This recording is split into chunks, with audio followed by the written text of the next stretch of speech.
Alrighty. Let's get this started.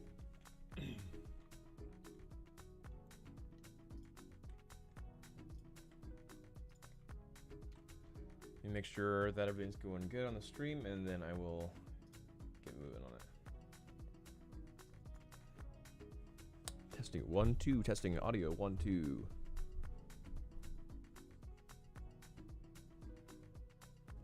Started.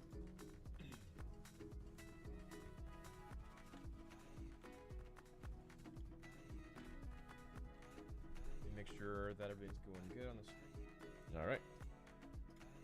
Check. Okay. Alright, so before I start marketing the stream, I'm just going to let you know the stream is about. So we will be working on trying to finish up the high polys for all of these different weapons. We've already blocked them out. I can show you real quick on here. So here's our Maya file. So we're going over the full process for this. So we have our wrench here, we have our bomb here, and we have our blaster here. So we've already done all the low poly stuff. We've also made character himself here. And so right now we'll be going over just finishing off the high poly detail for these props and weapon. And just trying to get it to that final stage. Maybe get some UVs going on it. It's gonna be a pretty long stream today, so expect probably this to be one of the longest streams. If I can, I'll want to finish all the high polys by the end of the stream. So, all right. Well, I'm gonna start marking the stream, and I'll see y'all soon.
Alrighty, let's get this started. So I'm just now wrapping up marketing the stream, and we're almost there. I'm sure that anyone interested in watching the art stream has the link.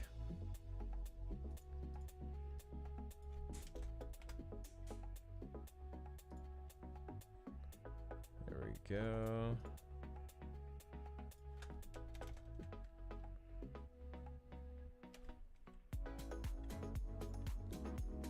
And one more I have to have on this guy's channel.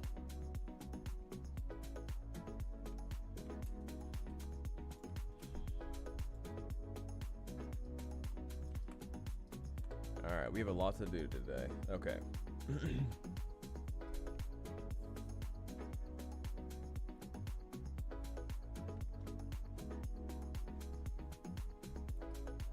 Yeah, Reddit game dev.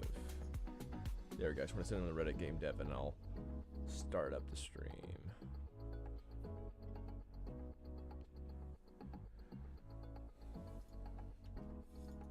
There we go. All right, cool. That should be good. All right, let me know if my audio is too high or not. Got my music going and everything, so just let me know if that's too distracting or problematic, or you can't hear me very well. So, all right. We're almost done finishing off this EMP grenade, so I want to go ahead and try to wrap this up. Let's see. So, on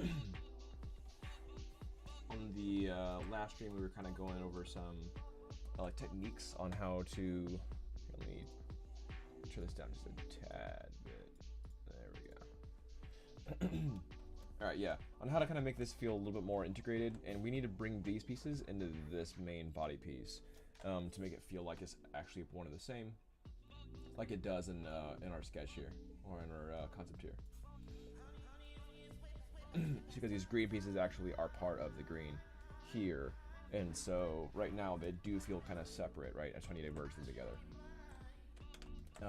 We need to go ahead and also make this more manageable, more workable. So one thing I want to do is if I press Control D right now, then it starts collapsing on itself like this, and that's not what I'm going for. So instead, what I think I want to do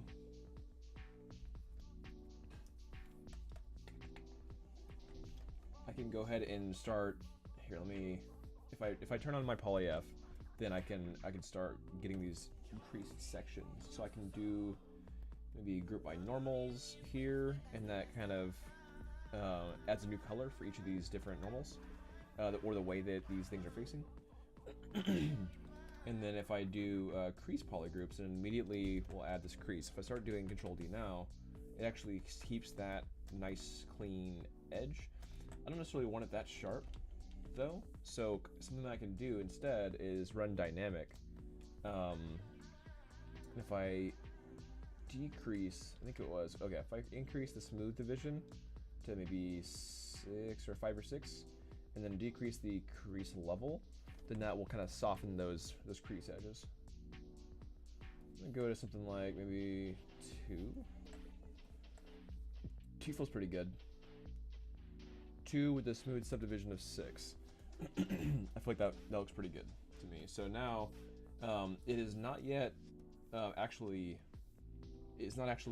high res, so I can still move things pretty easily because it's considered a preview right now. But we can actually, hold on, let me make sure. 6. Okay, yeah, cool. We can actually just apply, and now it actually it becomes real subdivisions. All right. So now I start chipping away at the edges a little bit more with the trim dynamic and H polish. So let's see what we can do here. Let's try H polish first, maybe. And see, I just want to add some fun detail to it. Let's make it feel a bit more used, right? A little more handcrafted. Not so perfect and clean. This can be done in texture too, but I love doing stuff in actual sculpt. So you can add wear and tear in just the texture, and it'll feel pretty good too. But if you add some wobble to the normal map here, then you can really tell a story pretty easily with that kind of thing.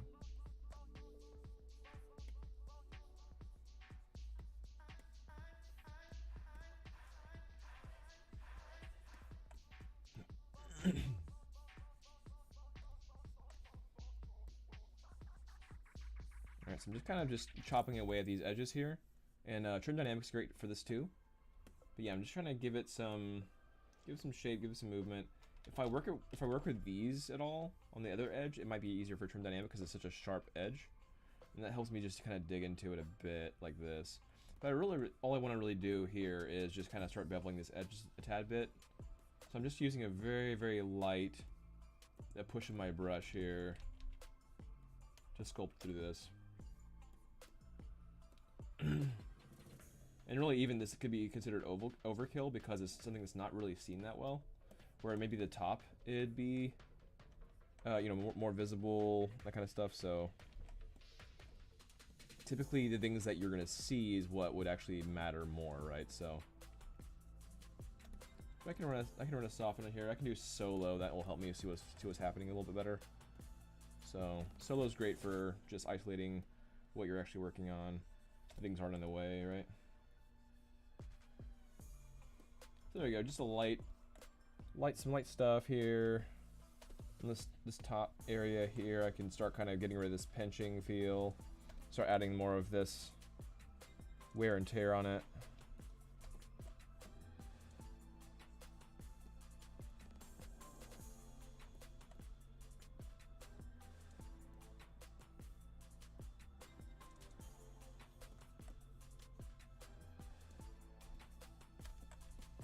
Something like that. It feels pretty good. All right. Yeah, I like that. Same kind of thing we can do here. See, like they're actually pretty defined edges and stuff here. So I can do the same thing I was just doing, where I go and my polyf, and let's do the group by polynormals, or by normals, and then I'm gonna crease crease poly groups. It just auto creases. And if you want to do it manually, then you can just go to your Z modeler tool, hover over this edge, and run a crease, and then complete, and we go over here, here, here, just like that. Okay, if I solo this, you might even want to do the bottom so that the bottom doesn't pop up. See, if I control D now, that bottom really shrinks up, but if I crease this, then it doesn't. Something to think about. Alright, so now I'm going to run dynamic. And we'll run the same operation we were doing before, so higher smooth and lower crease level. And that just helps us not have such a sharp edge. I think 3 keeps it pretty well while still being somewhat smooth. And then 4 really feels like that is actually you know, kind of coming out of this part. So I think the 4 is good for this one. I'm gonna go back to my trim dynamic for this one. Oh, is smoothing really hard because I haven't accepted it yet. So I'm gonna go ahead and apply, and now it actually creates that geometry rather than it being a preview. So now I'm just running a light smooth on this outer edge. So these 2 outer edges, just sort of light smooth. And if I want to chop it up a little bit, I can just run, you know, that trim dynamic. And I'm just doing it super, super lightly here, right? Just kind of just making this feel a little bit more used and a little bit more handcrafted again. Just like we just did. I'm going to go ahead and solo this. It's just a lot easier to solo. And then these flatter areas, you can add some interest to these flatter areas too. But it's really the edges are going to be what is most important here. So I'm going to go ahead and just kind of just doing some light stuff on here. Just give some texture. Not so clean. Alright, looks a little bit more hammered. Alright, and then now I can pop these edges just ever so lightly, right? Don't want to overkill this. It's very easy to overkill this with Trend Dynamic. That's why I like H-Polish a lot. If I control D it one more time, then I can get a little bit more of a clean resolution. See, before I control D it, you can see these a little bit of ridging here, and I don't like that. So I'm gonna I control D it one more time. So this is about 1 million polygons just for this one piece, right? Which I know is very heavy. I'm gonna go ahead and just give this area more. Let me have more working area, so I'm gonna just pop this in the corner here. Just so you can see what I'm working on, and I can see, like, you should always have a reference on your screen. Always have a reference. Some people like to work 1-for-1 on reference. They'll have an image plane actually in ZBrush. I like to do more approximations, so I'm not to busy up my screen so much.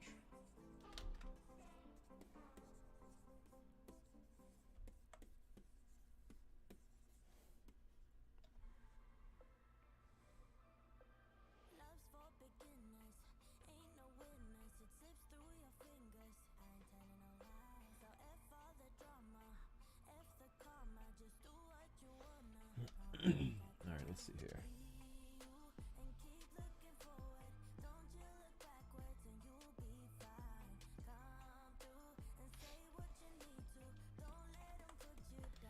Alright, so that piece is pretty good. And let's get this cap.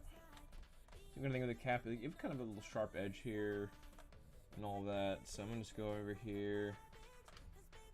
And if I did the normals, it probably would really chop this part too. So yeah, if I just did that here, like that. I guess not. If I wanted that hard edge, I could just do that's, you know, custom thing where I just go hover over the edge, spacebar, crease, polygon complete, and then just go like that. And remember, if you don't crease at the bottom, then it'll start popping up and smoothing up naturally. So just watch out for that. Alright, let's see what we got here.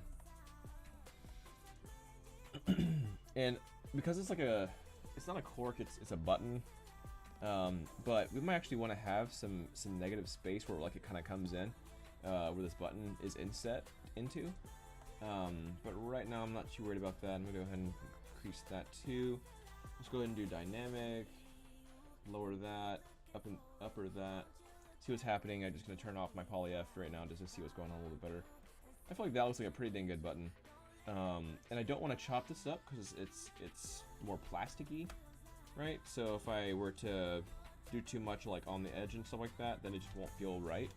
I can run a little bit of smooth here on this edge here though, but I don't want to overkill this at all.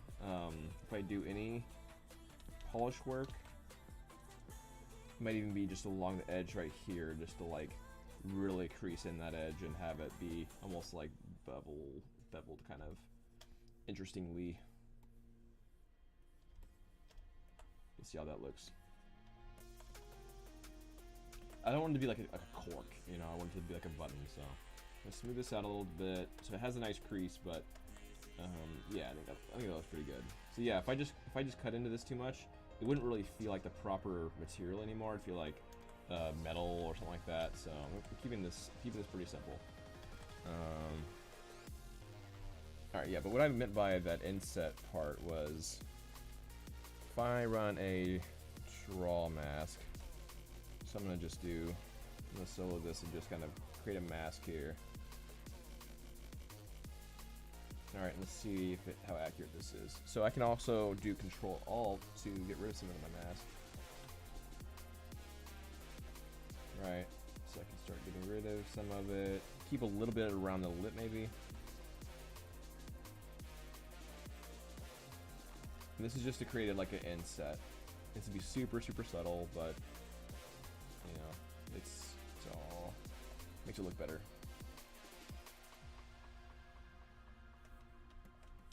All right, now I'm gonna reverse mask it. Just do a few softens, and then I'm gonna pop this in. So just like this.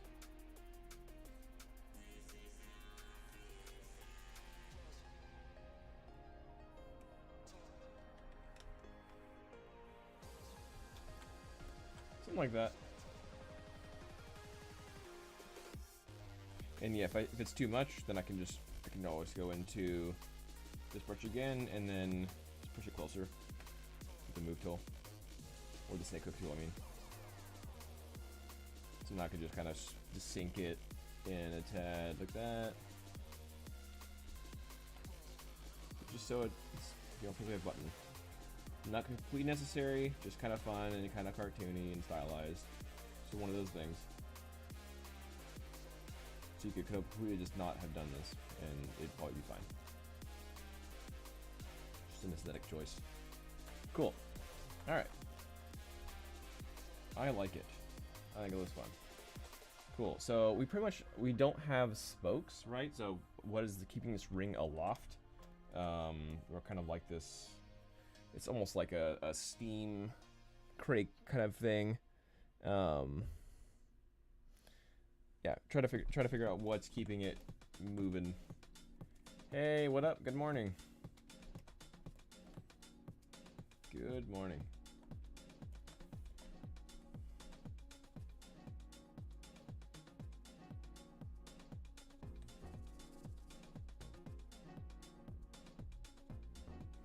All right, I am making the bomb this morning.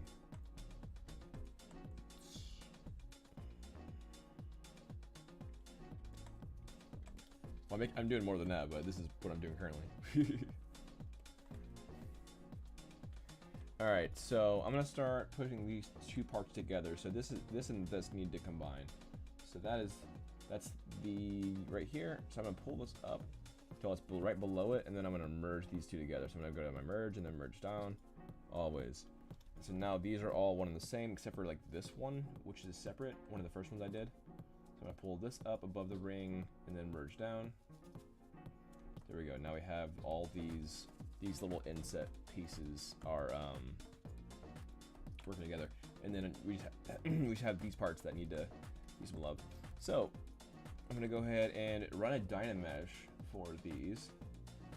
So if I go over to my Dynamesh, let's make sure I'm gonna turn off project, and then if I do it right now at this current resolution, it's probably gonna turn out like crap.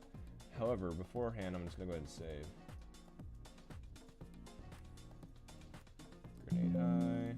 Probably should call this something different. I don't know, like props high or something. Alright, cool.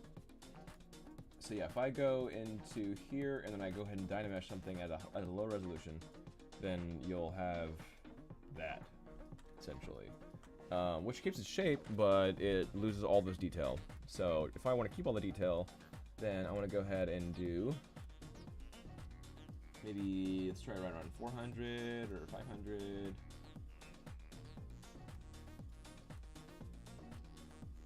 Let's try around 400. Go for Dynamesh again. And look at that. That keeps a lot more of its detail.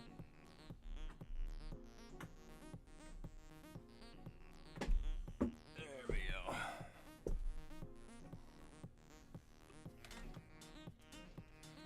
Alrighty, so see, even though it has like this, overall it kept a lot of the stuff and a lot of its shape.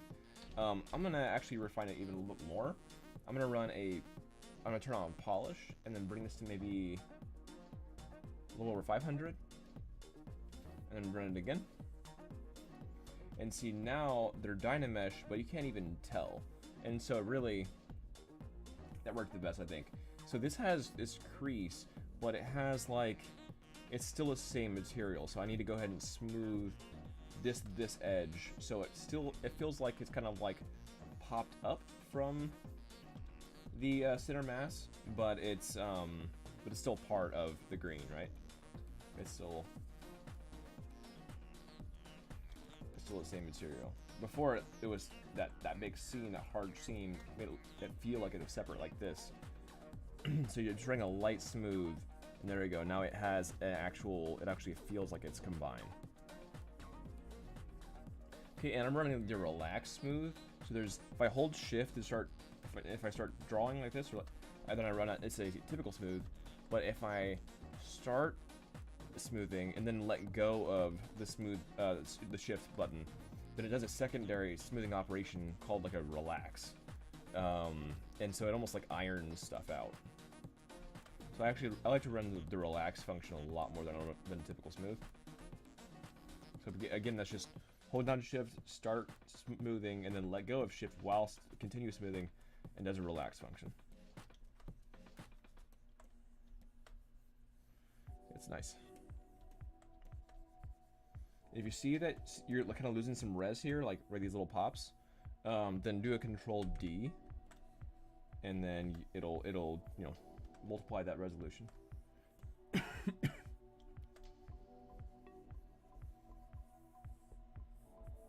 Go ahead and get rid of my lower subdivision.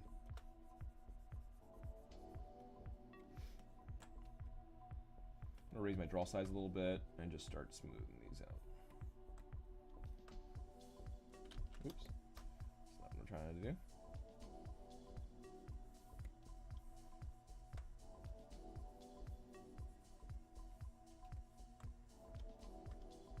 Alright, I'm just gonna get to all these real quick, and then we can move on to the spokes and be done with the bombs. High poly.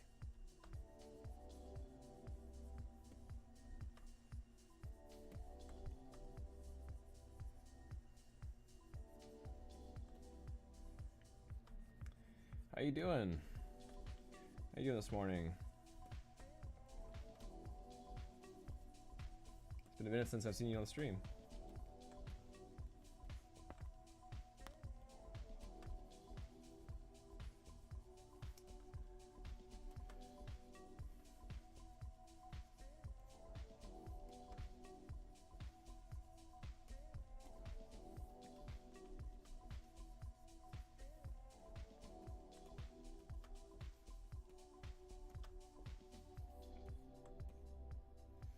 Alright, I think that was all of them. Oh, just one more.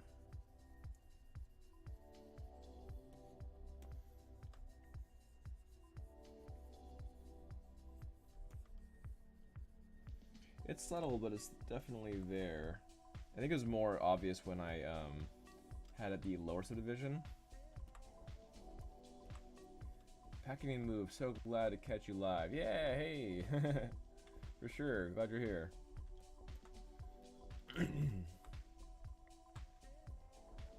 Where are you moving to? I didn't know you were moving. Were you still in Missouri? What was it?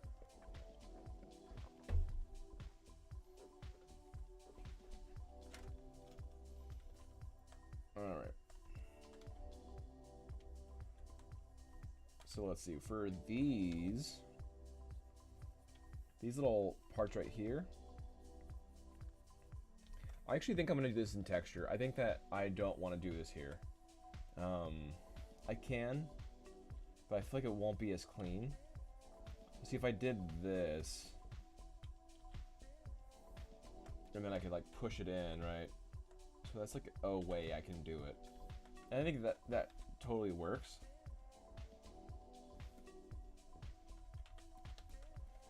But you know, it looks okay. But I don't think that's what I'm looking for. I think I want something a little bit more refined than that.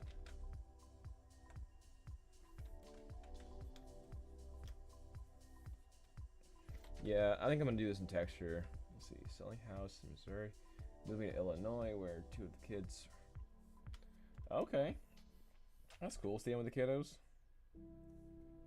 Very cool. Illinois.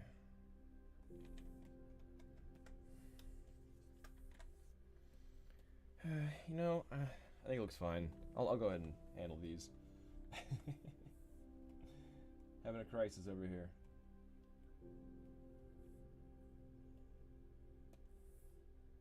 Merge down. There we go.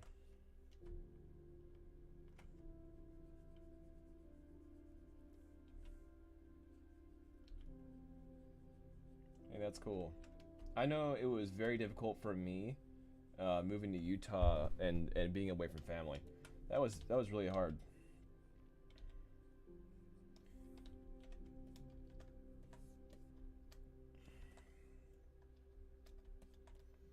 It's just more lonely than I'd prefer, for sure.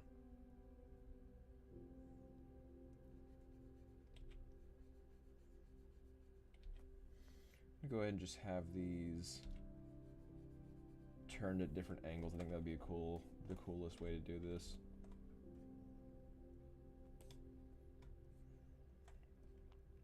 And plus, it's not like the coolest thing to do, but if there is a way to split rent with family, then that usually becomes the best situation financially. I know that was quite, it's difficult to pay rent and go to school and work, like doing all the things. It becomes significantly harder to stay in school when finances get in the way.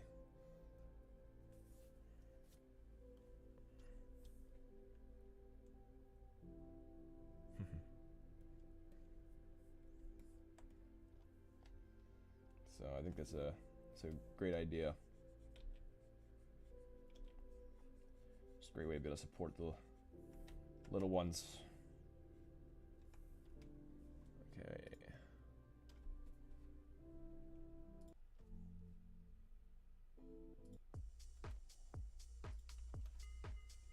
Yeah.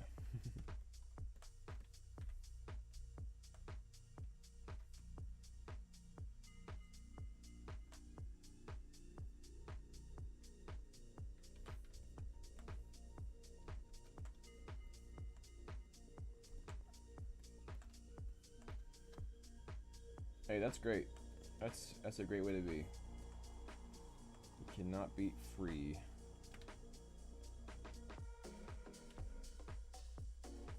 Yeah, college is just really hard, man. It's hard enough just to perform well at college. And I really regret, I mean, it's not like I could have done anything differently just because of the situation, but like, if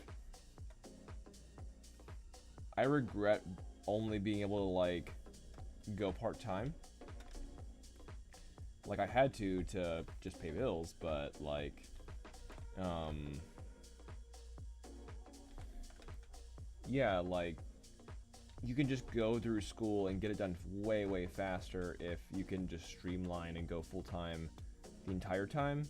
But you also, it's very difficult to pull off full-time job and be able to perform well in college. So like I barely did it a couple semesters, and I want to quit so many times. So not for the average person who kind of wants to go to school but kind of doesn't know what they want to do.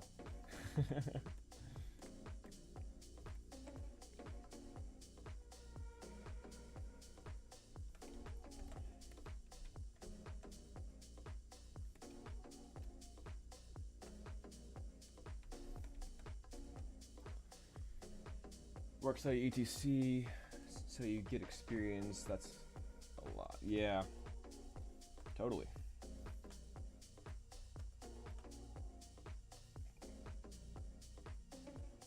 Yeah, if you can get a work study job, that's great. Like that helped me get through grad school was being a TA. That really helped financially to be able to work less, and I kind of was able to survive on part-time hours, just barely. So that really helped me be able to perform better at school when I didn't have to do as much to have my upkeep.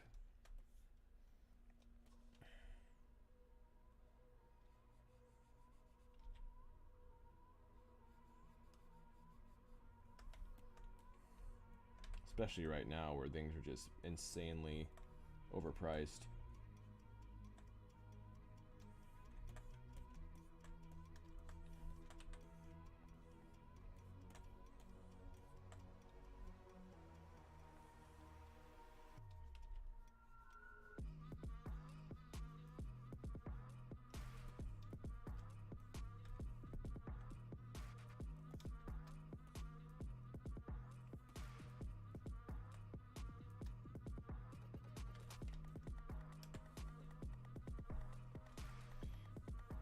Clubs that focus on your major networking.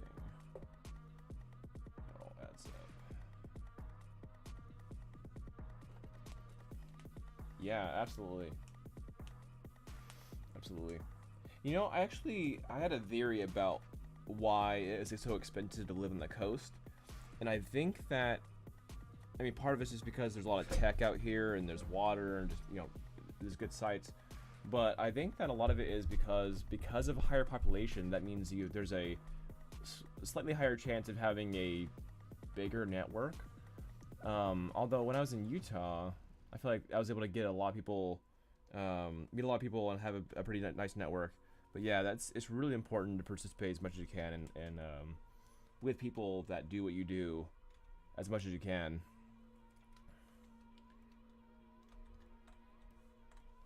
Yeah, and that just really helps you get more set up and stuff like that, and people know what you're about and your work ethic and all that stuff. So it's really the way to be.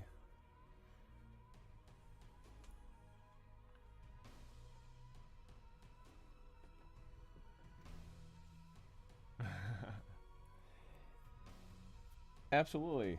Yeah. Yeah. You know, yeah, I don't, and I know we've talked about this before, I'm pretty sure, where I just I don't like debt, and if I can help people not be in debt, that I would like to. By like just showing them what I have learned over time in school.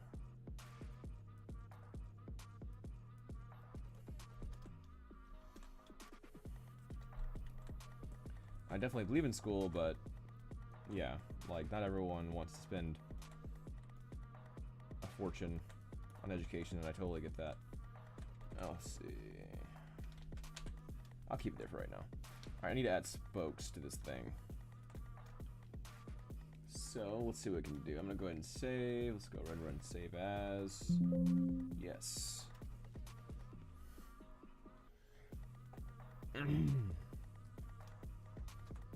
Alright, let's add some of these spokes. So I need to get something like cylinders and just pull. Oh, it's not letting me because I have these. So I'm gonna go ahead and delete that for now.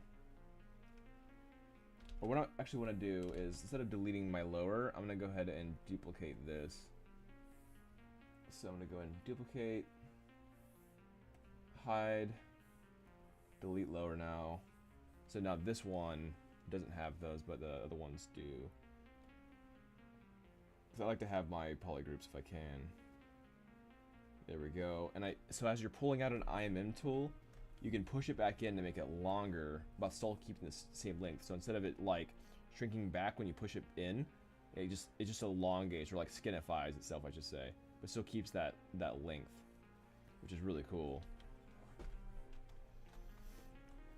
Oh, I was going to mention that because you, as far as I know that one of your little ones going into tech, and the best time to get affordable tech is Black Friday.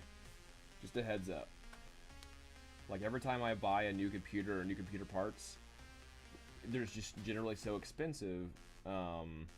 Black Friday is the perfect day for it. Like, I remember one of my last semesters, I used some of my school loans to just get the best computer I could before I graduated, so that I could, CS, yeah, exactly. Yeah, I got the best computer I could before I graduated, just because I knew that it'd be a lot harder while I'm trying to pay off my student loans, to get a solid computer and perform what I needed to do. So I feel like it's necessary for my work. But yeah, Black Friday, you know, right around Thanksgiving, perfect time to do it. Yeah, I'm super glad I did. For sure.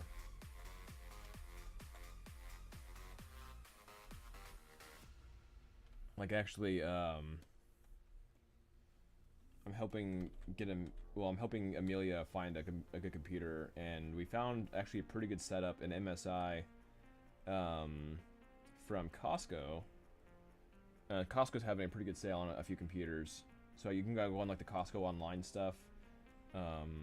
And I know Will has a Costco membership, but he just got his laptop from Dell, but I'm sure he'll be gifted a very nice grad present.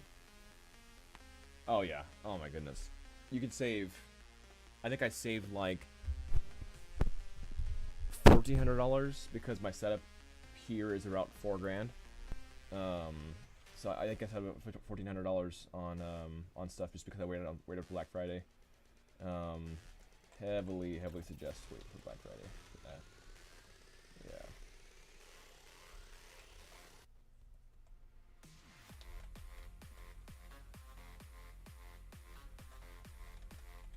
Especially just big, expensive computer stuff like that, but it's so necessary for what we do. Just necessary tools. Like, you can't paint without a brush. That kind of thing. So yeah, given the right tools and the right situation, you can definitely do some awesome stuff.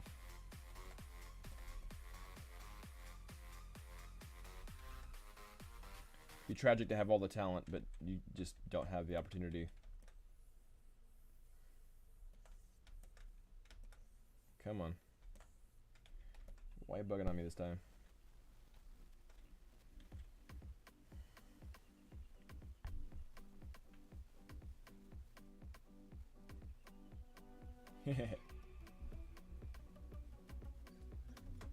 Oh man, the new headsets are expensive. Holy crap. Like, even working with, you know, VR, AR stuff lately, like even though I've been doing that, I was just dumbfounded by that price. By the new meta price, the new Oculus meta kind of cost of it. It's just, wow. I'm having so much trouble just freaking splitting this up. Here, hold on.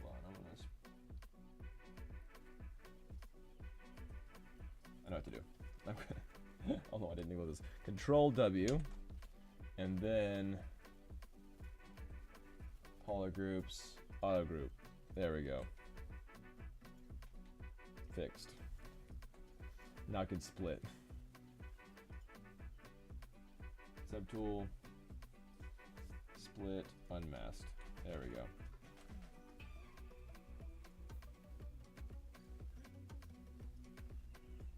Oh man, yeah, we have one here. Since I was developing, you know, for the quests, we have one of the new ones here, and it really is an amazing piece of technology. It really is. Like it's mad expensive, but holy cow, it's cool. And our game performs way better on it too, or at least it's cooler anyway. The Zombies Noir game we were working on, it just, you can actually run it in color and stuff. That's pretty cool.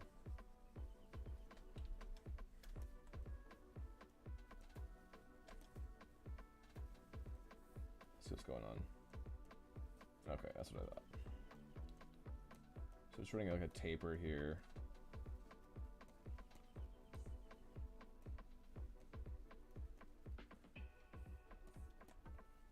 Let's make this box kind of fun. Just kind of giving it some shape.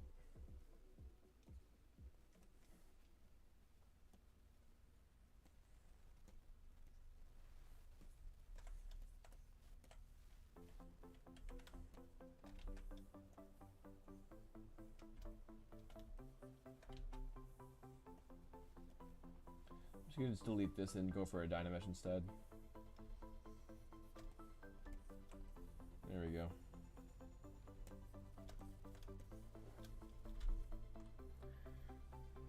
Once you get more affordable, yeah, I think so. I think you're right about that. Yeah, VR's a trip. It's really cool. Yeah, Beat Saber is probably one of my most favorite things, and I know it's been popularized and everything, but it really is fun and actually a decent workout too. That's not just good marketing; it actually is a good product, and it's fun because it's just really cool because you can just use your favorite songs and all that stuff. I think you can just have like song packs. Yeah, just a really good idea.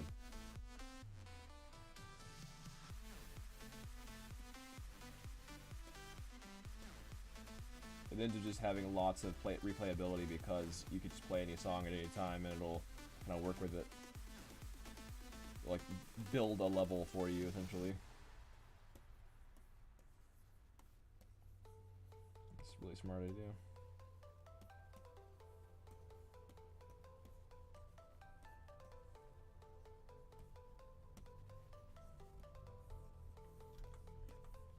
Alright.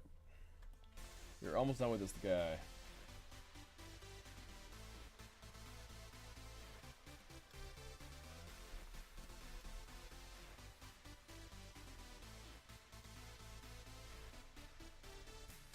Bring that ring back.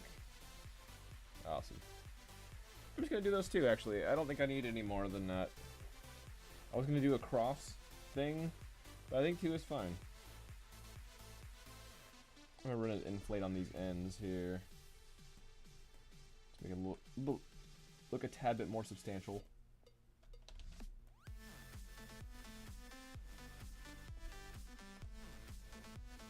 Do you have a beta testing open for your game? For which game? For the VR game or for this game?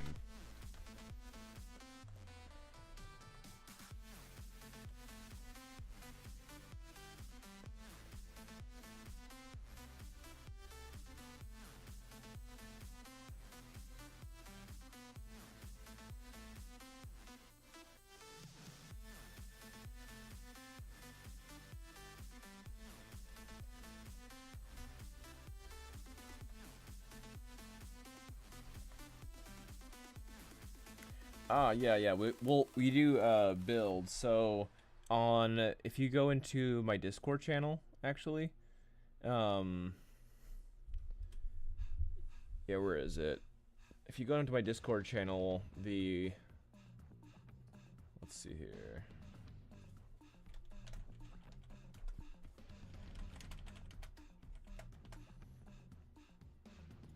in the... It should be builds. Where is it?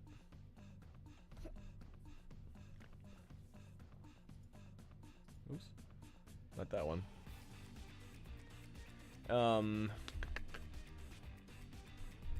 So it was builds. Where is it now? Oh yeah, so it's in the hashtag chaos cart section. So it's like you have announcements, rules and links, moderator only, and then chaos cart.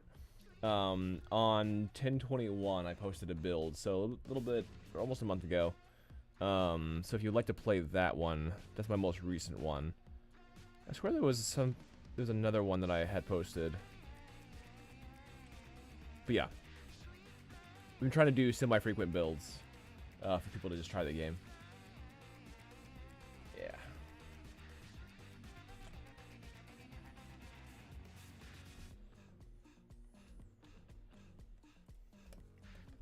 Alright, so we are officially done with this high poly here, as far as the detail goes and all that stuff.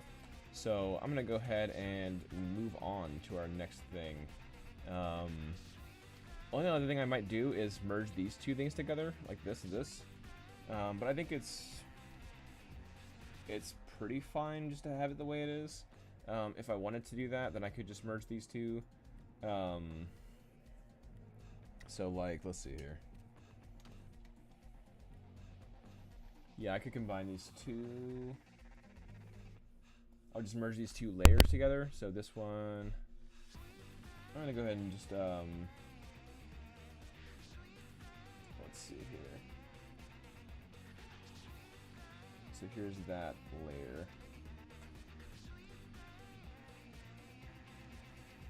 Why not actually? I'm gonna go ahead and do it to simplify what's going on here.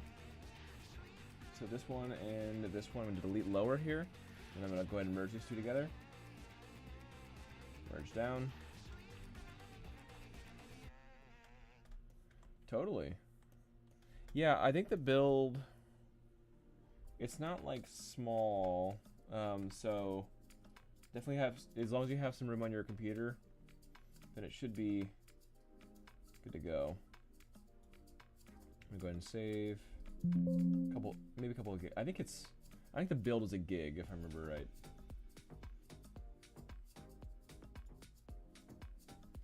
Alright, so 400 resolution is not gonna work. So let's go 700. It's not gonna work. I'm gonna turn off project for now. I'm gonna turn on polish. 600. Nope. I don't want to lose my resolution here. I'm gonna do high res. So let's do maybe like around 1400. That was pretty good. I'm just gonna smooth out these right here, and now they feel like they're actually part of. It's almost like a bicycle where they're like kind of putting the handles as part of that middle part. Awesome. It's like a weird cactus. Sweet. So I'm gonna keep the button separate because that's a moving part, right? This could be part of this, but I think this is totally fine to have this be separate. So I'm not going to merge this and this together. I'll keep these separate. And then these are separate pieces. I could merge these together with this, but I'm not going to worry about that. I think these are totally fine. So basically what we have here is we have our... I'm going to create a group. So I'm going to create a folder. New folder. Terabyte free, a big... It's not a problem. Nice. That's good.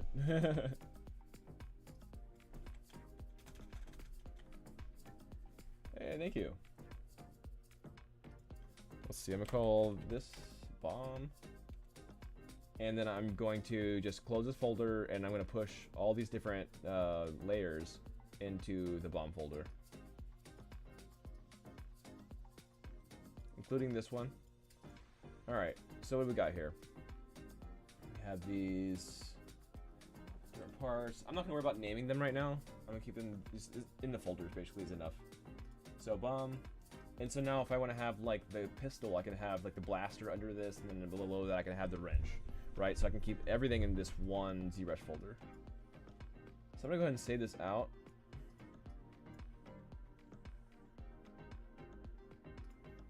high poly. So I'm actually gonna call this talk underscore props. Yeah. All right. Yeah, thank you. All right, and before I put in new props, I'm gonna go ahead and, well, I'm gonna go ahead and export it over to Maya first. Yeah, thank you. So basically right here, you can see that this is pretty dense geometry, right? And I don't want to lose my sculpting detail, but I want it to be reduced before I bring it into Maya, because Maya can't handle a whole lot of polygons. It struggles hard. So what do you do with that? Basically, I'm going to go ahead and do a decimation. And if you're new to decimation, then I'll show you how to do it.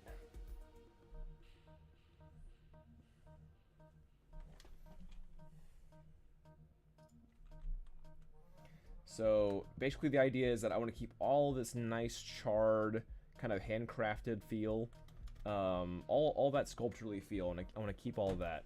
And let's see here. So if I go into my Z plugins up here in the top right, and then I go over to Decimation Master, maybe a little bit difficult to see.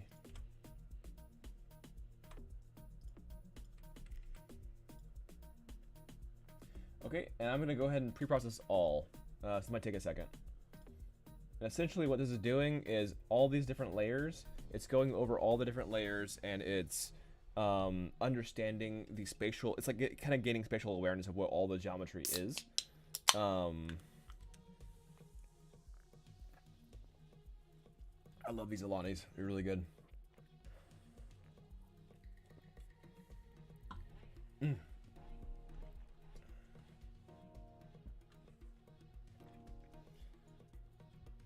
Alright, yeah, so he's kind of going through all the different ones.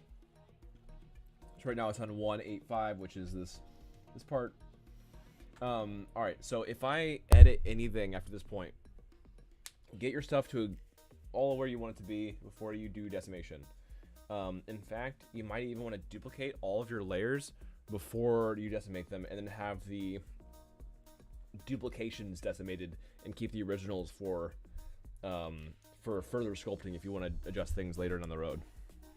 Because after you decimate, you can't really go back that easily. The geometry becomes unsculptable. Alright, so it just finished the operation, I believe. Okay, this happened. So this is kind of weird. If I do Control N, it gets rid of like the old stuff. I don't know why it does that sometimes. Kind of annoying. Okay, so I have pre-processed current on all of them. Now I'm gonna go ahead and Z plugin and do a, let's say 20%. So we'll see what it does here in a second. I'll do 10%. I'll do 10% of its current value. So if I do decimate current, so you can see how it heavily reduced the geometry here, which helps the size of the file go down, which helps Maya not chug. Right? So it heavily reduced the geometry while still keeping a lot of the sculptural detail. Now this is one of the problems that happens, is that you start getting this artifacting here, where you see a little bit of that waviness. So I don't want that waviness, I want to keep it pretty crisp. You gotta keep this pretty crisp, so I'm gonna try to reduce that waviness as much as I can. And if you can't get rid of it all, then it's fine. But try to reduce it by maybe just adding, I'll do maybe 20%. Decimate current. Alright, so now it decimated, and I can literally not tell a difference at all. There is a tad bit of waviness, but we can just do a light smooth on the bake, so that you gotta get rid of any of that, any kind of this little, like, boxy kind of feel. Yeah, we can focus on that when we get to the texturing phase. Alright, so we significantly reduced this geometry. Let's do a scrubber. So we went from 260,000 polygons to 52,000 polygons, and that sounds big still, but it's way better. All right, so this one is currently at 211,000 polygons. I can talk, and I'm gonna go ahead and do the same operation here. Decimate current. We brought it down to 42,300, and so now if I solo this, I can see what has happened from here, super dense, to here, without losing detail. So I can see here that there is some of that waviness. So I'm gonna go ahead and try at a slightly higher ratio. So I'll try 25% here. And decimate current. That's not gonna work. I think I did it wrong. Okay, yeah, I did it wrong. So I did 25%, not 0.5%. Decimate current. There we go.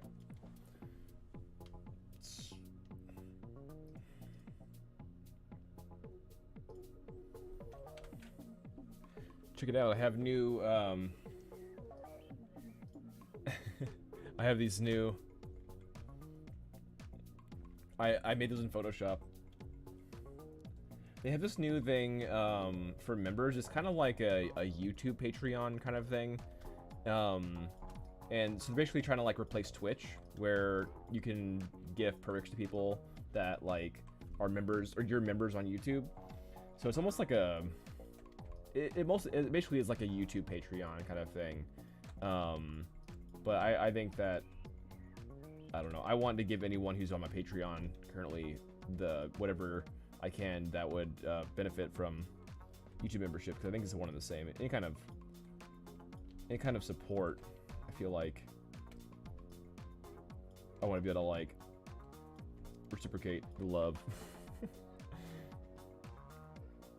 But they are pretty cool. I like being able to have the little emojis myself.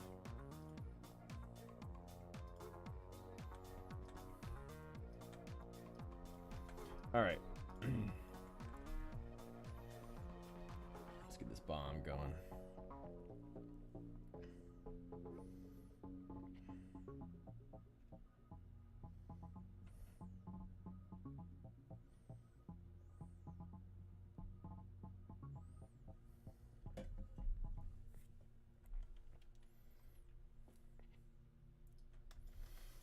Be right back. 1 second.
Okay, I'm back.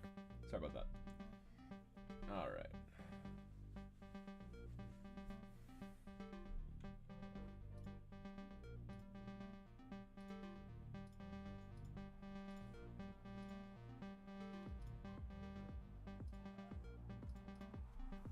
All right, cool. So let's get to finishing this up.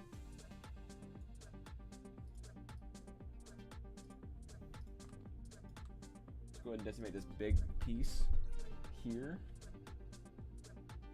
Let's make sure it's not going to affect my sculpturally stuff here. Let's go here. Let's see. C plugin. I'm gonna do 10% of this one. Let's see what happens. So I decimated. I didn't see any changes here. So that's good. That's a good thing. If I sculpt it, it's gonna look like crap. Awesome. That's good. All right, last one. We'll do the same thing. Go do 10%. That all looks pretty good. Sweet. So I think we did everything but the little button. So I'm gonna go ahead and do the button and let's show you 10% of the button. Let's see what happens.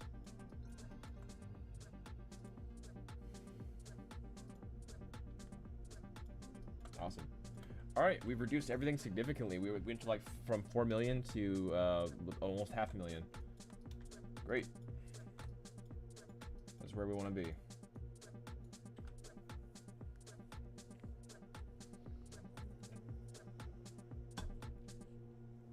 Alrighty.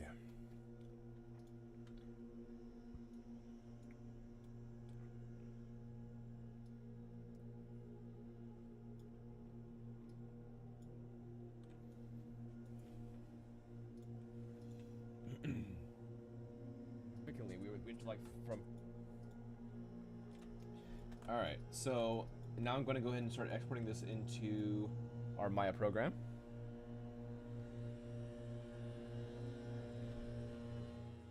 Oh man, that's loud. Looks like we have some maintenance coming through. So hopefully you don't hear that. Sorry about that.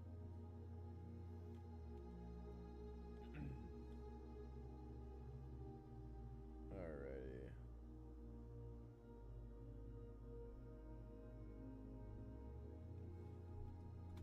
So yeah, let's get to exporting this.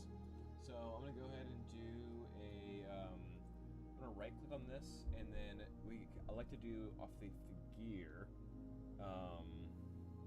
Where is it? Usually just merge folder. Christian. Hey Christian. How's it going? I'm doing pretty good.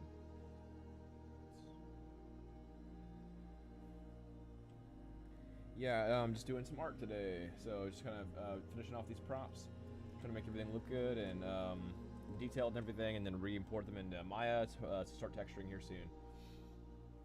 How you doing, man? Some gear. Yeah, there it is, merge folder. That's what I was looking for. So on merge folder, it hides everything else, and it only has this thing that you can export all at once. So I'm gonna go ahead and just export this. And I always export as FBX. There is an FBX exporter in the C plugin, but this is just the easy way to do it. So, all right. So this will be our bomb. We'll call it bomb high.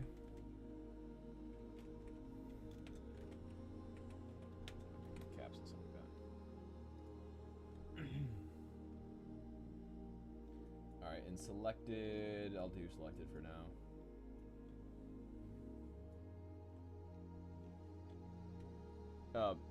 Yes, I'm okay.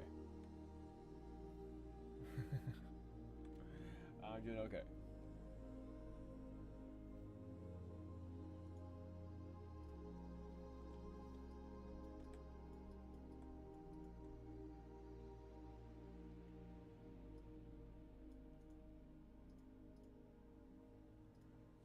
Are you doing okay? Yes or no?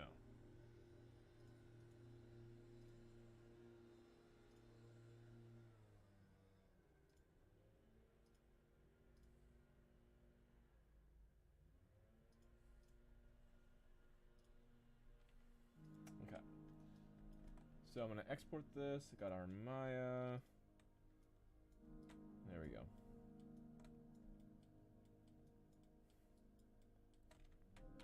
Press F. Awesome. So I'm gonna go ahead and get rid of these extra edge loops. These are not needed. Go ahead and go here, here, here, and here. Delete with control delete, so get rid of all the vertices too. Yeah, that looks pretty good. Alright, I'm gonna go ahead and import our new bomb. So I'm gonna go over to my files over here. Here's my folders. And go to bomb high and just drag and drop it into Maya.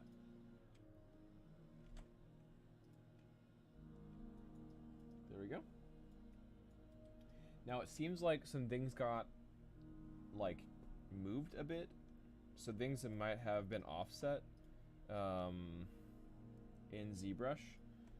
Just something to consider as we sculpted it a little bit, so we might have to adapt that,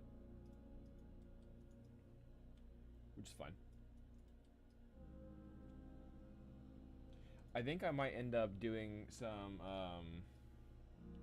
topology anyway, but I like to keep some things. I think some things would be fine. So let's see here. What can I keep?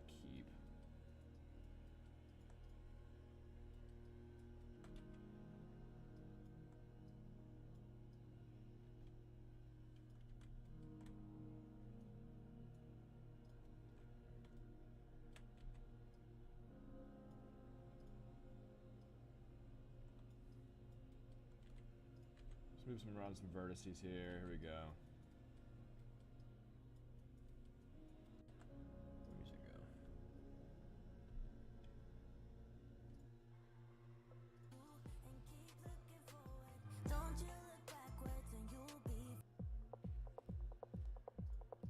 This is a racing game. So it'll be a kart racing game with combat, basically.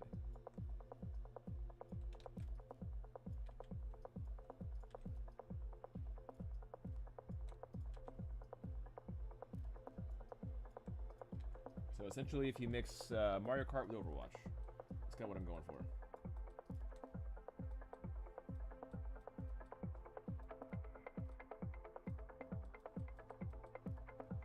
So we have some like references right here, some aesthetic references anyway. So we have like Crash Team Racing series stuff here, and we have, how many games do you have?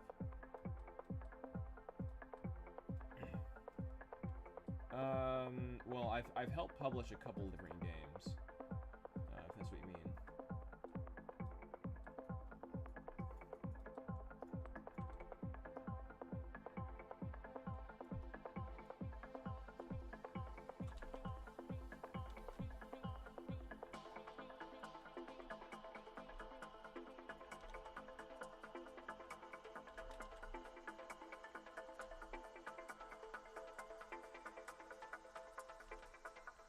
Let me go ahead and go on my soft select mode. Off my soft select mode.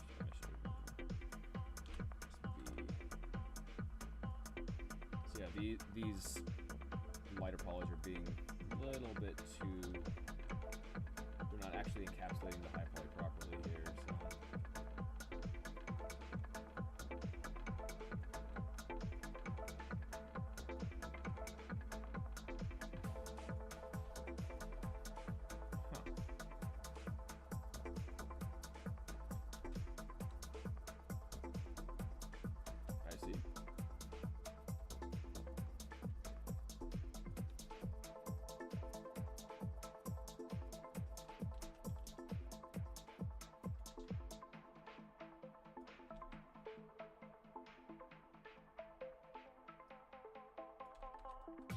So. I'll eat dinner eventually. Not right now, though.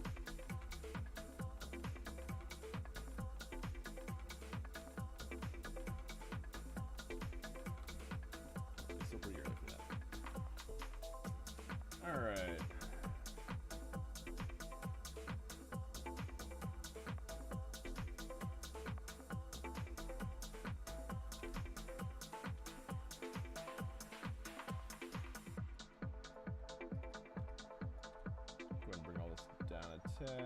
There we go.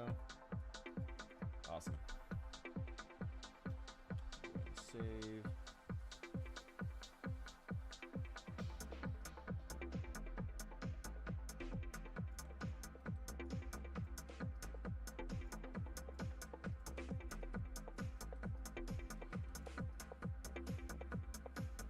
All right, yeah. So I think I'm probably going to go ahead and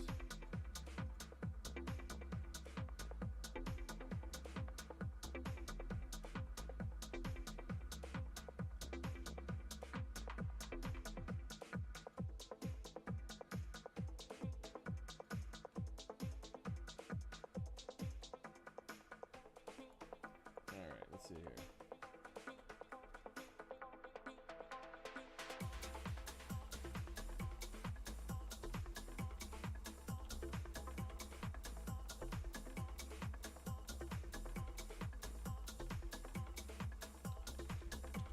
You know what actually might be better is if I go into ZBrush.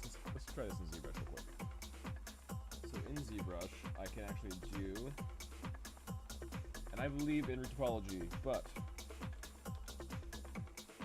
we can actually do one better sometimes.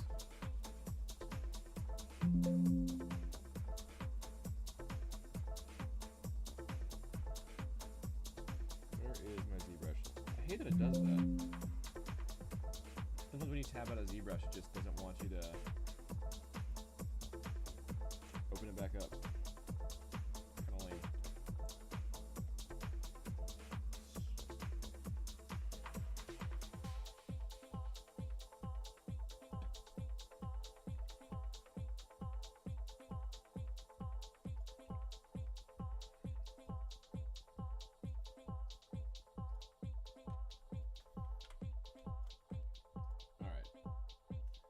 Try that again.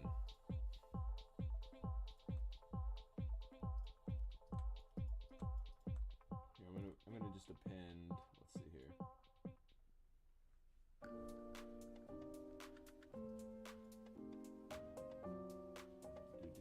Append.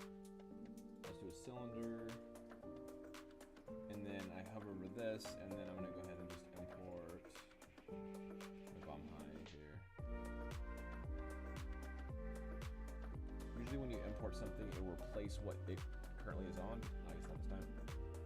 Let's go over here and append the bomb. There we go.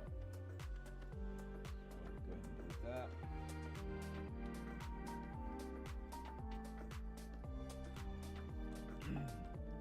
Alright, I'm going to go ahead and duplicate this. So I have an idea. I'm going to try to run a zero mesh on some of this. So if I do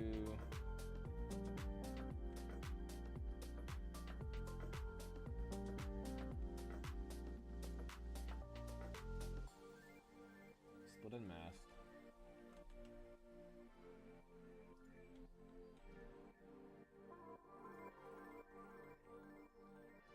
split and masked, and split and masked. Alright, so now I just have this main part right here. I actually maybe even want to add this part. Let's see what it does. So we'll go ahead and merge down. See if we can save some time. That's mostly what this is about. So I'm gonna try to run a zero mesher and see what happens. So if I go to my geometry tab and then if I run zero mesher on half,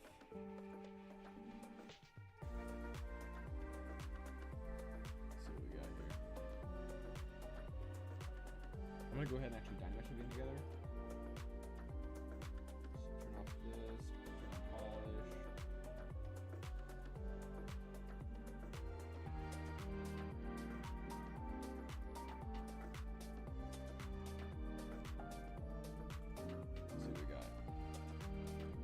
Okay, so now I'm going to try to do zero measure.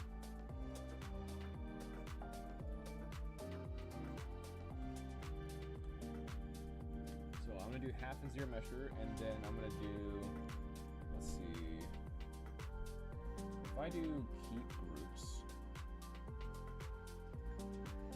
see what happens when I do keep groups.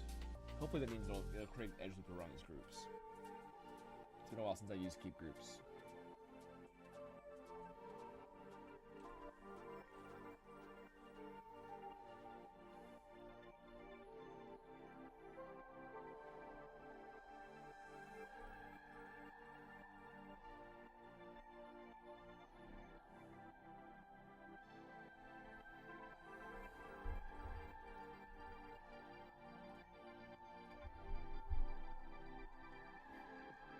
Okay, just take a second.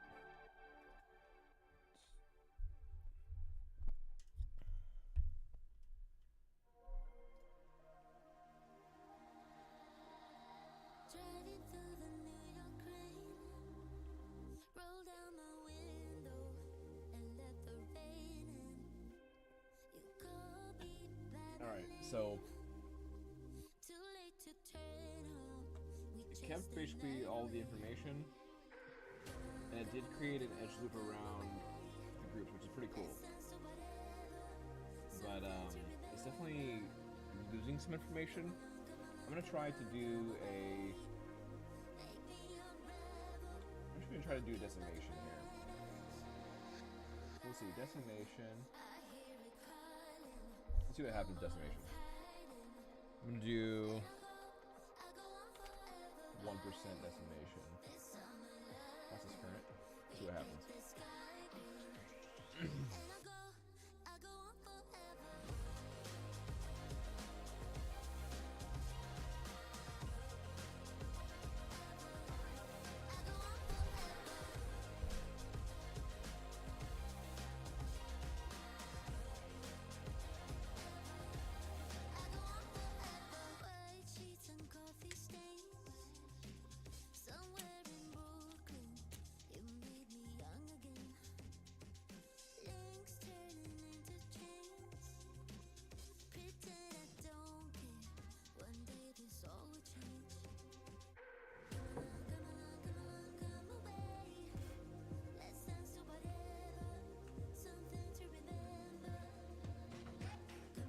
If my cat comes up here, I'll definitely be careful with her. But for right now, it's fine.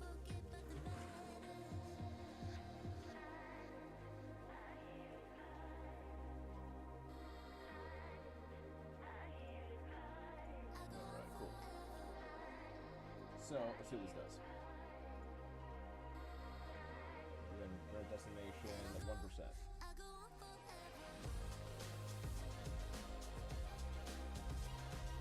Actually did a pretty good job, but I'm gonna go ahead and do 2.05%.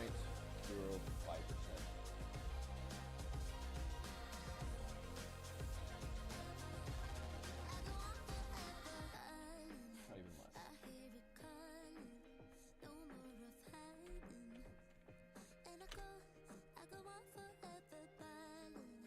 Okay, that actually might be perfect.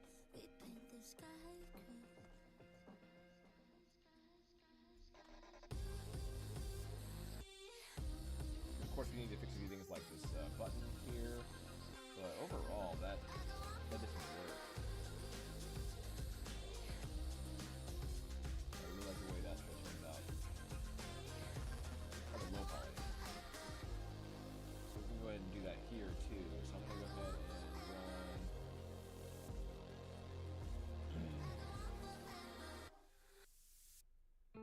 Let's do progress this current. Should be really fast. The button, yeah, there we go. And then let's do it here.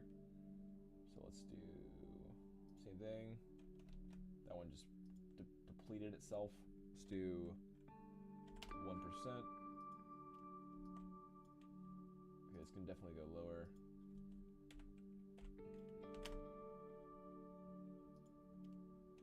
That's too low.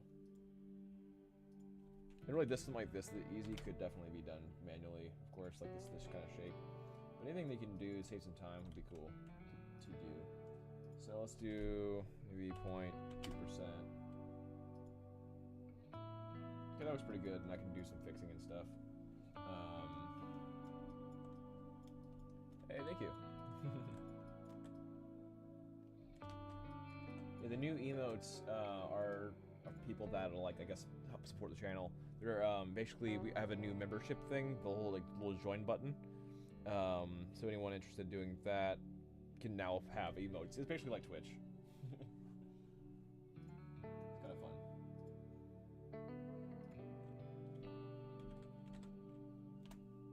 Oh, not 0.3.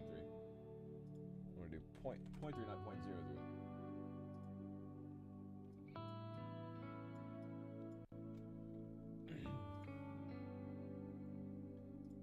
To something a little bit more hype. Let's go to house again.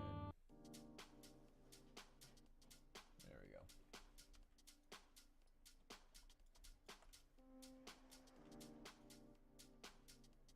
I'm just gonna handle this button later. I can do that myself. So all right, this right here, I think that this will work, honestly. Oh my gosh, that's so dumb. When I tab out a ZBrush, it just, for some reason, just never wants to return. Almost like... That is super frustrating. Alright, I'm gonna exit out of this and see if it'll save changes. I don't think it will. Let's see. So lame. Alright, so what I need to do... I had this problem before. What I have to do is actually, for that not to happen, is to minimize it. It snaps to my left screen, and then I needed to bring it back here. Now I should be able to tab in and out of it, and it shouldn't have a problem.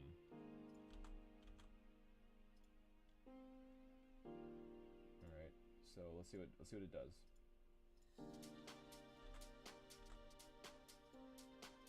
Okay, bring it up now.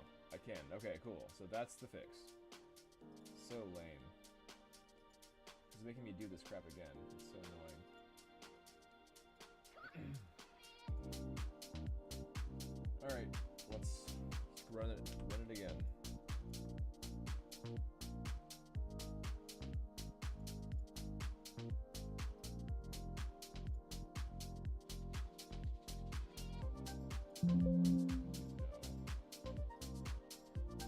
We'll do it again.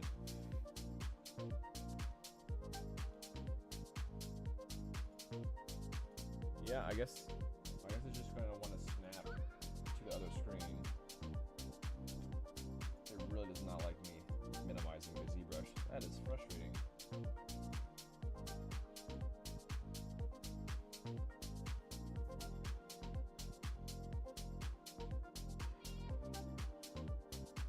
Alright, we'll get it. So if I minimize it here, now it'll snap to my other screen. Now I can maximize and it shouldn't be a problem. Hopefully. Alright, let's get this going. Goodness. It's so frustrating. Alright, import. Nope, not clone. Import. Bomb high. Yes. Let's go ahead and append the bomb high onto below our stuff here. So back to here. And then let's go ahead and do an append. Let's put that bomb in here. Go ahead and hide that. Alright, so we have our different pieces. I'm going to go ahead and try to build these out and export them properly.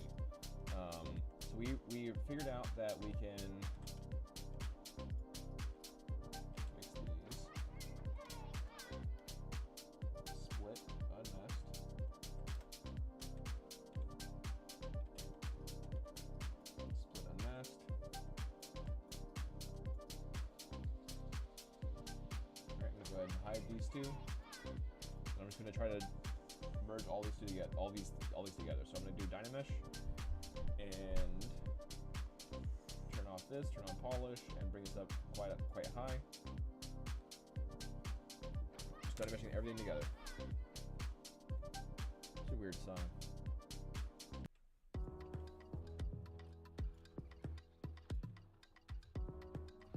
All right, so now everything's merged together again. Let's go ahead and try to do the destination, master, process parent. Sorry, this is not the most fun thing to watch at the moment, but we'll get it into Maya and it'll be way better. It's just to save a little bit of time, not having to manually retopologize everything. But when technology doesn't work for you, then sometimes it may just be better to do it.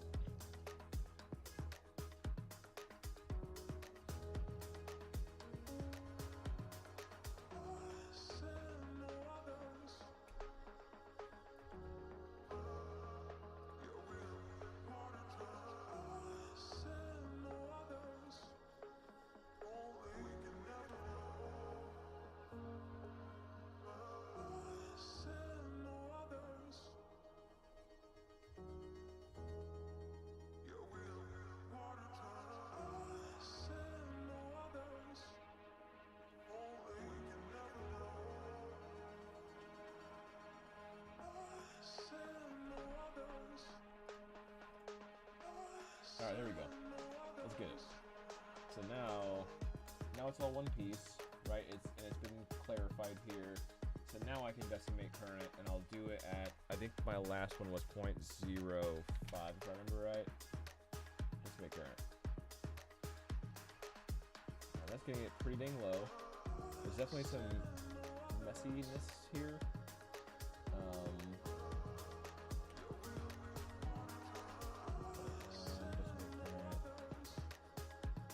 So even though this is pretty clean, I still feel like, let's try 0.03. That's more what I'm looking for, something like that.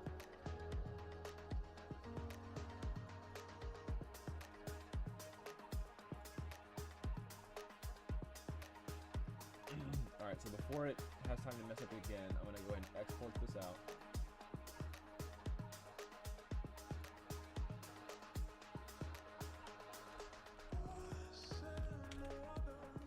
Just all bomb, just export it out, make sure it's gonna be okay. Alright, cool. So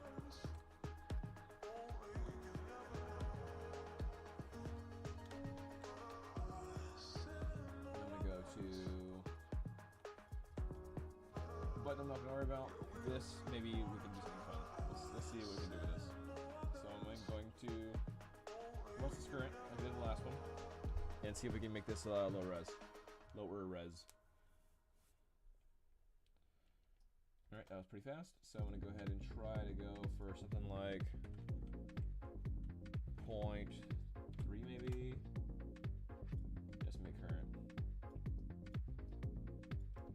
And that looks pretty good. It actually like keeps a lot of its silhouette. I think that's pretty strong. So let me just bring up this. You can see how close it actually is.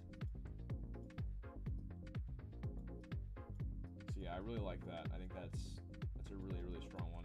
So I really like these tools. They can be really handy if done right. This thing I'll do myself. So I'm gonna go ahead and export these separately. So export. OBJ, it's fine. I'd rather do FBX though. I think FBX is way better. OBJ. Go to retopology. And I'll call it like bomb 2 or something. Just for right now. And selected. And this will be my button thing. So I'm going to export this.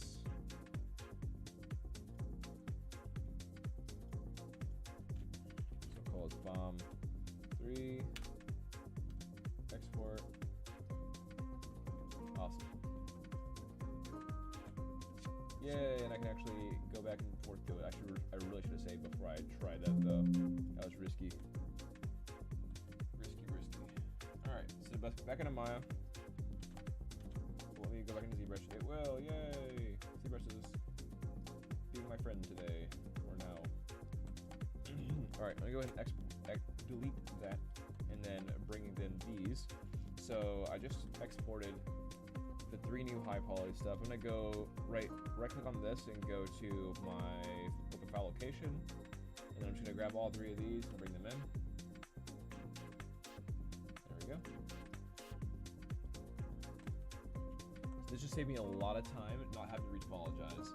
This is actually super clean retopology, and I can just go ahead and all these extra ones that are beforehand, I can get rid of all these. And so this is clean, right? But what we gathered with the other pieces is even more clean. Like this compared to, so let me center pivot this real quick so you can see what's going on. Center pivot. That compared to this is, yes, this is clean geo, but this reflects the silhouette way better and the little intricacies in the silhouette. So that's why I want to use that more. So I'm gonna go ahead and delete, but it was really handy to block out in Maya before because it really got us these shapes fast. I can delete this and not have to worry about it. This little button again, might need to fix a few of these things in low, but cool thing is it did a lot of the work for us here. So that was very handy. I'm going to get rid of these.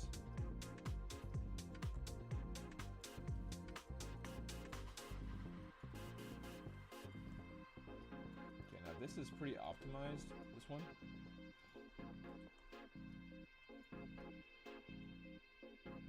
Yeah, I think our decimated one just looks so clean. I think it'll totally work. I'm gonna go ahead and get rid of that. There's a little bit of work that it could use.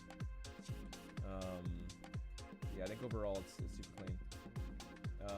Then this low poly is fine. So so now we just need to like clean these up and see what these are. So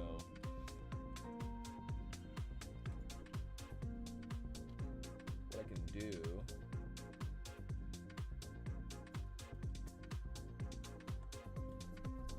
Button low.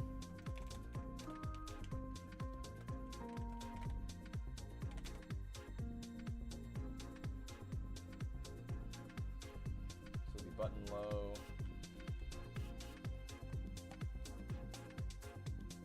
Go ahead and hide this real quick. I don't need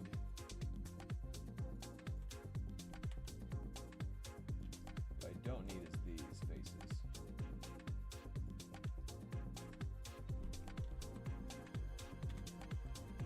Faces here, and get rid of these faces here.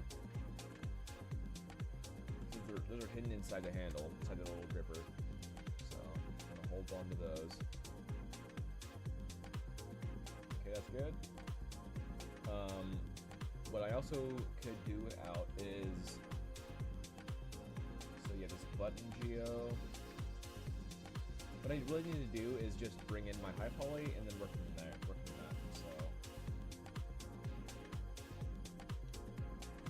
This for right now, and this one. I'm going to go into ZBrush again, ZBrush.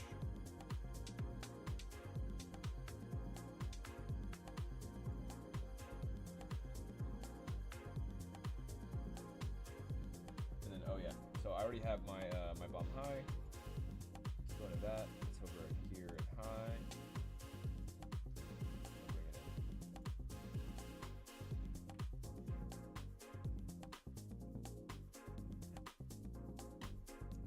Alright, now to see what's probably going on, I'm going to turn off the lines, and I'm going to just make this, I'm going to basically make it live, and then let's go ahead and start retopologizing.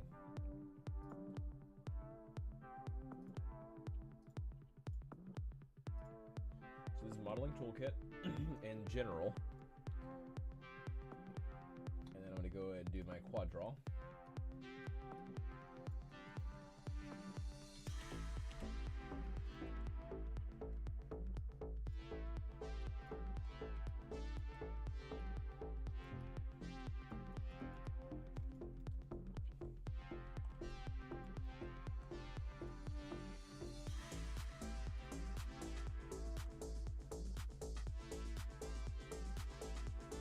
It's acting a little bit funky.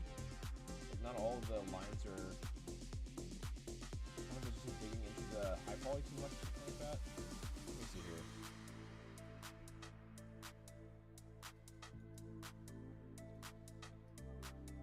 might be digging in too much.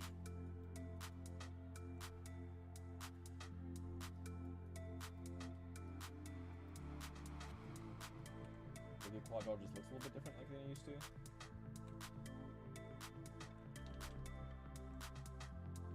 But they're also triangles, and so the triangles themselves might be giving it some trouble because it's not quad, you know, tri-draw, it's quad draw, so that could be what's happening too. So I'm gonna go ahead and get rid of some of these faces here. I bet it's because they're triangles. That's being so like that. So I'm gonna go ahead and just do some work here. And this button, I think this button can literally just be, yeah, I think it's gonna be just normals. So I'm not actually going to not worry about this button. If I did want to keep it in low res, then I would just want like this. Maybe get like 3 faces here or something.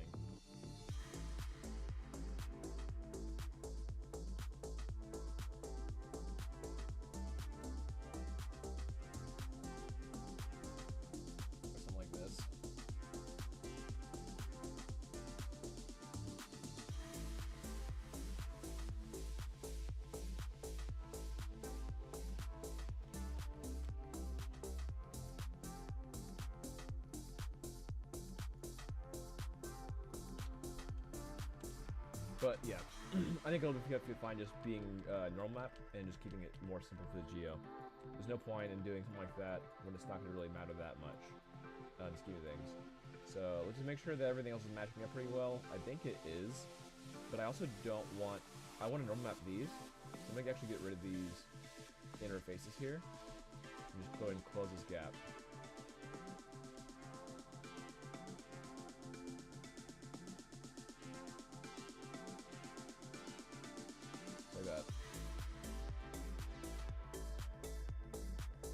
So I'm using the decimation stuff, right? But I'm gonna go ahead and just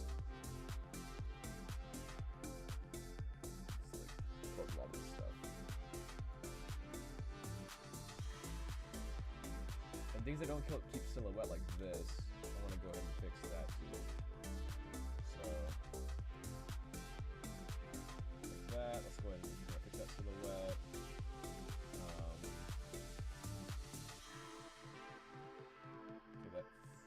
That follows silhouette pretty well, but then it clips here. So let's go ahead and fix this. So this all can go to that corner. Then we need to, we could have this. We can just create this, and then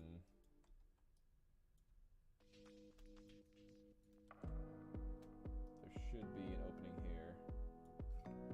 There it is.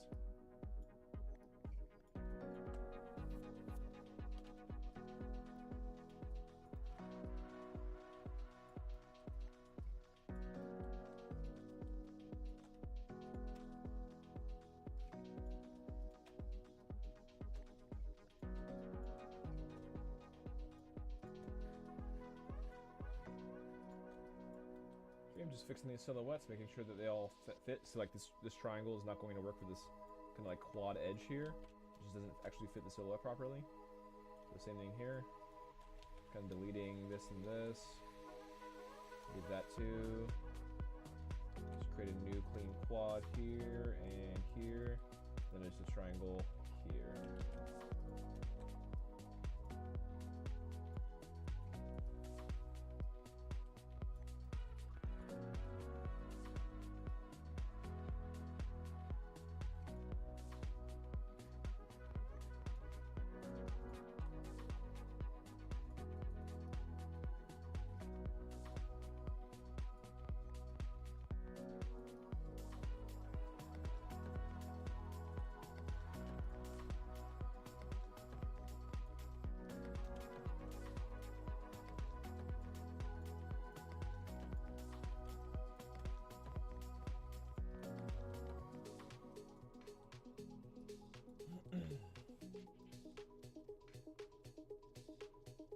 Alright, and we're almost done with this. Just wrapping up.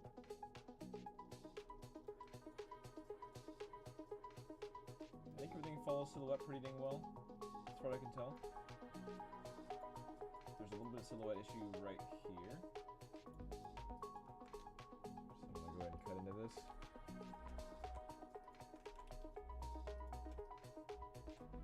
Oh yeah, and these guys, of course, need to get rid of these.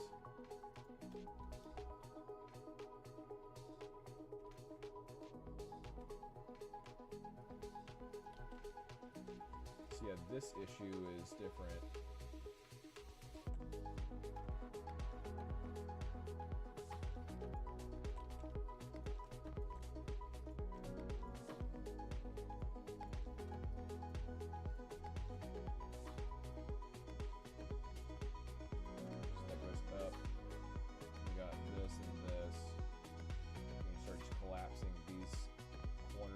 Like this. There we go.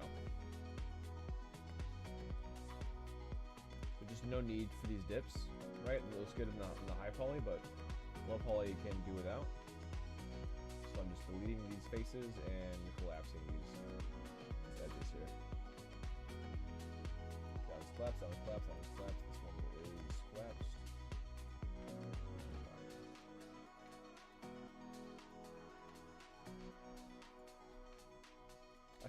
I still stand by the fact that decimation speeds things up. But as you can tell, you still have to do some cleanup afterwards. But to me, it's a lot easier than just doing all the retopology by hand. To save some time and usually get more accurate, like silhouette stuff.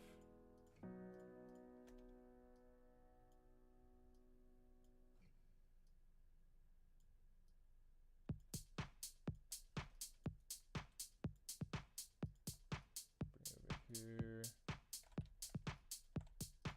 I'm gonna just create a little bit more geometry here. No, I'm just gonna consolidate it here. I think that'll be fine. It'll be fine on bake. I'm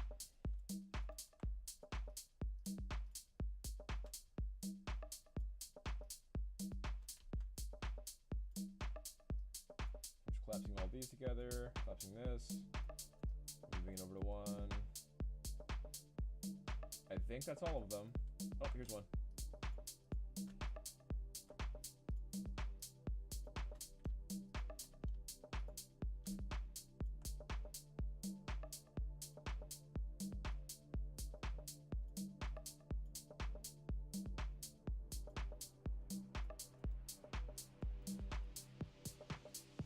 Okay, that should be all of the inset stuff.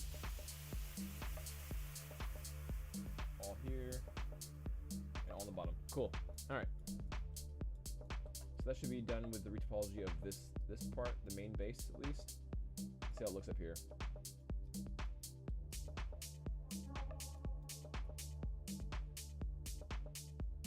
That's pretty dang clean. Like one thing right here maybe that can be adjusted. Down a tad.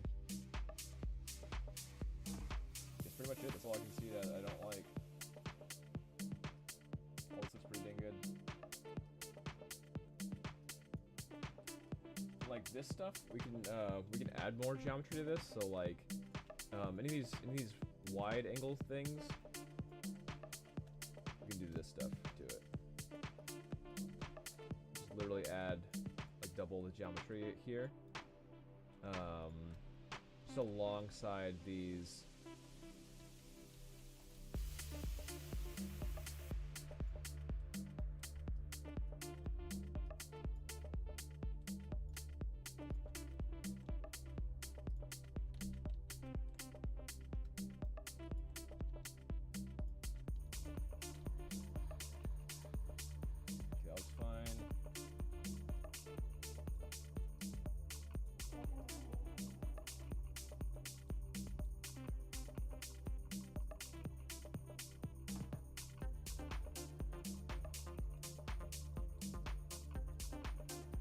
See it from this angle, that I can kind of see what's going on a little bit better.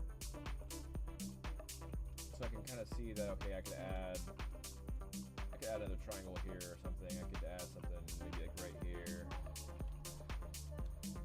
Let's say something like this.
didn't really. That's being, I don't know. I think I'm being a little bit too, giving a little bit too much polygons. I think I just need to be a little bit more pinpoint on this. So all those little adjustments I was making is something that I would do, something more mid-poly. I think for this game, we can just go as low as we can, and it's fine. So I'm liking everything else and the way that these look.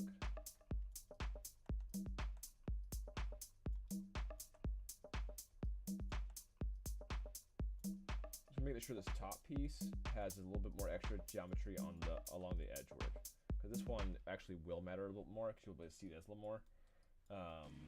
So like these two guys, these two corners.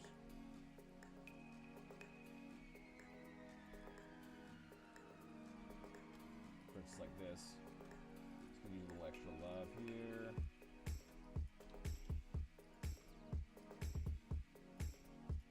This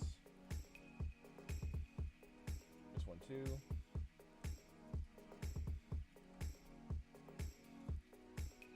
All right, cool. So I think that looks pretty good. Go ahead and save before it crashes on me. I'm gonna call this. I'm gonna call this bomb1 underscore low. All right, and I need to start making an actual group for this.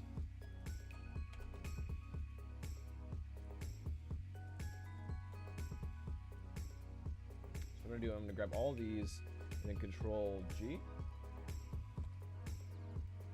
So now I have my group. I'm gonna call this bomb.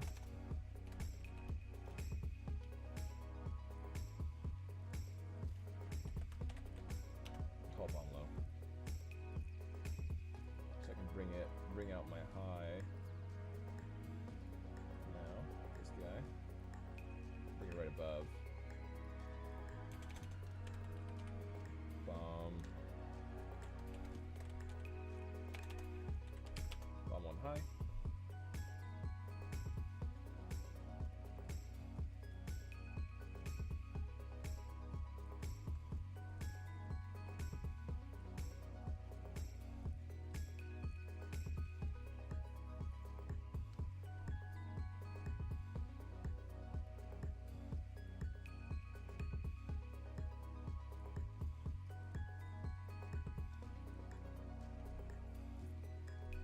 Alright, so I'm going to call this bomb 2 high, and then bomb 1 high.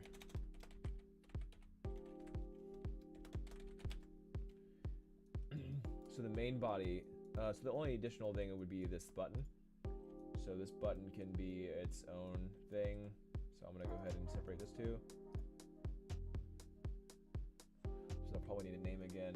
Yeah, when I separate it, they automatically have name changes again. So I'm gonna go ahead and delete history real fast, just to save something. So delete history. All right, so these become subgroups of that group, of subgroups of the subgroup. Go ahead and delete history and optimize scene size. There we go. All right, so now let's do this one more time. So this would be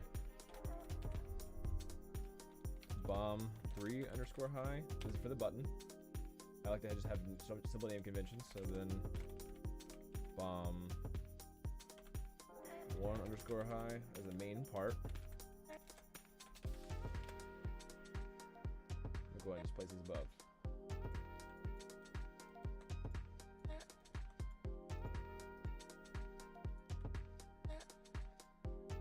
There we go. So now I have my bombs. This is the button, so I'm gonna call this the same thing as the other one. So that was 3. Okay. So bomb 3. Hello. This is my new one. I can go ahead and just get rid of this. My bomb 2 high. Bomb 2 low. Go ahead and fix this hierarchy. Like it doesn't really matter, but it's nice to have that. There we go. Delete history. Alright, I'm gonna go ahead and hide my high. Check out my low here. Alright, so we did pretty good on these this vert count.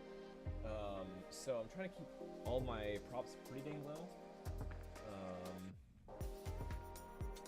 The legs. Hey, welcome to the stream. How's it going?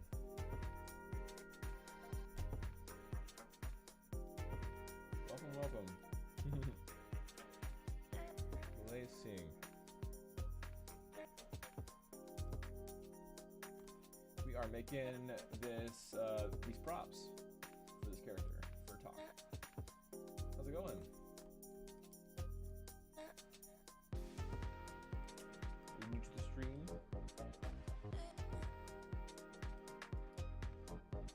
Alright, so real quick before I do anything else, I'm gonna go ahead and just consolidate a few things that I think that can be consolidated.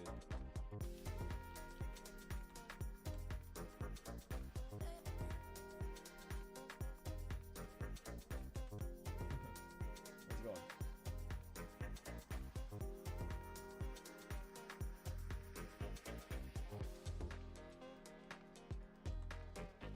So like something like this that has like kind of a long straight. I actually don't know if I want to keep that. So I'm gonna go ahead and I think what I need to do here, what I want to do here is just cut like this.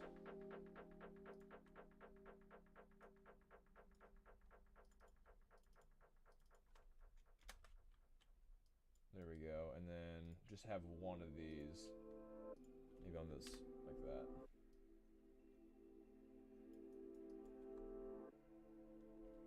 Oh, thank you. Appreciate that.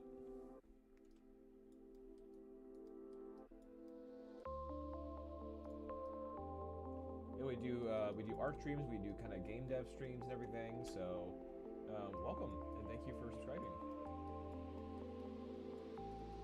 Try to stream almost daily. I have a few events coming up here soon, so I won't be able to stream this week as much as I normally do. But yeah, as soon as I'm back, I'll definitely be streaming a lot more often again. Grab these edges here.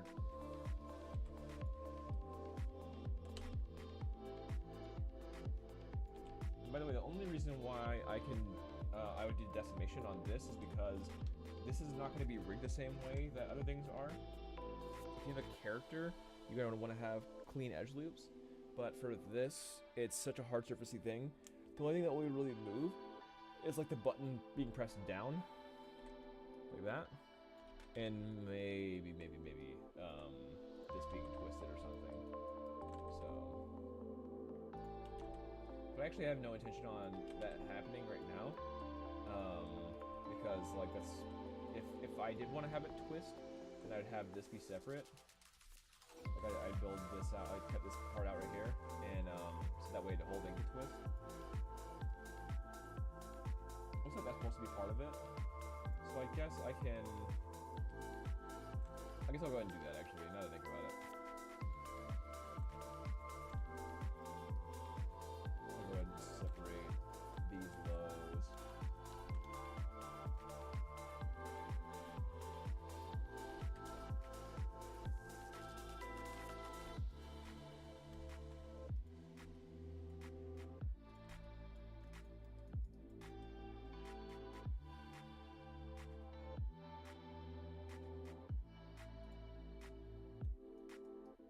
Actually, okay, I can do the detach function now that I think about it.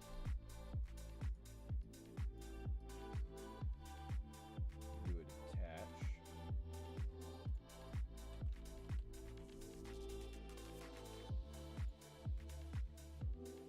This should work. Oh, here we go. This is what I'm looking for. Extract. Alright, so now this is a subgroup, which I don't want. I want it to be its own thing now. And I want this to twist with this right here. So this and this can be part of the same thing, but the problem is when I bake it, I don't want them to collide. So for right now, I'll keep them separate, but yeah. I wanted to just kind of handle this sooner rather than later.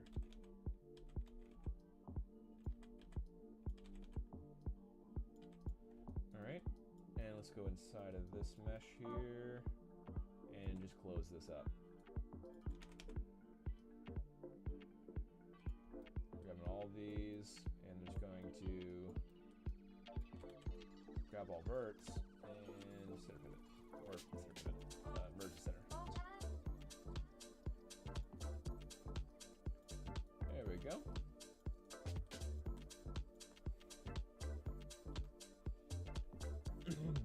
Now, actually, these lows, might be able to combine these lows together. Let's see what I can do here. Well, no, not yet. If I do that, then yeah, I'm gonna keep them separate. I'm gonna combine them this time.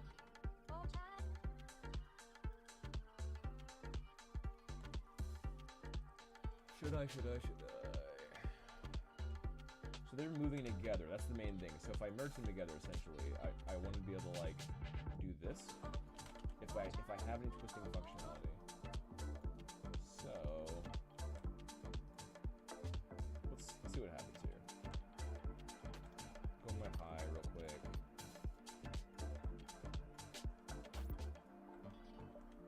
Go and hide everything else.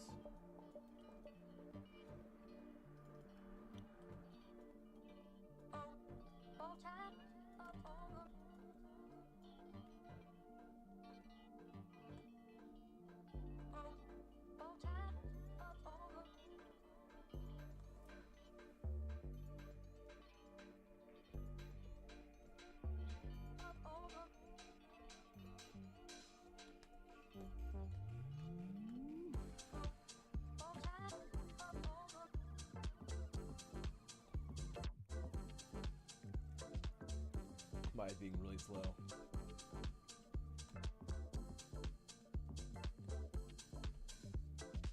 Like epically slow. Come on.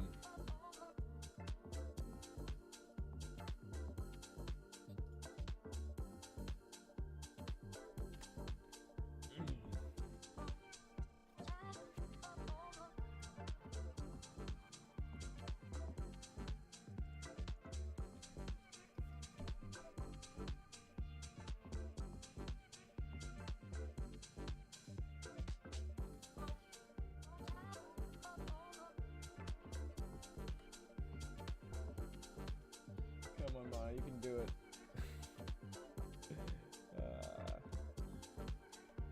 Go ahead and save, and so let's save some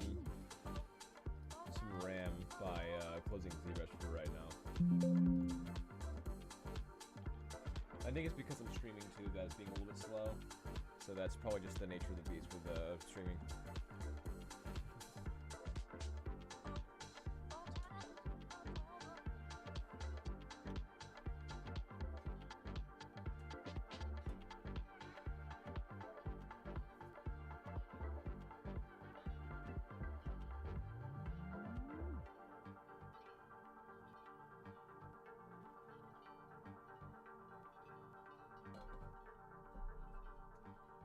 Let's see, I think it worked.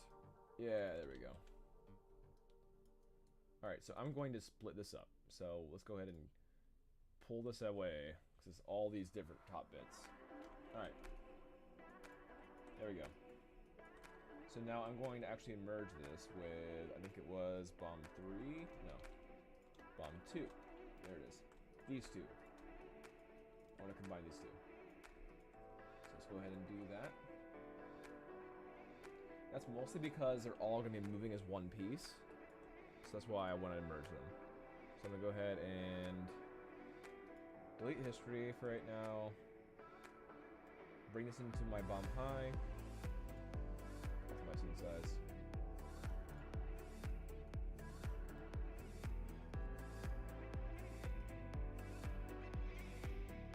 There we go.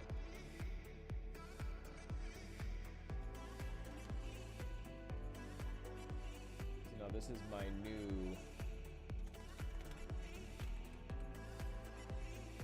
bomb 2 high. Bomb 1 high. mean, it's really an EMP grenade. I'm not sure why I'm calling it a bomb. It's an EMP grenade.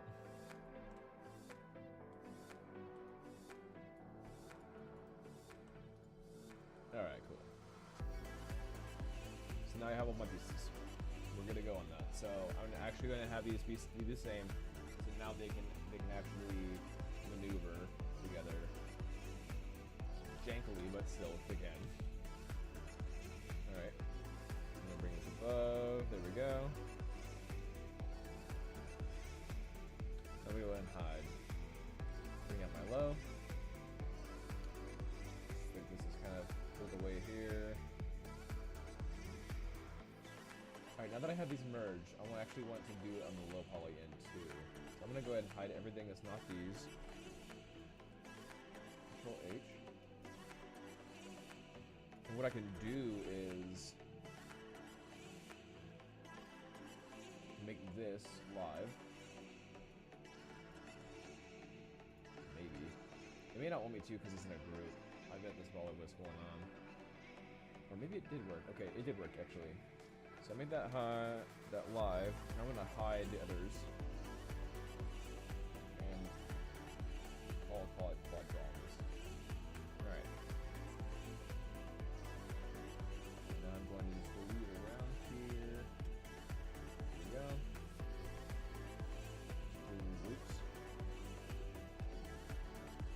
There.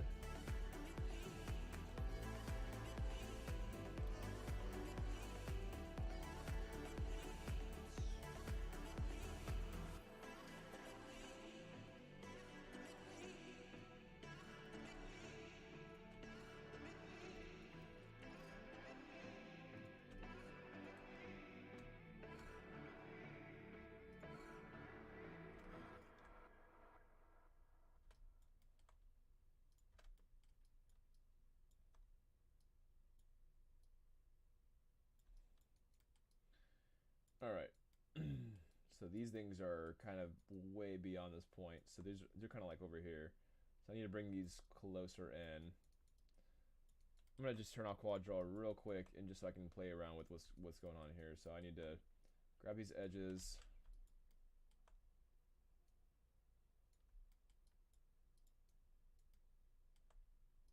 This. Bring these edges in.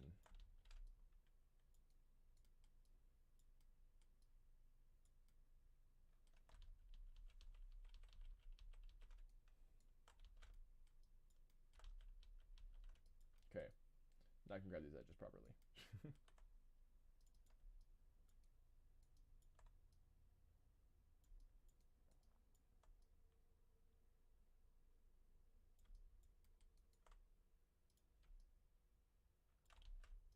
All right, cool.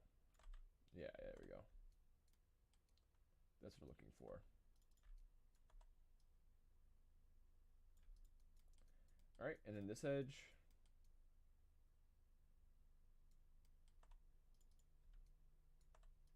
Let's go and slide that down. Quad draw. All right, cool. Now I fixed that. So now I can bring that music back.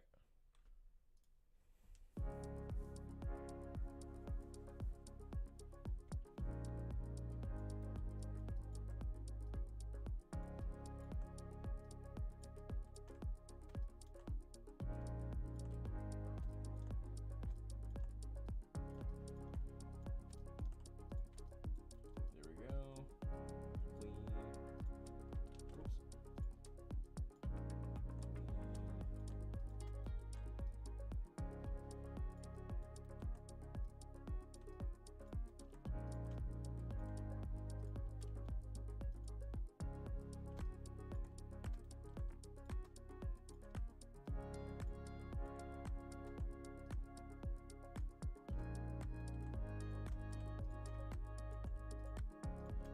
Cool. All right, so now it's attached.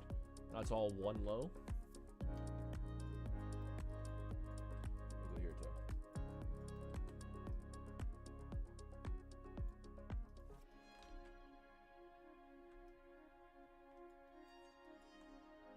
So I'm just trying to bring this closer.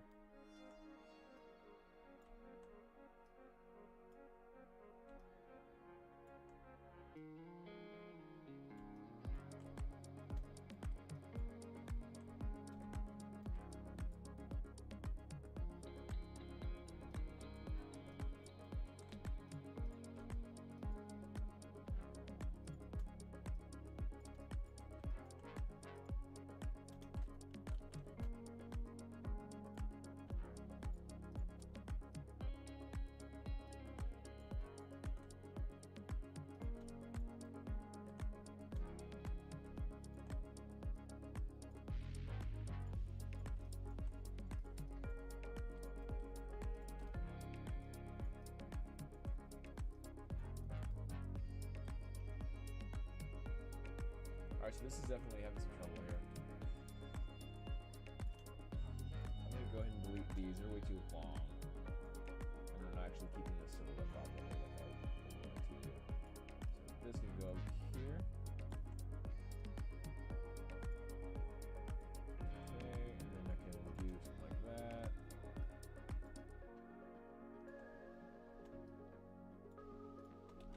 We have something like this going.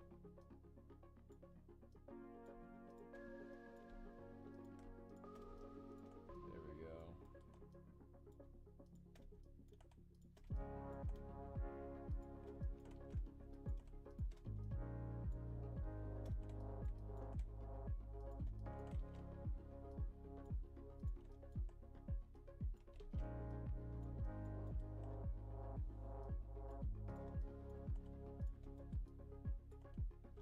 Yeah, retopology is one of the most boring parts about game development, for sure. On the art side. But fully necessary.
I think this one did a pretty good job at staying all together here, and it's pretty good overlap. So I think that one doesn't need any work on this side. Awesome. I think we're good to go now.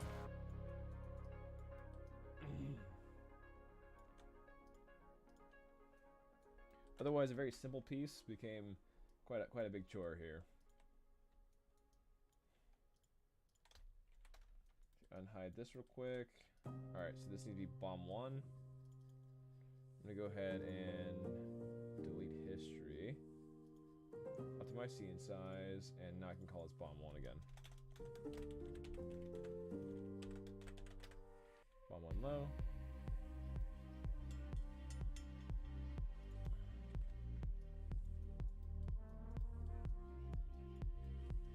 Alright, we're a good spot. So I'm gonna go ahead and hide this.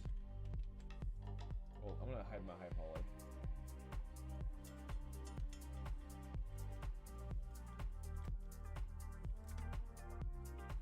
Alright, now here is my new low. See how it's kind of gray and white? That means it's not all the same material. So I'm gonna go ahead and scrub all this and then stick a new material. So right click, hold, and material attributes. So even though they're not like connected, like actually connected. What's up, Sketchcraft? How's it going, man?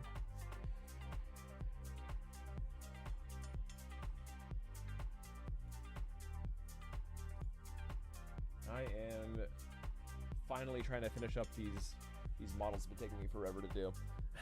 We've been so focused on gameplay that I'm like, I need to get back to art. But yeah, we wanted the game to feel good, but I just need to get back to art. Alright, where is... I'm gonna create a new... Assign a new material.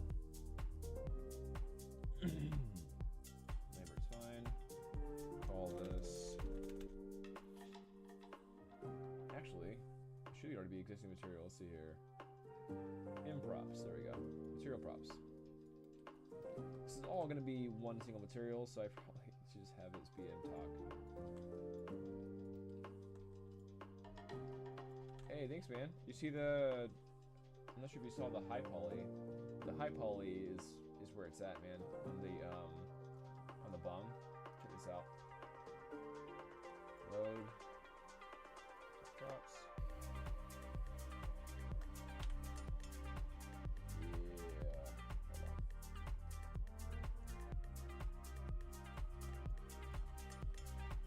I tried to like even copy like quite a lot of the shape language stuff and like all this. And I saw that we didn't have spokes here, so I just added like some kind of twisty, fun spokes in the middle, just like a single one and merged them together, like that. So I think it'll turn out pretty good. It's almost like a steampunk mine. Okay. But yeah, I'm pulling out of ZBrush because it's slowing down my computer. Alright, cool. So we wrapped up this low poly on the bomb now. I'm not worried about UVing right now. I just want to get done with all the modeling. But if you didn't see the blaster, here's the blaster. I think I may have sent it to you on Discord. So here's the low poly blaster.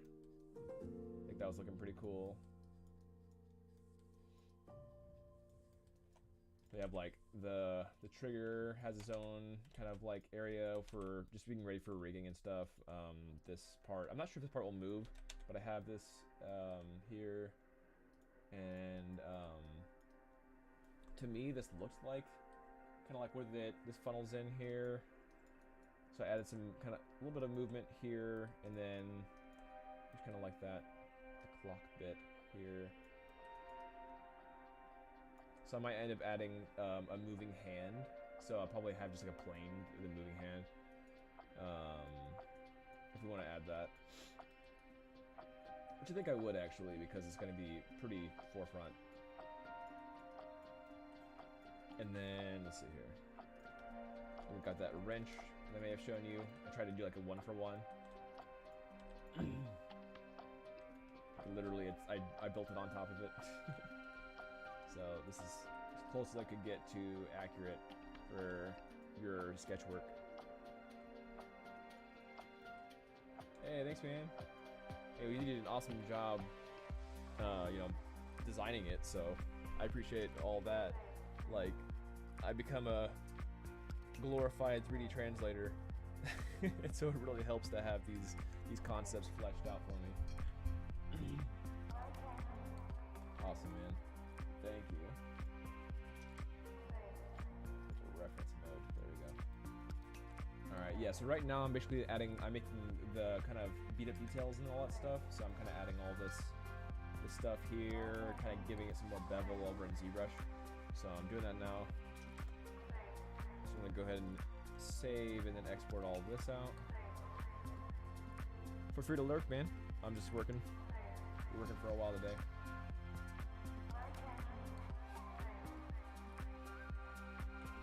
Alright, characters. Talk.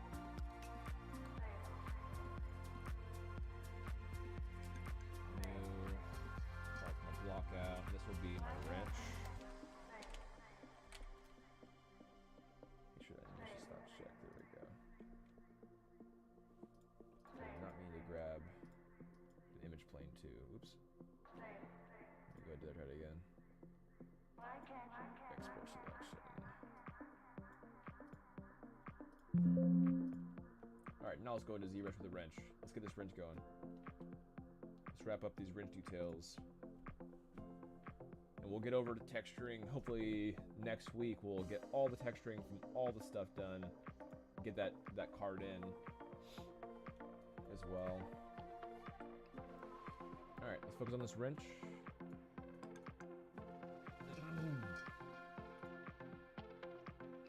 Alright, so I'll do talk props. Okay, so I have my bomb here. I'm gonna go ahead and bring these into the bomb folder for right now, so it's all consolidated. There we go. Let's import that wrench. Import. Oh, this is on colors, so we need to block out, wrench, import.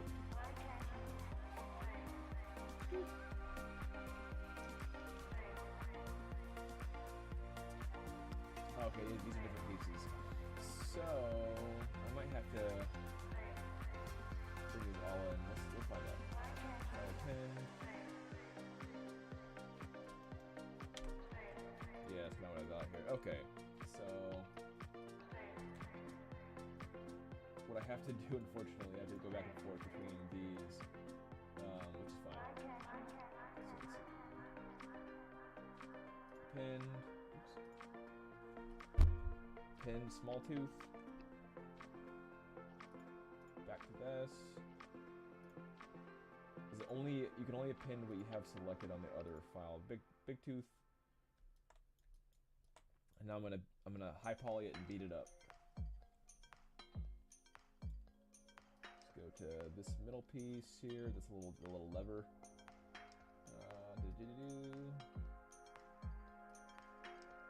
Pinned rotating bit, and then last one. Here's my between section. So hover on that, and then a pin between. Sweet. All right. So now we have all of the wrench stuff in our new file here. So let's add some like thickness to it, like for instance something like this. I feel like the top of the wrench can be thicker like that. I haven't worried about the thickness yet, and what I can do is just fix that up. And after I'm finished texturing, I can actually just change up some of the silhouette a little bit more if I want to add more thickness to it. But right now, it doesn't really matter. All right, what do we got here?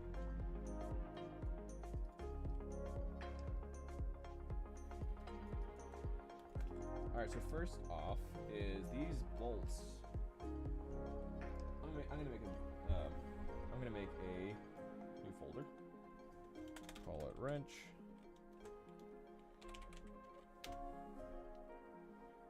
Right, and I'm gonna just drag and drop all of my wrench pieces into my wrench folder. Doop, doop, doop, doop, doop, doop. Cool. All right, now I need to separate these. So let's see.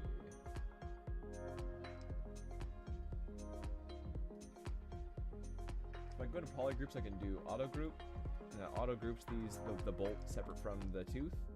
So I'm just gonna auto group all these things. What I could really do, make it easier on myself, is if I just merge all these together. Alright, and then I can auto group everything at once. So I can go over down to my poly group, auto groups, and that changes all the different pieces into their own unique little colors. And now I can like color split. So I can go over to my subtool, split, group split,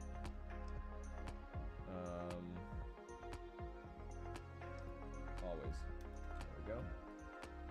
And it all unfurled into my wrench folder, which is great. Sweet. So now I can focus on these individual pieces. This is my main piece right here. I decided to keep the ring together with the wrench because I don't think this looks pretty sturdy. I don't think it'll like flop around. So that's why it's modeled together. So what I'm gonna do is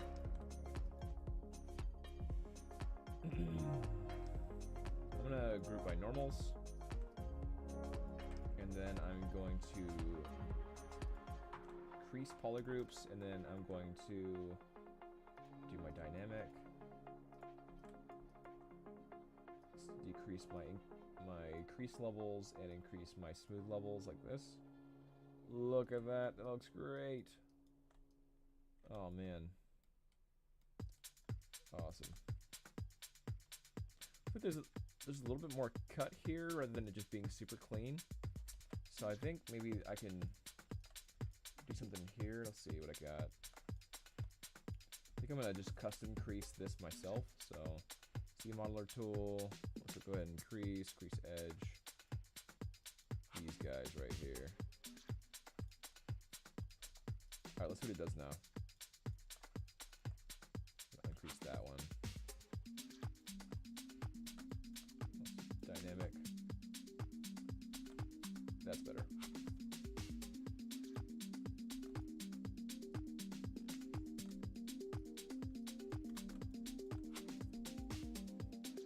Making sure it's keeping all the detail that I want to keep. So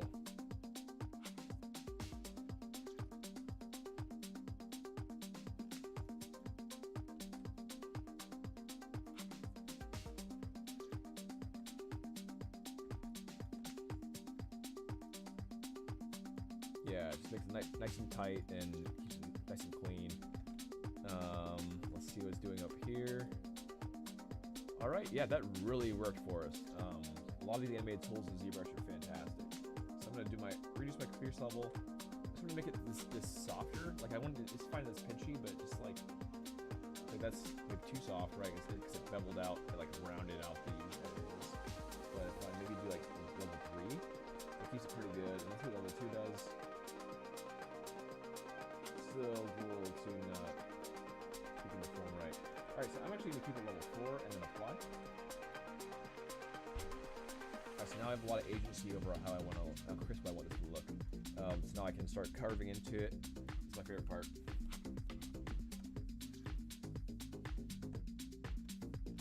So I want to keep it relatively clean. There's not a whole lot of like batch work here.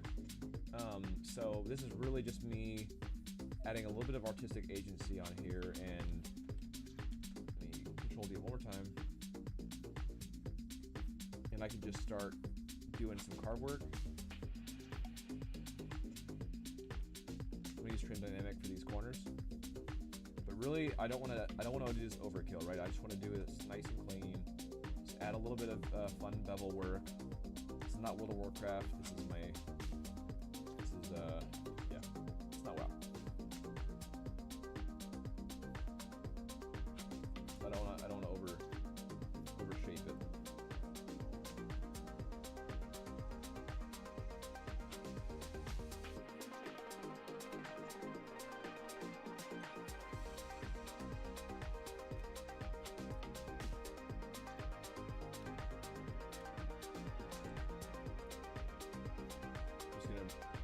Bust in some little more hammer looking details along these proper beveled edges here. Not too heavy handed.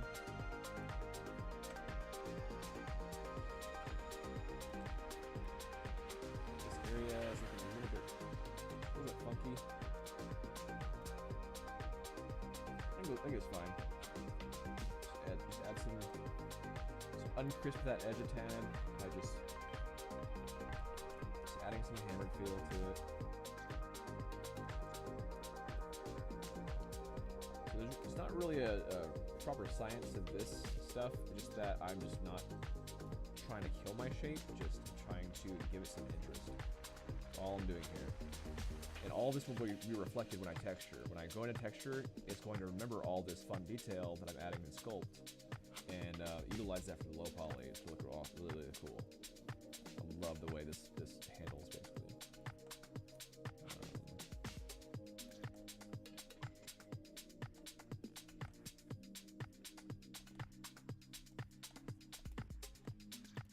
Alright, let's keep it flowing here. I want to tear into this one.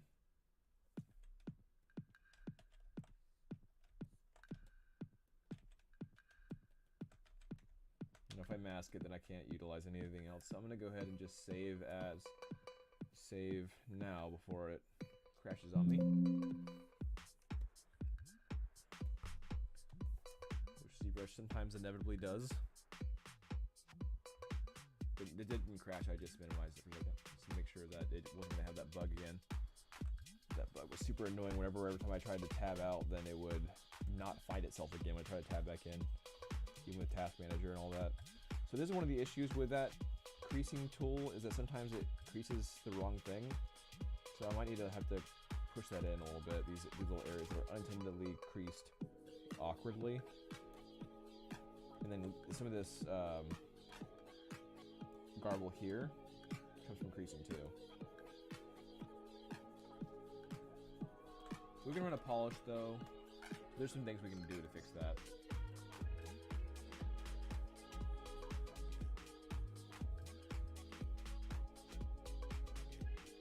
And really, now that we've got it to this level, I can actually delete lower and just do a Dynamesh. As long as it's high enough res, then it won't lose any detail. So now it should be a cleaner geometry, or at least cleaner to like sculpt on now. So you see, it went from 5 million to like 1 million there. Let's turn on polish. Oops, because that had subdivisions. Oops. Then that's because my resolution's low. I don't always like dynameshing with polish on, but I think it does have its goods. So now that I've dynameshed it, I can really smooth out these creases. There's like hard, weird creases that were happening, and I can work a lot easier with dynamesh. It's like I like reclays it for me. It's way more handy here. Okay, again, I don't want to get too heavy-handed with these, so I'm gonna definitely chill out on that. Let's get to this top part right here. See what we can do.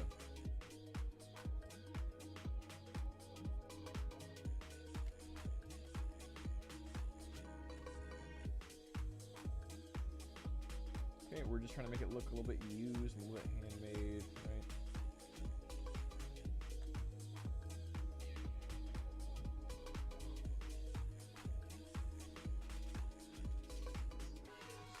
Just cutting these crease work right here.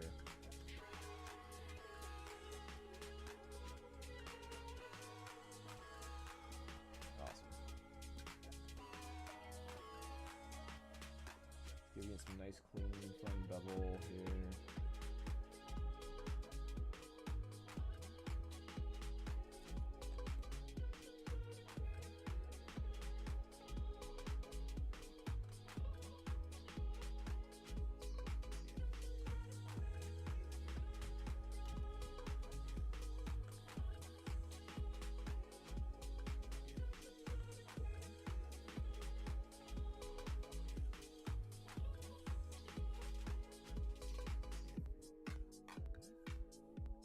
Okay, and I'll keep the rest that way.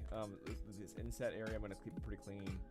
Because you have more damage the further out it is, right? So like if it's gonna be like tucked in like this, then I can run a little AO pass, like a little shadow pass for that stuff in texture, but it wouldn't have that much damage because it wouldn't really be affected, right? Like it's further in, so it's not like it would be like nicked as much as the outer edges would be. Still carving into these edges right here. See, this edge wouldn't be nicked that much because it's in more. I can give a little bit of love, right? Just give a little bit of love, but then move on quickly from that. So then, just popping into here. You know, cutting some corner areas, cutting some edge areas.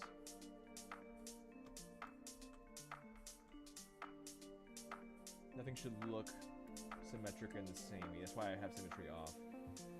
I don't think symmetry is the right place for symmetry, where you're trying to create unique asymmetric damage. So I don't suggest using symmetry for this kind of stuff.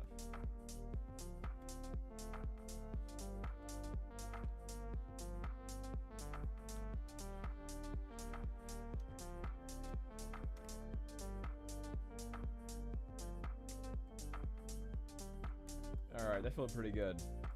Any more than this, it feels almost like stone, so I don't want to carve into it much more than that.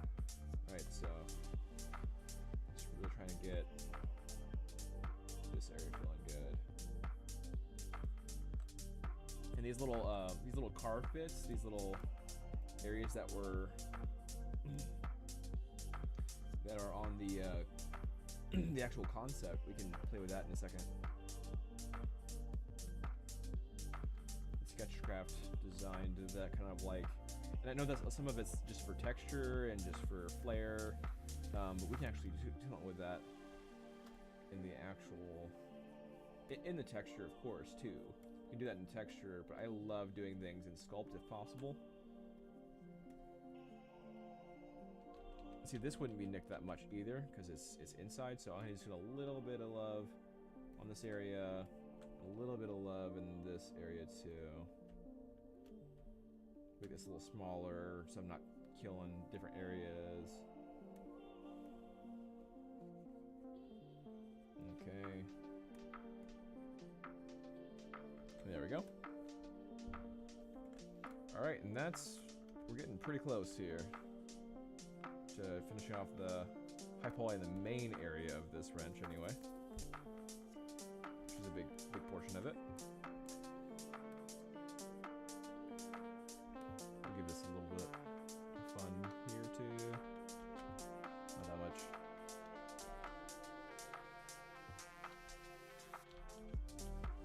I don't want to make it too obvious, right? Just a little bit of char. A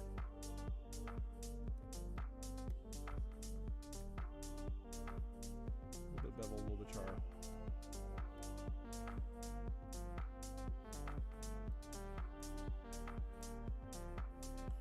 Alright, cool.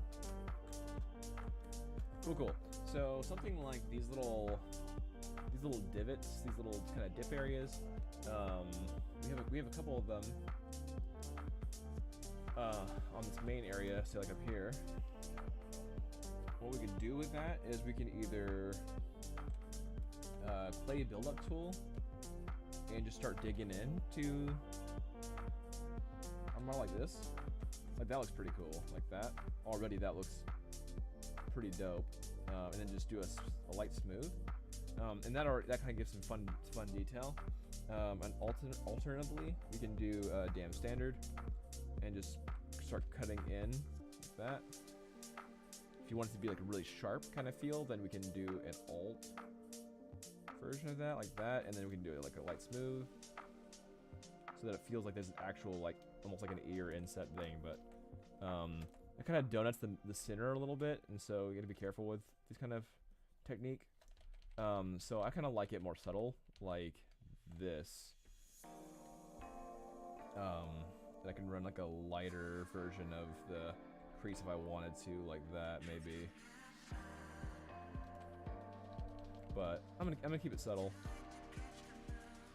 I think that looks fine for these divots. So I'm gonna just do clay buildup. Just pop a little bit, alright? Just add some little pops right here.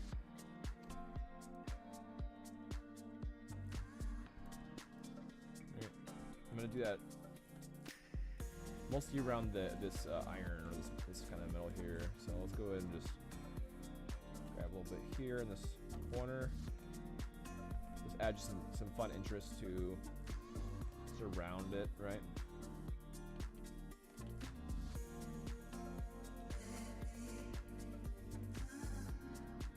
I'm kind of carving in, and I'm running a light smooth.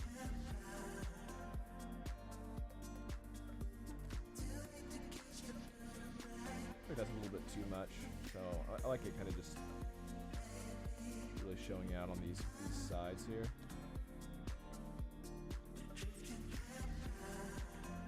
My side a little more.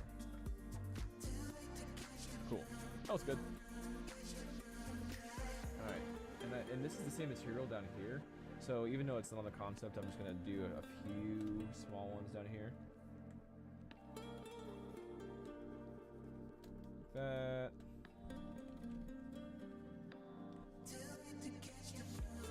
Just like two here.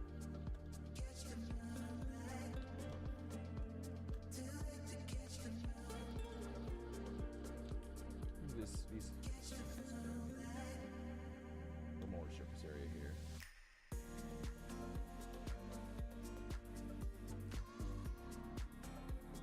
There we go. I like that. That was fun. Nice and carved in there. Cool. And I think that's enough for this main area. So let's go over to the other zones. Alright, so we have these guys. These are kind of our bolts here. So I'm going to go ahead and merge these together.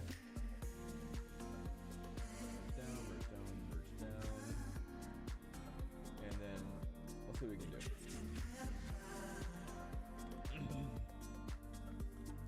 So first off, I'm going to do group by normals, group to poly group, and then let's do dynamic. Same thing here. Reduce the crease level and increase the smooth level. Let's see how that looks without the color. Pretty good. Let's do a 2. 2 looks like a too simple. I think 3 looks good, and 4 looks more crease like that. I'm gonna have 4. I'm gonna do 4. I think 4 looks good. Now that these are here, I'm gonna go ahead and delete this, and then the same thing. Turn on project, turn on polish, increase the resolution here. Let's make sure that's enough res. It's not. As you can see, it's too little pixely. So I'm gonna up it more. And one more time, we'll just try it again. Let's go to 2000 here. There we go, that looks clean. That looks like a decent resolution to work with. All right, let's start carving in.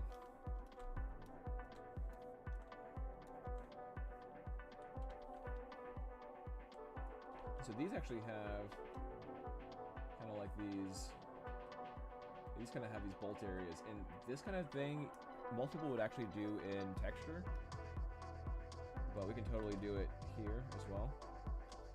Like this.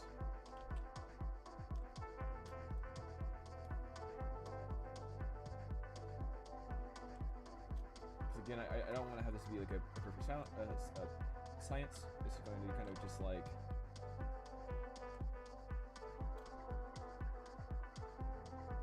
this is definitely an aesthetic choice, right? Like where it's, I want it to feel a little more organic. Like I would suggest that if you're trying to make like a mech or something that looks a lot more like a realistic kind of thing, then definitely go for something that's a little bit more from texture. I think I would do texture on most things that I wouldn't want to look more organic and just have very, very specific.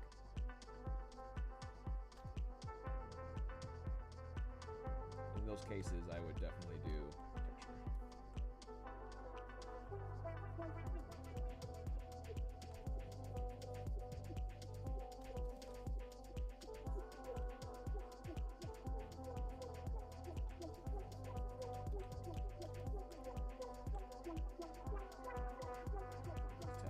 Tad bigger.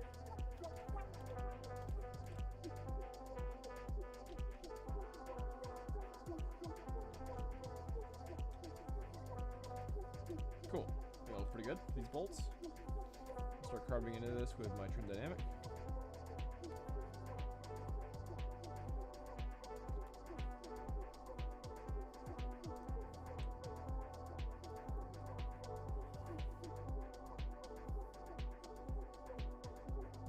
Not too much, not too heavy-handed, right? Just a few little, beat up spots. Add some interest here. These are kind of things that in a lot of games would be duplicated, so you might actually only want to do like one of these, and then just duplicate, and then just have the same information on all of these, and that might end up be the way I end up doing it. But for right now, I'm gonna have them all have unique information. I think we'll have enough texture resolution to handle all the things we need to handle here, and not have to duplicate only for information. So I like to have some uniqueness to my stuff, especially if it's going to be very forefront in front of the character. You don't want too many things to be obviously duplicated, or it looks kind of a bit cheesy. Kind of like having symmetry on a shirt for a character, right? It just feels a little bit cheesy.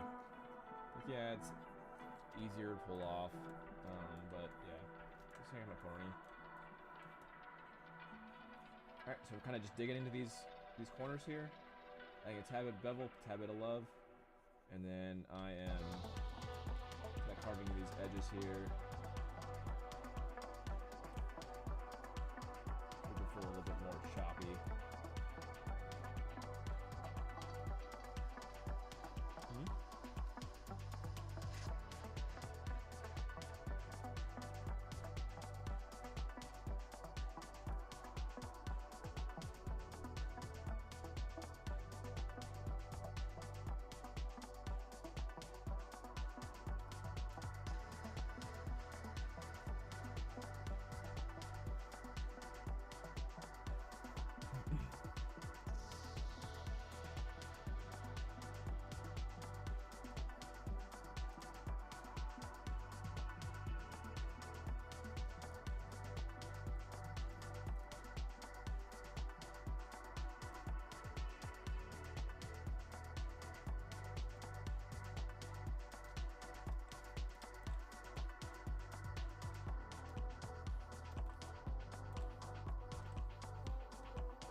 almost done with this.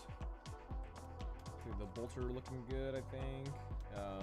We have bolts up here too, but I'm not worried about that just yet.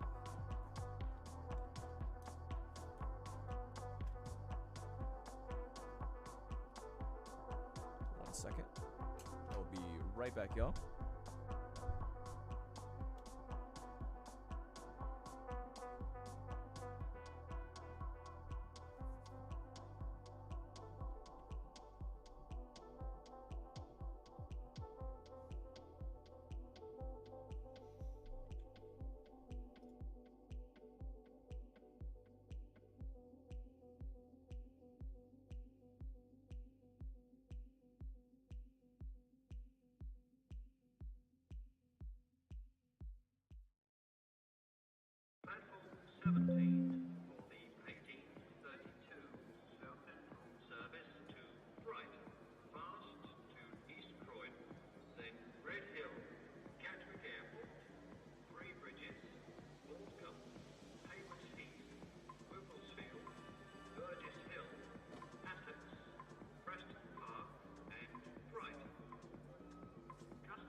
Alright, I'm back.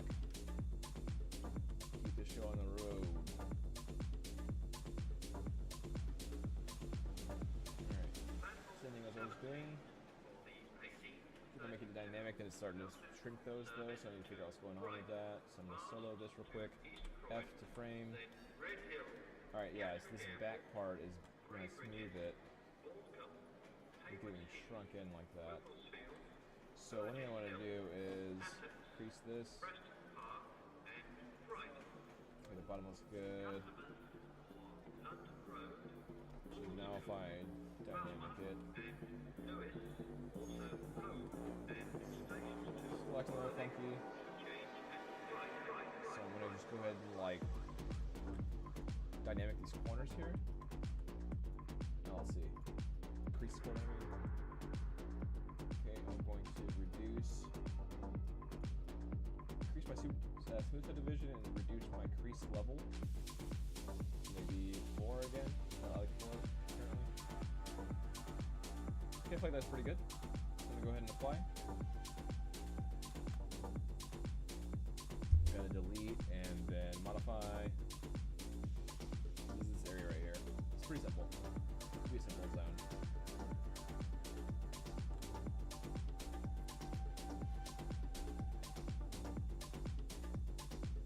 Alright, so this would be a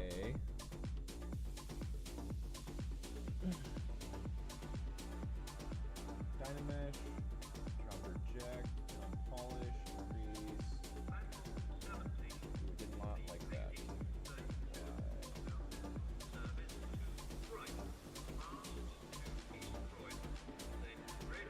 Well, I can just choose getting as hollow. So what I can do instead is modify topology and close holes. And that closes that gap right here. And now I should be able to do Dynamesh without it being plus. There we go. That fixed it.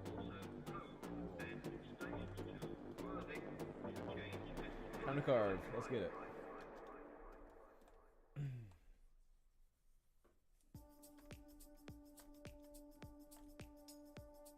Okay, I'm just running a light smooth on this so I can just prep it for my carving. Let's run that trim dynamic and let's get started.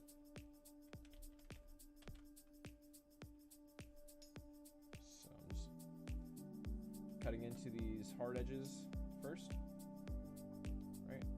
Just making it look more organic. Adding some bevel work to it here.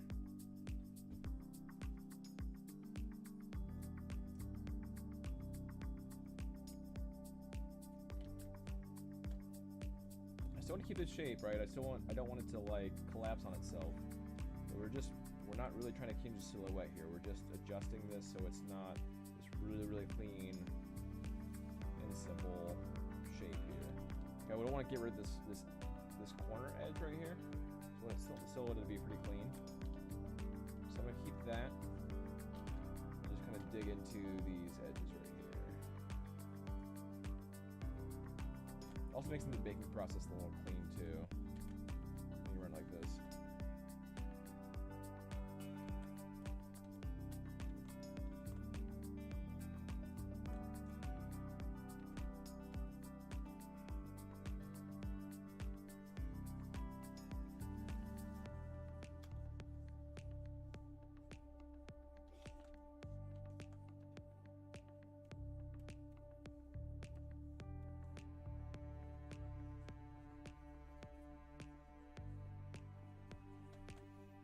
Alright, that looks pretty good to me.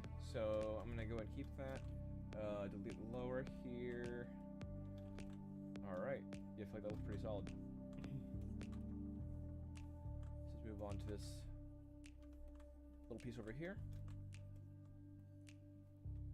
This should be pretty simple. I think there's a lot going on here, sort of, but we can simplify it. So group by normals. Alright, crease polygroup. Should get most of the things because they're pretty harsh angles. And let's see what it does when let's see what it does when I do dynamic. Pretty good. Yeah, I feel like that keeps the shape really well. I like that a lot. So for this one specifically, I'm not gonna do a whole lot of work to it. I think it looks pretty good, pretty clean. Go ahead and apply that. I'll add a little bit of love to the stuff, but like I don't think it needs like if it's just a small piece, I don't want to mess it up. Like, so let's see here. Let me do just make it not crunchy, right around 1,000 maybe. There we go. And so this kind of keeps its form better. Okay. And then I can just kind of cut into it a little bit here too. So like just a little bit here.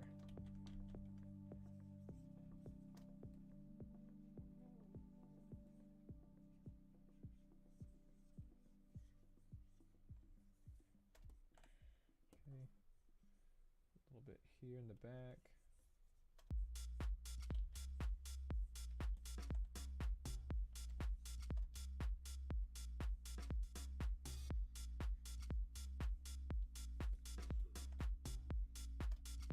I'm really just trying to keep it super minimal here.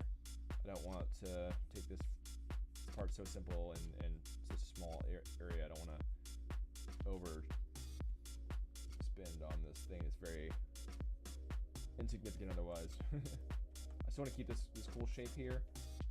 So yeah, I'm not going to overdo it. Go ahead and a little lower.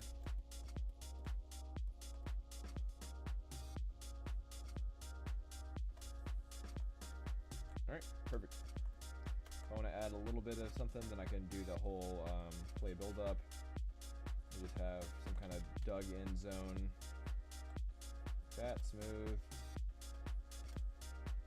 And dug in zone maybe up here. Smooth.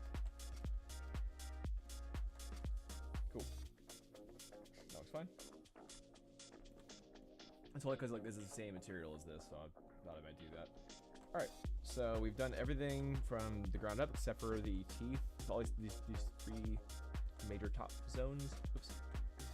One accidentally unsnapping itself.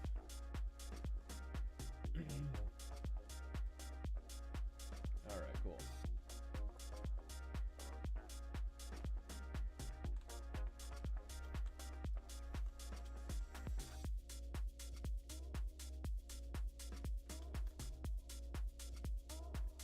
Alright, so let's go ahead and get this pretty quickly. So I'm going to do my group by normals, then increase by polygroup.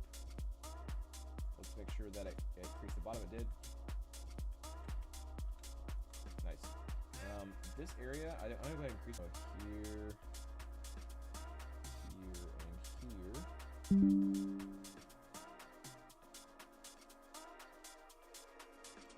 That's really messing up here, so I wouldn't figure out what's going on.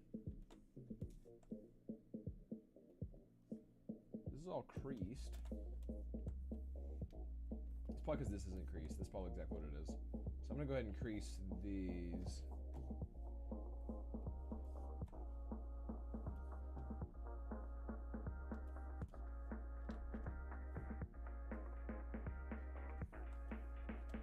Now we'll see if it crunches again. It kind of is pulling up like that. I don't like that. Let's see here.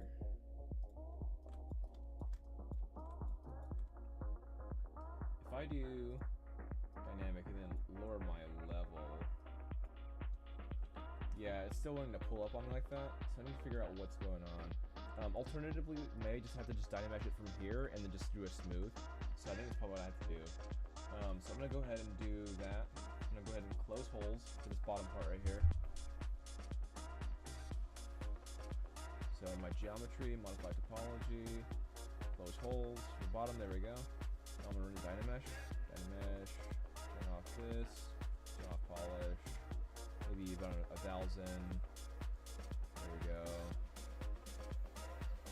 So now this should work for me pretty well. So I'm gonna go ahead and run it to dynamic. Just gonna do a light smooth and everything.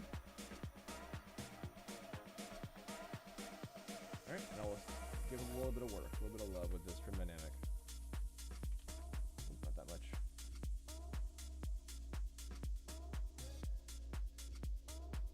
Okay, so I'm just carving into the edge here again, as I have been. If you're getting too close to that edge and have the intersecting zones, then you can go ahead and like hide everything by soloing, and then like this.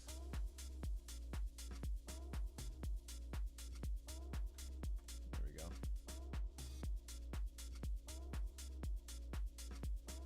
I'm just kind of digging into this corner to add that nice bevel. And then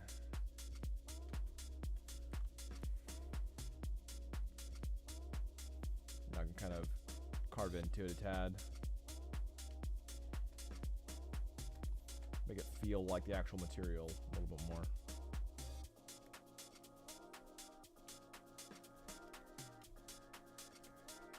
So I want to keep this nice sharper corner here, but just kind of have that nice,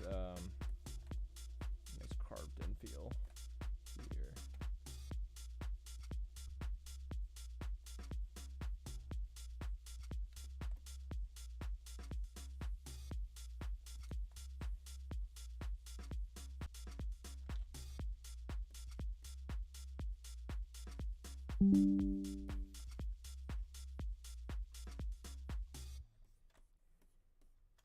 Alright, and then for these little pieces, similar to what we were just doing before,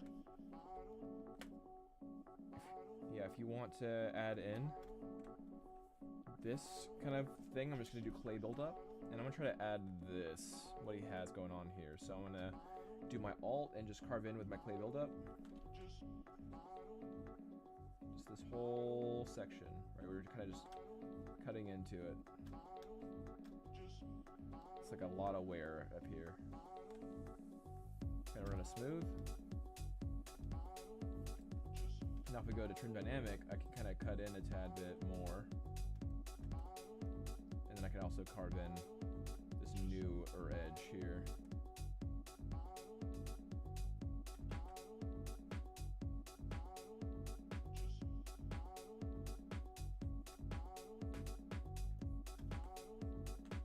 Like that.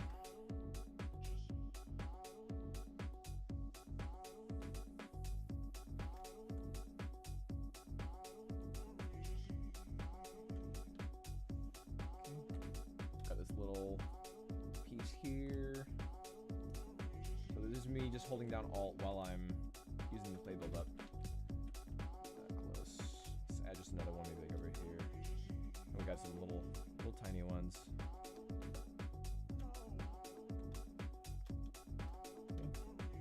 You can just add some general interest on any of these areas.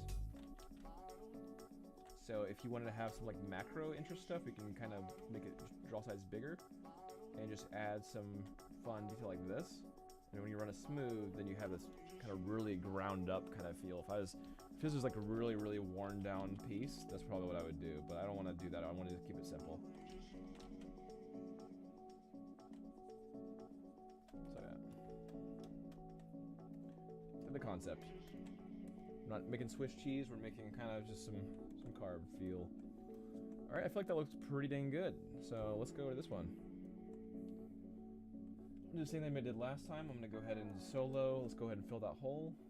Modify topology, close holes. Alright, and then go to the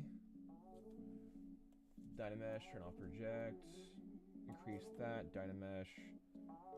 Okay, looks good. Alright, let's get to it. Just gonna start smoothing this out a little bit.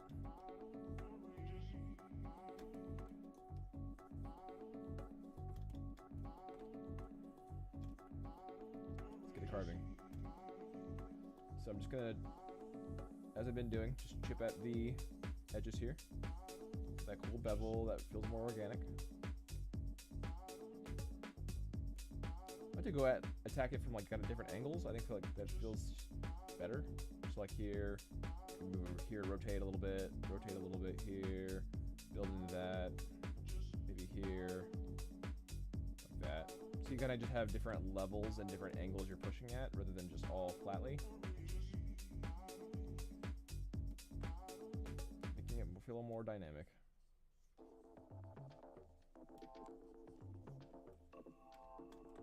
Okay, like that's enough carve into, and maybe it's a tad bit more here.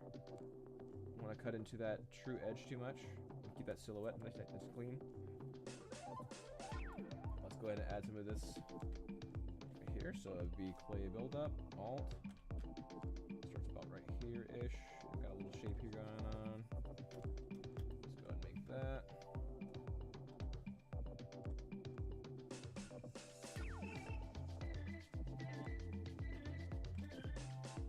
carve near the edge here. Oh.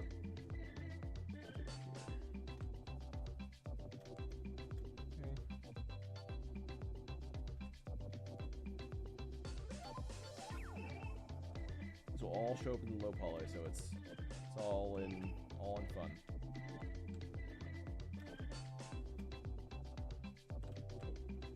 Carved weird. Alright, I'm gonna go back to trim dynamic and just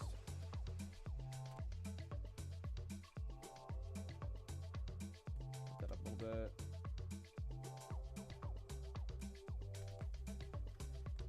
Awesome. Okay, feels pretty good.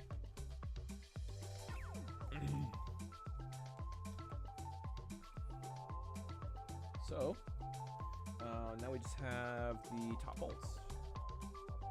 I'm gonna go ahead and merge these two together.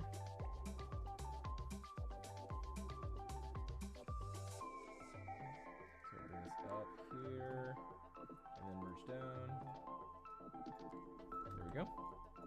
I guess we have this in between as well, so.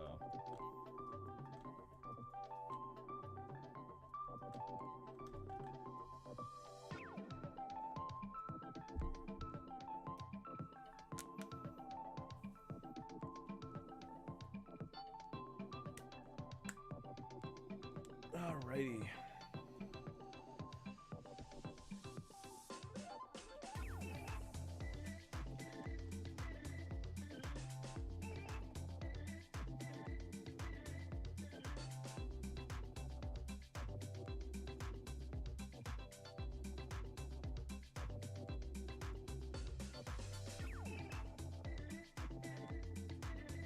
I like to do better on this one. Go ahead and apply. Start carving in.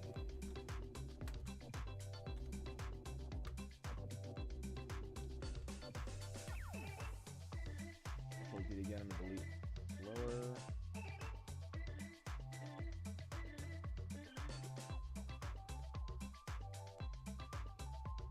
Okay, this also has that same detail as other bolts do.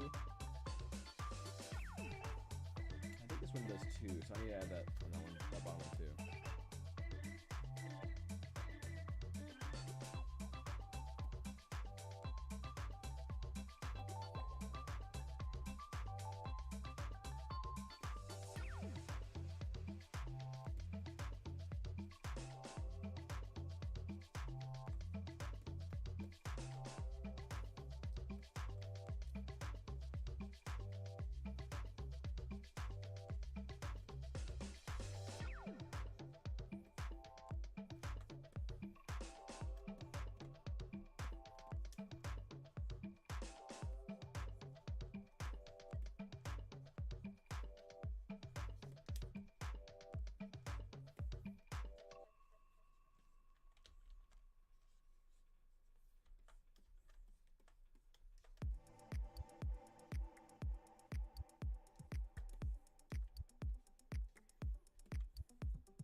Alright, cool.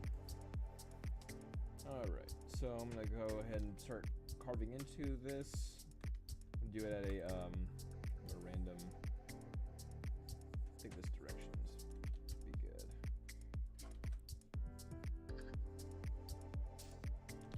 What I can do for this one is mask.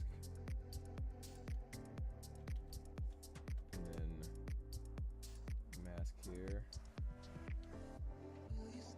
opposite way. I can reverse mask and then scale them in like that. It's a both at once.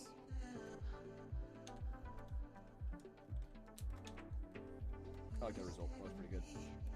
I'm just sitting here.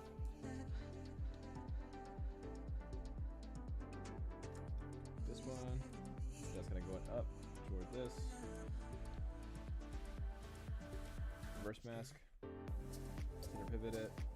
Blue. Scale it in.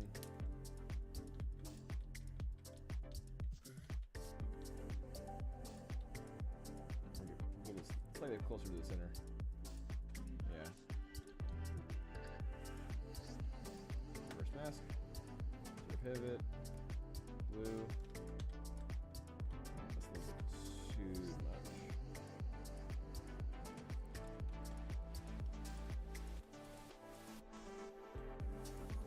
Alright, last one, not as important, but I'll add it. Just this bolt here. Just carve it in here.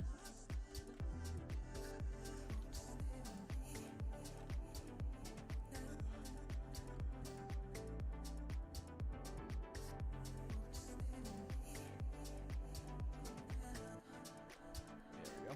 And then last little detail that I can see is this little bolt in the middle that I completely didn't see before. So it's kind of like right here. What I can do is I can just create an inset like this. Maybe like right here. And then I can pull it out. It's very similar to how I did the button.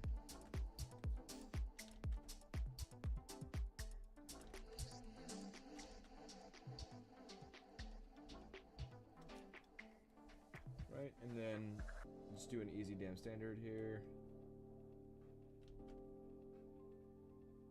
Just like that. Okay, so if I want to duplicate that, this side, same thing.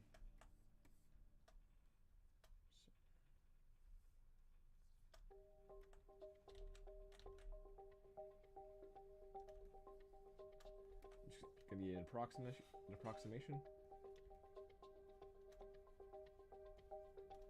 Okay, and then we'll do that damn standard again.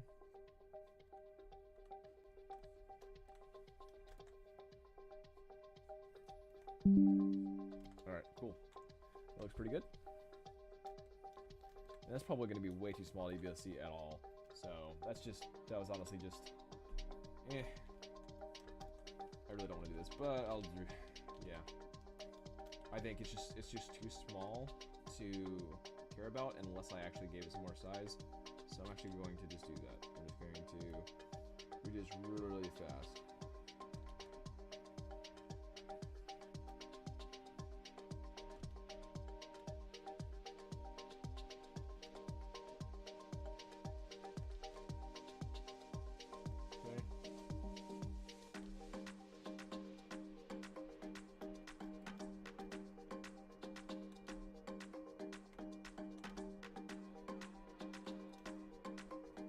Right at the top of here.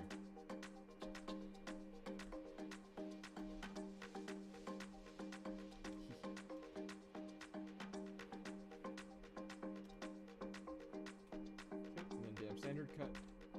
Chop it in here. There we go. There's a little bolt, but bigger than it was. All right, cool. So this, other than just the between, is done. So we just have this little part right here. And this should be really, really easy to do. Because I actually don't want to carve into this. This is a different material. This is more of a flexy material. So I'm going to do by normals, polygroup, crease polygroup basically, dynamic. Okay, so this ended up creasing the top bits. I don't want to do that. Let's do. Back to my crease function, and then I'm going to uncrease these.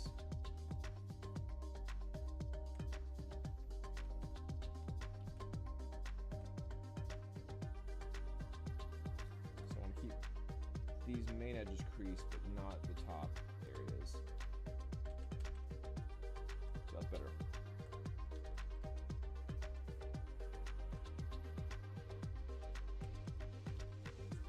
Yeah, it's going to cinch up on me. I don't like it.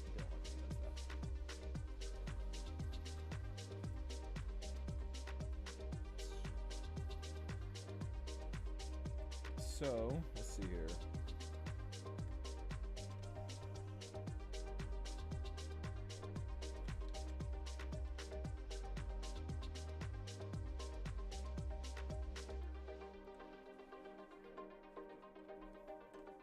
happening over here? Ah, I see.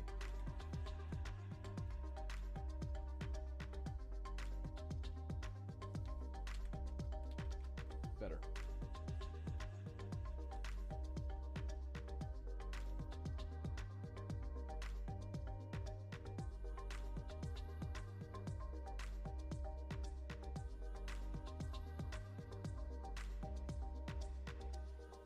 Turn off poly F, see what's going on a little bit better.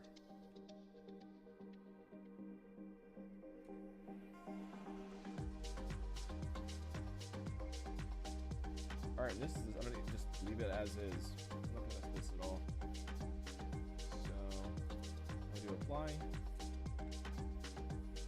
And I'm gonna leave it. Alright, and the wrench is finished.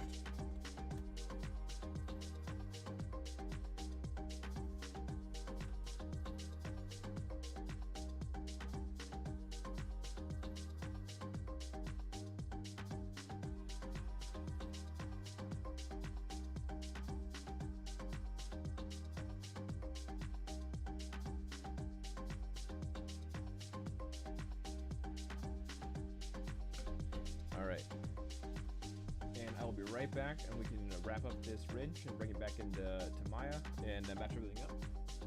Be right back.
Alright, we're back. Alright, so let's go ahead and wrap this up here. I'm gonna go ahead and save, let's see, and wrap up this prop, not the stream.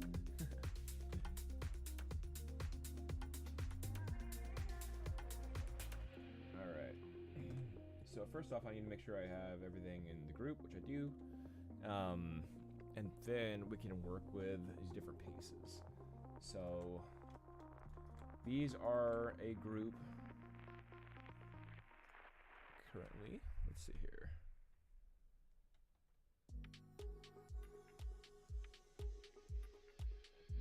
I think there's one I'm not setting it to on accident.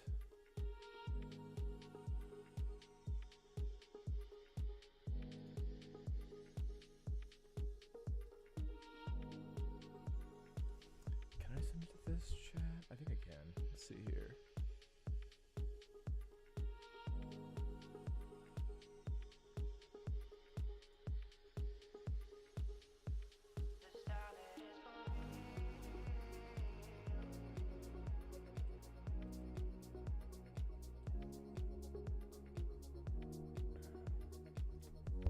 Okay, yeah, I wanted to send it over here. That's right. I'm trying to send my stream to Unreal Slackers Discord now. Real quick. Share stream. Let's see here.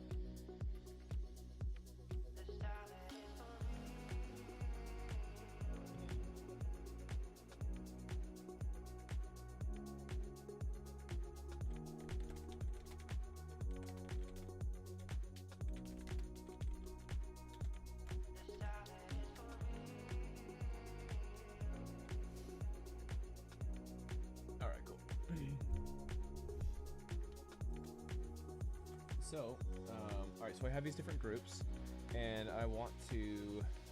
I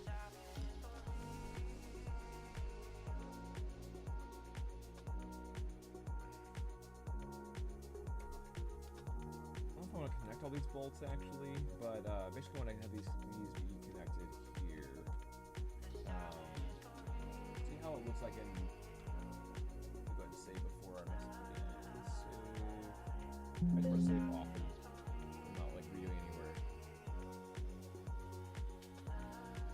Okay, Maya. What do we have here? We have our main piece. And in the main piece, these are all connected. And I think that'll be fine. So let's go ahead and reconnect everything the way it has been in here.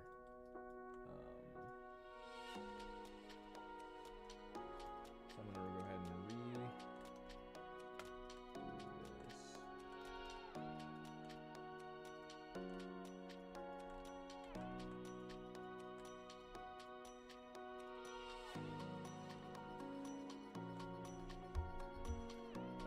so I'm gonna go ahead and just, I need to merge these, but first off, I want to go ahead and dynamesh this, or not dynamesh, decimate this.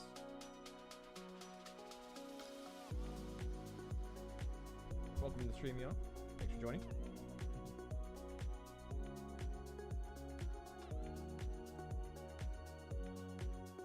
We are going to do decimation, so I'm going to process only this main piece am I going to pre-process. It probably takes a second because it's 2.5 million. How's it going with y'all today? Trying to do a long form stream.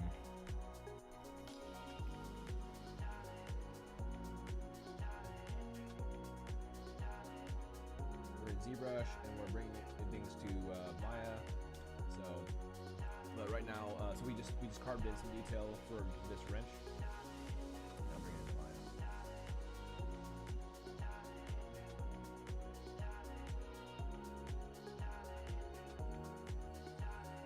Pre-processing current, and let's get over to. Okay, it's done. So now I can actually decimate it. So if you check this out, we can run a decimation, and I just want to make sure that it is keeping all the sculpturally detail that I like. Let's see. Let's run it at 10% from its current value. Let's current. All right, so it is now at a microscopic level You can see kind of some issues, but overall it looks pretty dang smooth. So we ran from almost at 2.5 million to 237,000. So much better than me. So all right. So I'm gonna go ahead and do it here too. Plus this current. It should be faster. It's less polygons. So all we're doing is reducing polygons so we can bring it into Maya. And for Maya not to absolutely crap itself.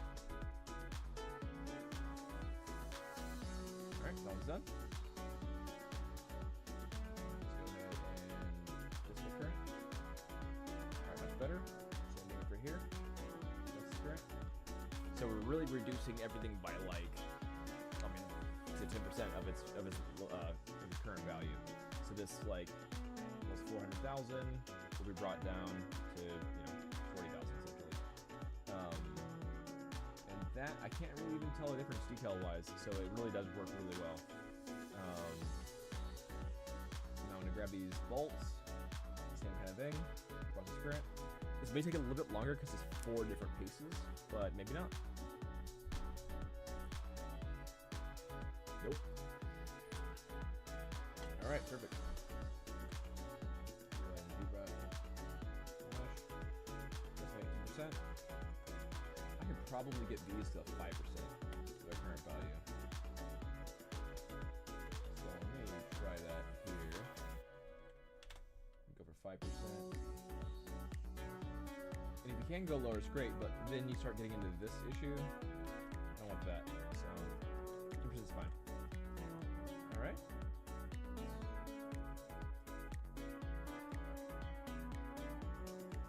All right, let's see what we got here.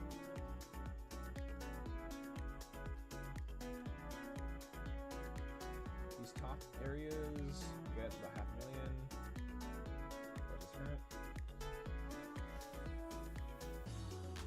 So it's a lot of the same for a second here. Then when we merge everything together and bring it into Maya, it'll be a little bit different.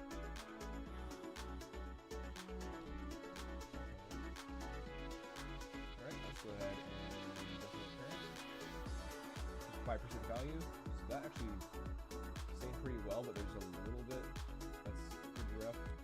So let's do 10% of the current value.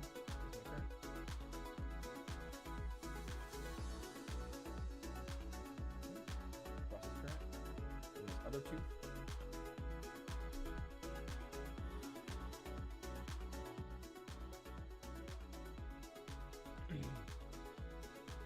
Perfect. Okay, that's neat. And I think these are the last two to manage. So this is actually already pretty good, and so it's going to reduce this one, and that'll be it for reduction's sake. Should be pretty fast. Good. Alright, let's make current. Awesome. So everything is heavily, look at how decimated that is. It looks really crazy. But it still kept a lot of its sculpting in detail, you can't even tell. Alright, so now that everything's been decimated,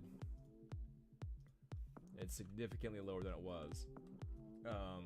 And this 4.5 million is from the bomb and the wrench, so it's not just the wrench here. I didn't actually realize that this was a separate piece here. That might need to be handled, I think, now that I see it. Well, change this thing real quick. So let me go ahead and hide. So I need to figure out where this is. So this is here. This piece needs to go up into this area. So I'm gonna go ahead and I'll look at Maya. The Maya, these two are in the same group, so I'm gonna do that. Go ahead and merge these two. So I'm gonna merge these down. Dynamesh. Oops. I guess I'll go ahead and solo this real quick and just do everything I've been doing with other ones. So that would be modify topology, fill hole, so it fills hole in the back. Now I can do my groups.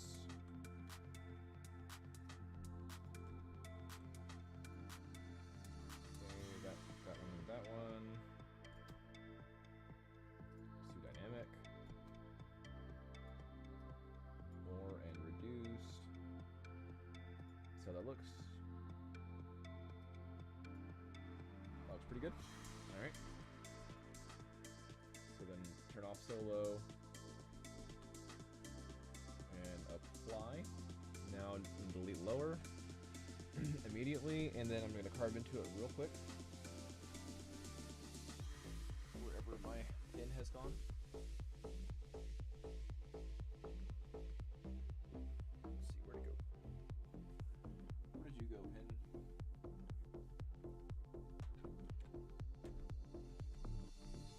Oh, here it is. It's hiding behind my microphone box. Here we go. All right, so I'm gonna go ahead and just carve this last little piece I didn't even realize was here. Solo. Go ahead and go trim dynamic. Control D one more time, and then run a light smooth, as I've been doing. Just try to carve into this here like this.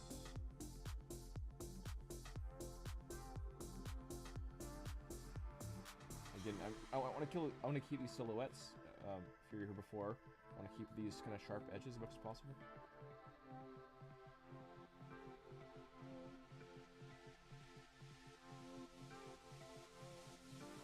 So I don't want to dig into those hard edges that much on the side. The profile will be like that. I'm really kind of just carving into it like this as much as I can without killing this.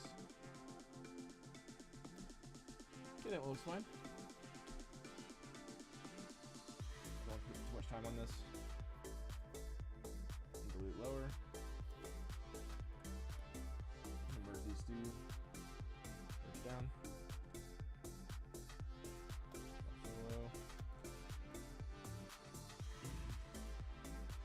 Alright, that should be all the pieces. I won't use anything I forgot anymore. Awesome. So, this is now combined. I'm going to go ahead and combine and take this piece with it. Go ahead and save real quick before it crashes on me.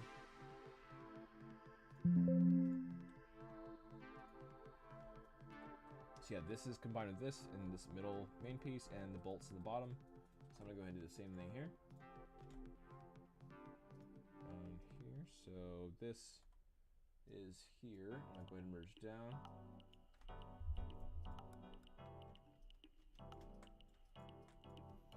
And then that piece is separate, but these bolts here, okay, so I can merge that again. Perfect. All right, so, and then up here, these teeth are, these bolts are separate. So I think it's like this. Yeah, these are combined, and that's combined like that. That's combined. So these are really only a few pieces here. This moving rotator, this, and this. So this is by itself.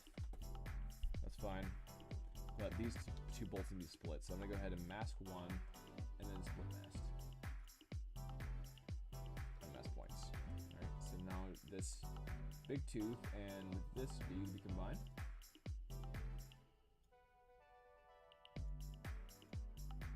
So I'm gonna merge down.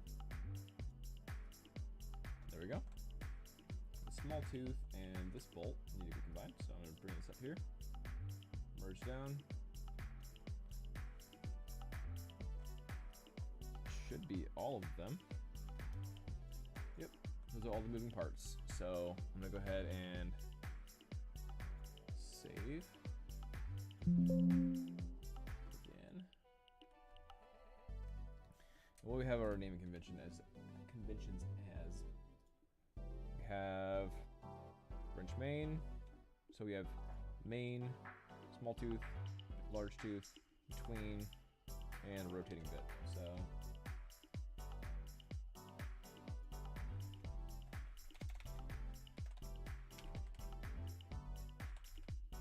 rotating bit high.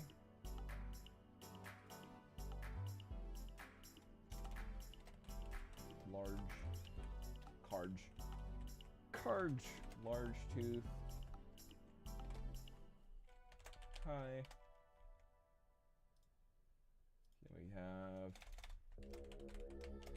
small tooth high.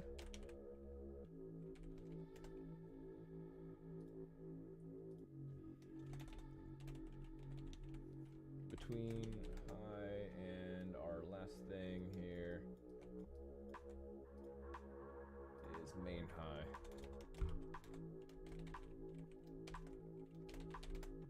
Alright, these are our baking groups, right? So this is not going to be like the final stuff. This is just how we're going to bake it.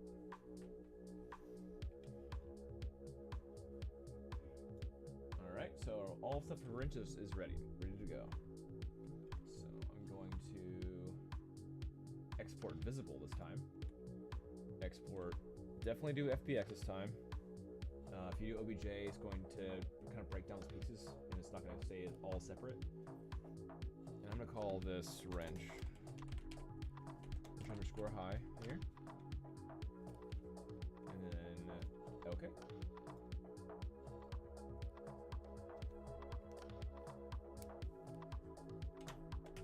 Alright, subtool exported. So that should be ready to go. Save one last time on the ZBrush front things. Alright, now I'm going to go over here and let's go ahead and import things. So I'm going to make... I can't make a group with nothing, I think, so... Yeah, I can't just make a group, I guess. So I need to actually have the models in here. Let's go ahead and save my Maya. And then bring in wrench high. It might take a second because it's, I think, 1 million polygons.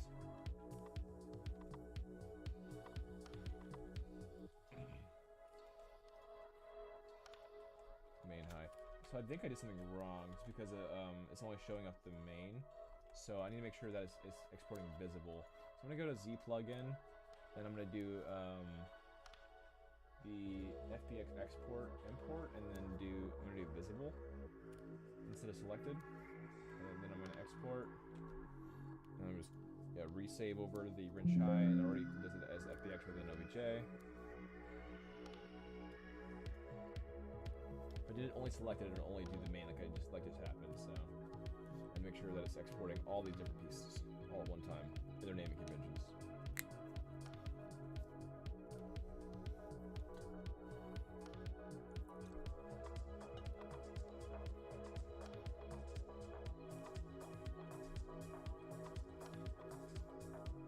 All right.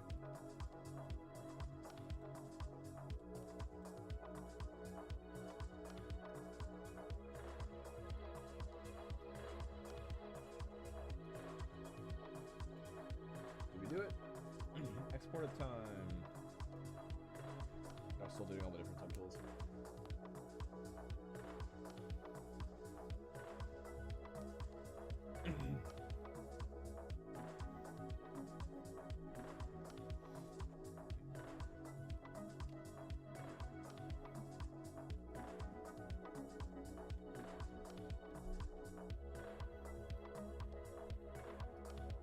File exported perfectly.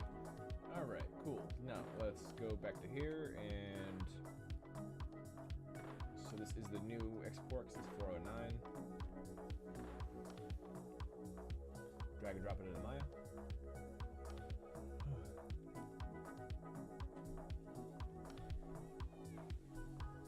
Okay, this should be everything.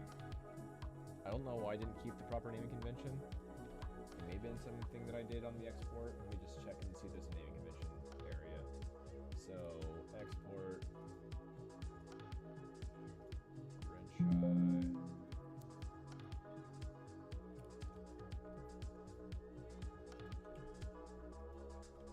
Wrench high. Yeah, that's what I'm trying to do. I went ahead and saved this. I'm going to go ahead and close the program. I don't want it to have to re-export itself.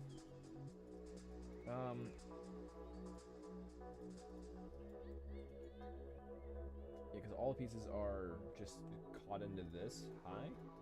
So there's definitely something that went wrong with the export. We'll go back into here.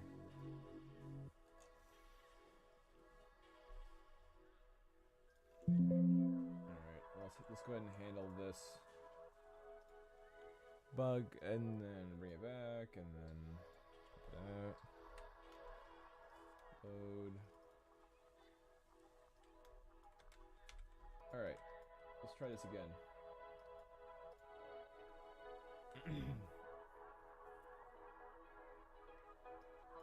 So all of these, Z plugin.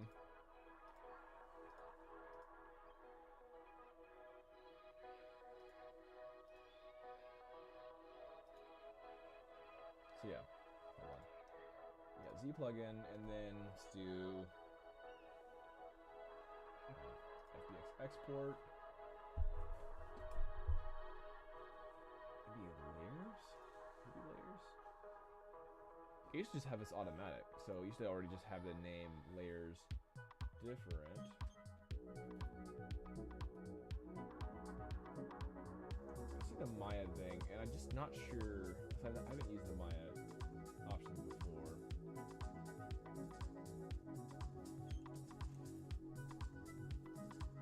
Alright, let's try this. So with layers on, it should now function the way that, so it should.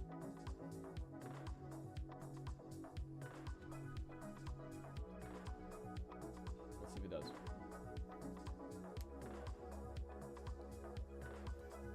So yeah, it should just all export as one.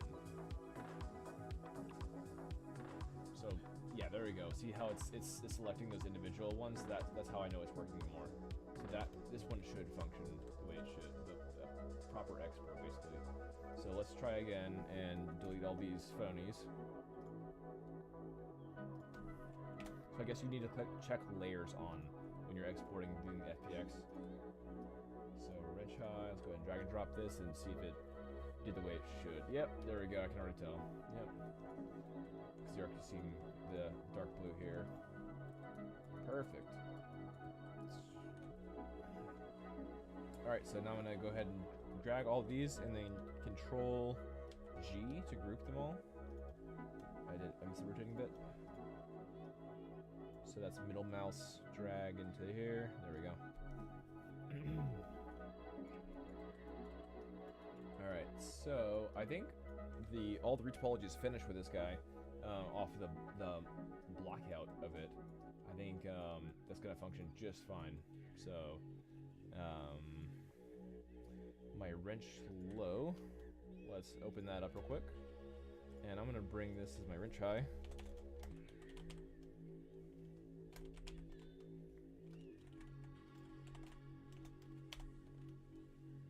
And I'm going to bring this up here.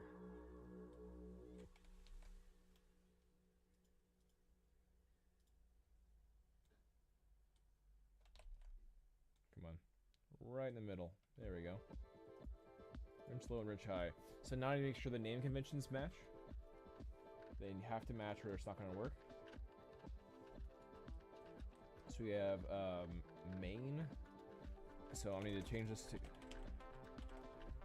main low to just match this. Here's our between.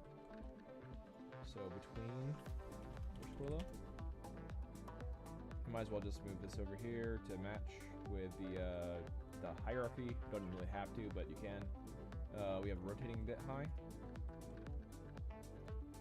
So we're rotating underscore bit, so I need to change that to rotating bit low. Hierarchy thing again, so I can bring this right here. All right. Now we got small tooth and big and large tooth. So small underscore tooth can now become large. Small tooth underscore low. Same thing with this one. Get rid of the underscore low. There we are.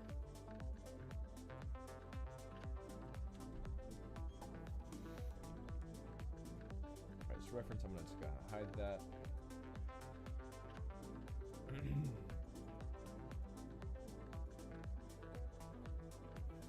Alright, so now I think I can effectively hide the highs now. It should work just fine. I'm gonna go ahead and existing and props. There we go.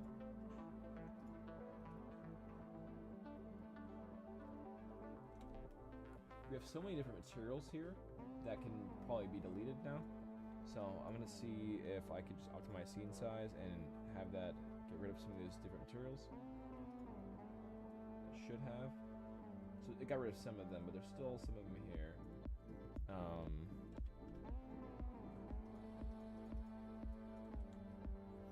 Let's see, delete history too.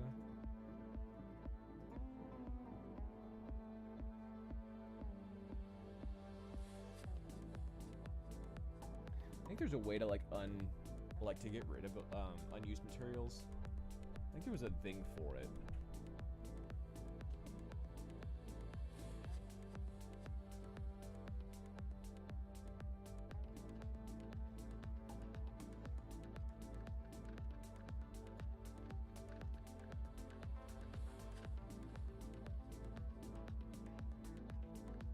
It might be in the cache data. I'm not sure. I don't want to affect that.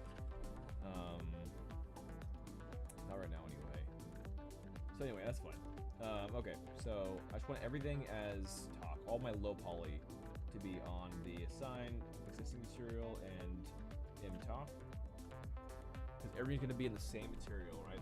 I'm going to try to simplify everything where Talk himself and so Talk, his props, his weapon, and his vehicle are all in the same material.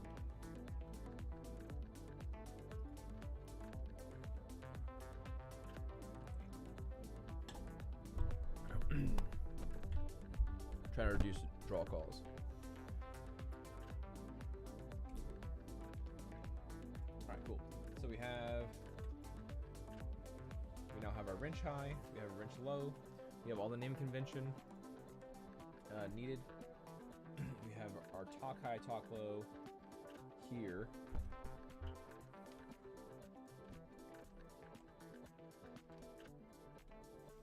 Alright, and we have our bomb high, bomb low. I think this is just our bomb.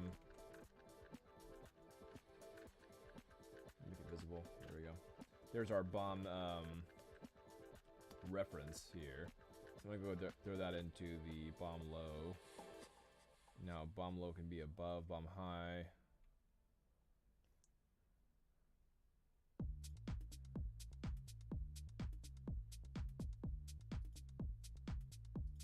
Let me see. Let me make sure everything is still looking good on the stream side of things. Okay, yeah, it looks like it's pretty clear still. All right, excellent. So we got our troll. Let's see. Remove. I'm gonna go ahead and report you. Here we go. All good.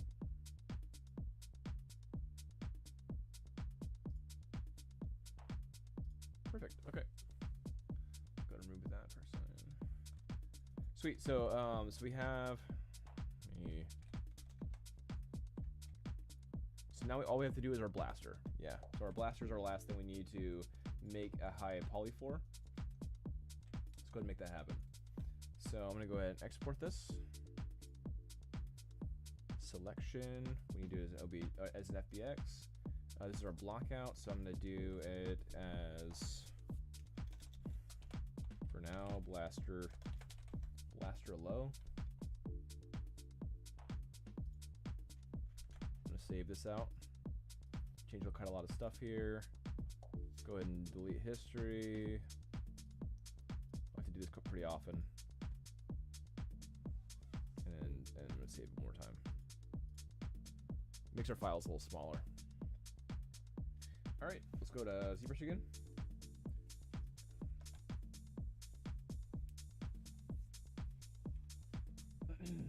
All right, so I'm gonna create a new folder, but not yet. I need to actually bring this stuff in here. So blaster.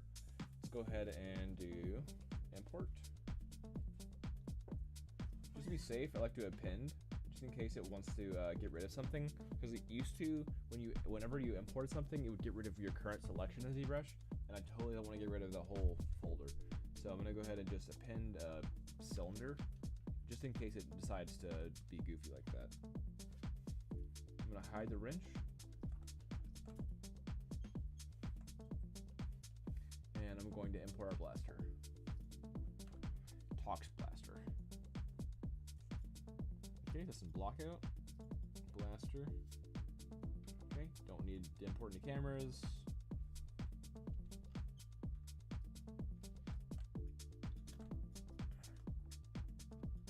Alright, so a lot of this is in good shape and is doing what it needs to do.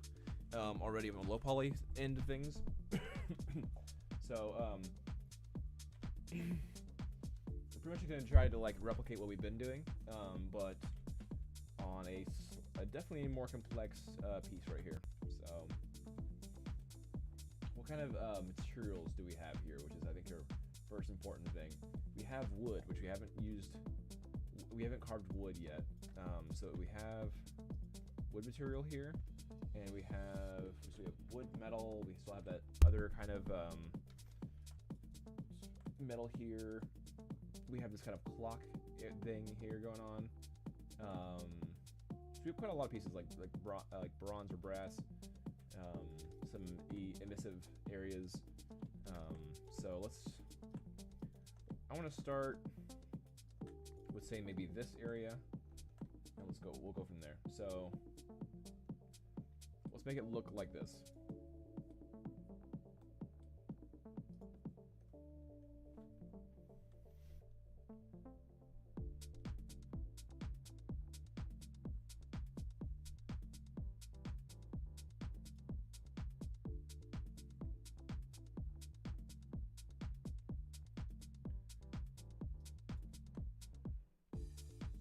Trying to make everything fit here. All right, cool. So yeah, let's make this work. So I'm gonna group by normals and then crease poly groups. That should have creased everything it needed to. If I need to adjust anything, I can. But I think that did a pretty good job already. Except for I don't want to crease this area, so I'm gonna go ahead and hover over this edge, crease, poly group complete, and then hold down Alt and crease this.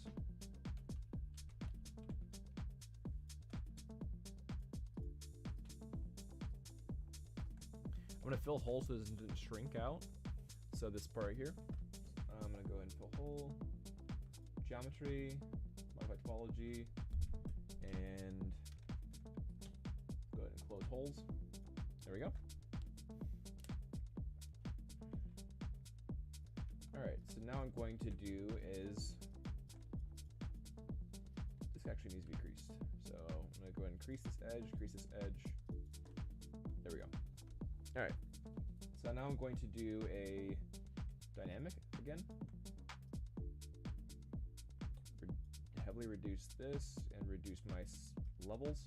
So this is pretty much the best you're going to get from this. You're going to have a little bit of creasing here, a little bit of peak stuff here happening, but overall this looks really good.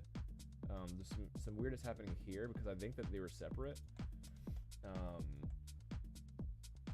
But let's see, if I did it too loose, so like a level 2, it looks a little bit too smooth. That looks really bad. 3 looks pretty sharp and nice. 5 looks way too sharp. Not bad though. So let's try 4. I like 3. I think 3 is good. Yeah, 3 is a good level, I think. Alright, so I'm going to go ahead and apply. Alright, and right away I'm going to go ahead and just delete, and then let's go ahead and dynamesh this. Turn off this, bring out polish, increase this to like 1000, a little bit more.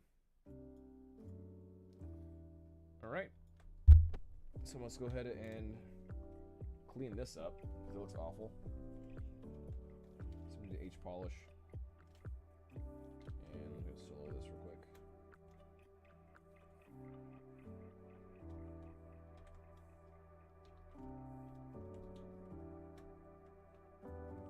H polishing this area right here. You just get rid of these crummy zones.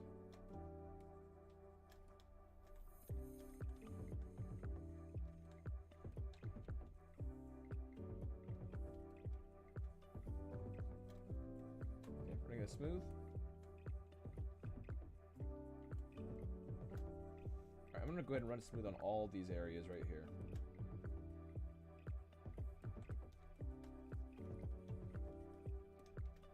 Okay, just something light. No big deal. We got a bolt here. Yeah, big bolt here. This is just some damage, I think, or some reflection. Some damage. This is wood. So, I think that's important. Probably some wood carving. So, if with damage standard, I can do some nice wood carving.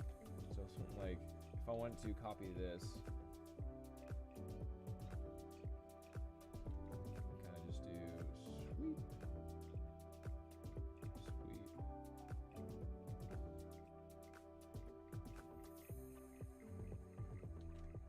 Draw size me a little smaller. Like that. So I can just directly carve into it. If I run it smooth, then what I can do now is, hold on, got a troll again. Hide. Remove. There we go. Get rid of him quick.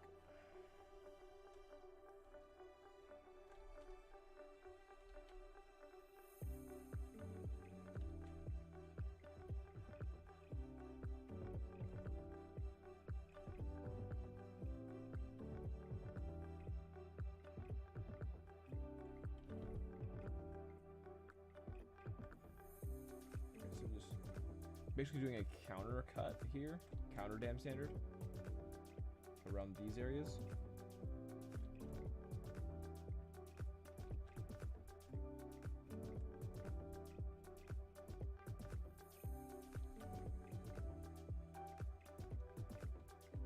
There we go.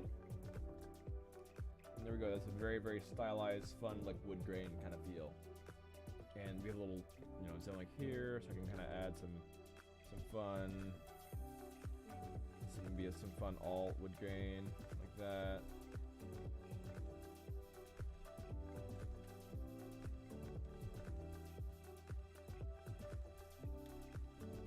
So we just gotta remember this is gonna be pretty dang small, and you probably won't see a lot of this unless he's like not holding the gun normally or having it on his back perhaps. So these pieces actually need to be somewhat large. These actually be able to show up at all. You got like a knot here.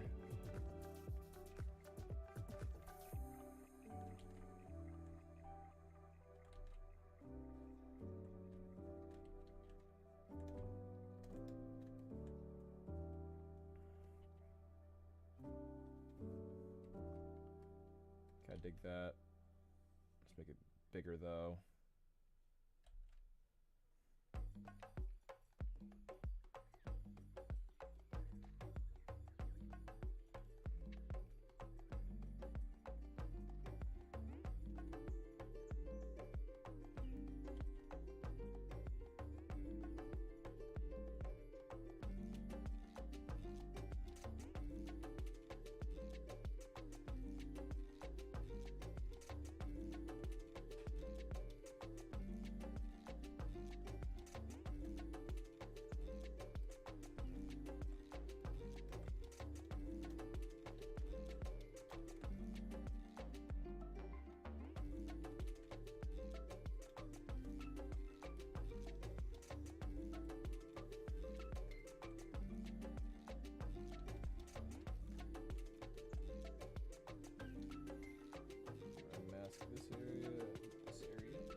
Carving in from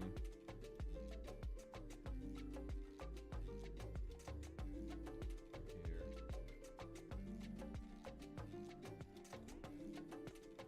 Nice big bold strokes here.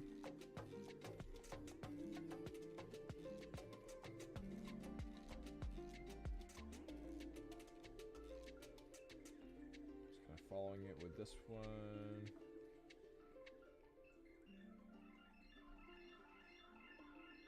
We're just going to be carving these in, and it's okay that it pinches up like this. Oops. A little error there.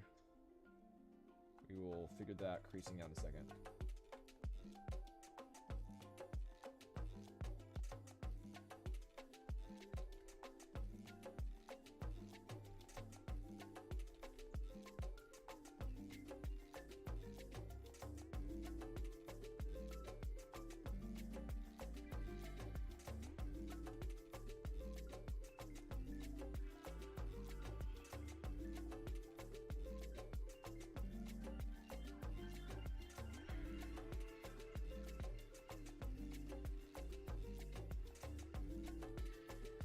Alright, so that was pretty good. Keep it pretty dang true to its design. We can do some of these like knot things, maybe. Just a few little carving things that kind of come up from this base here.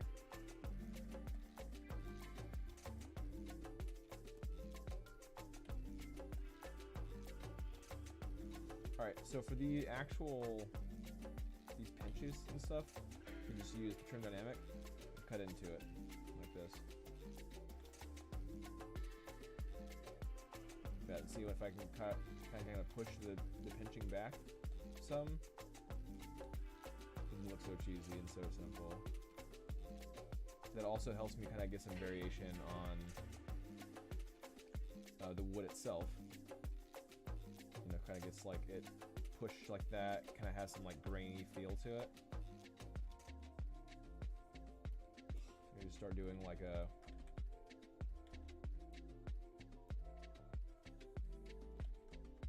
let me go ahead and just do this one and then unmask this area and just kind of just brush up.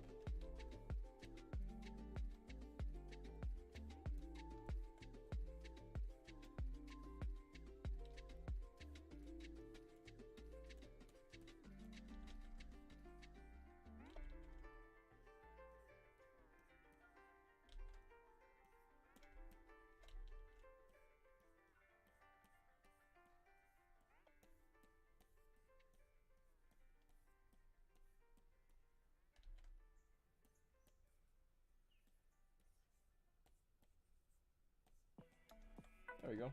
It's looking pretty woody. I like it.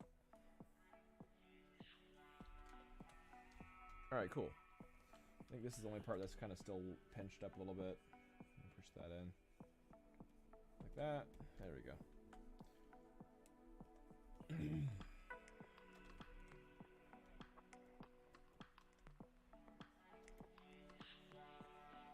Cool, and I can start kind of carving into this edge here a bit.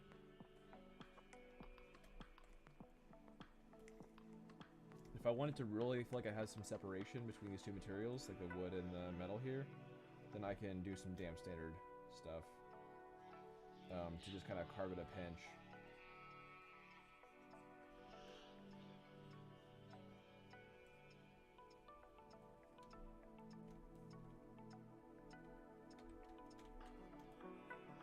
So now I'm trying to just adding some texturizing stuff here.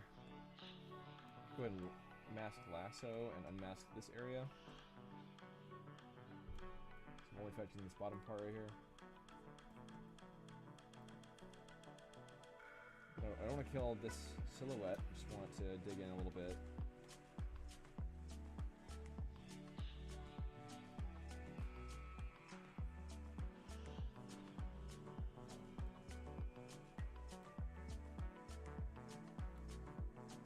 Kind of like these, yeah, that'd be fun.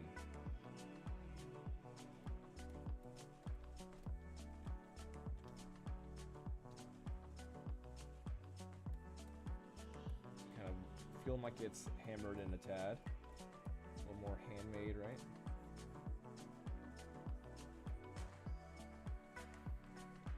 There we go. There's some cool separation of material type. But then, yeah, if I want to have it really feel like it's separated, then I can just do a damp standard. I'm gonna go ahead and save before it crashes on me.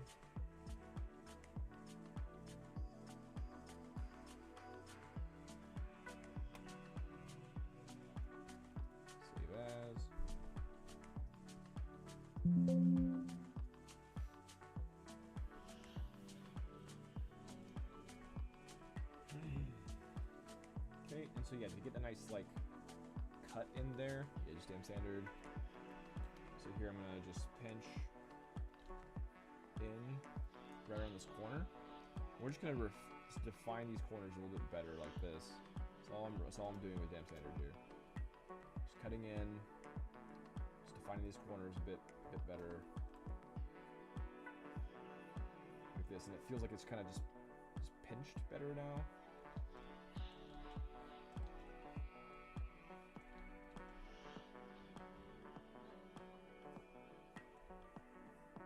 Add this like lip, this like false pinched lip like this to create a kind of some false separation here.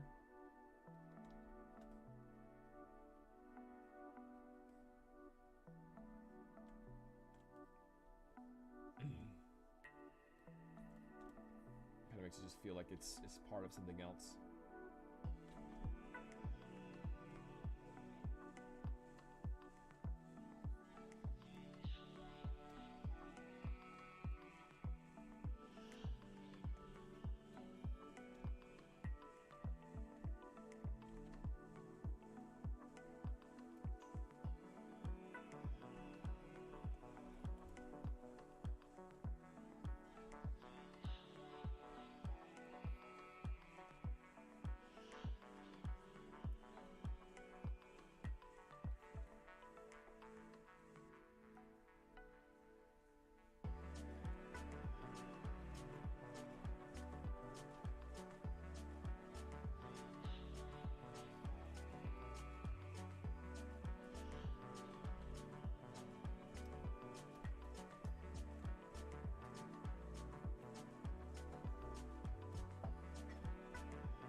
Yeah, that was pretty sculpted in there now.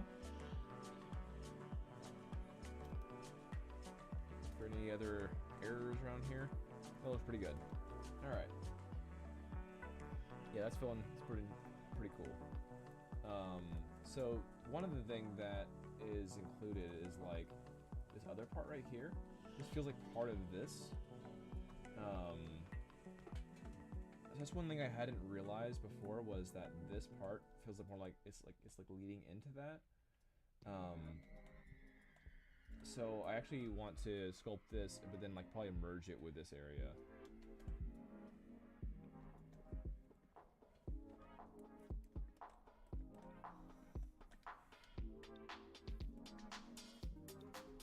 All right. So I'm gonna do the same that I have been doing.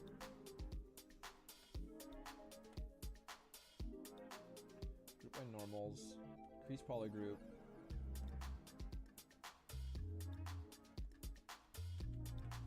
Alright, this time it's being extra selective on what it's deciding to crease.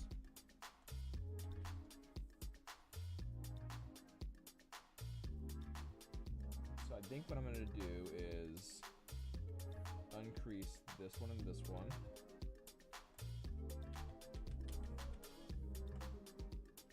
I like the way that looks.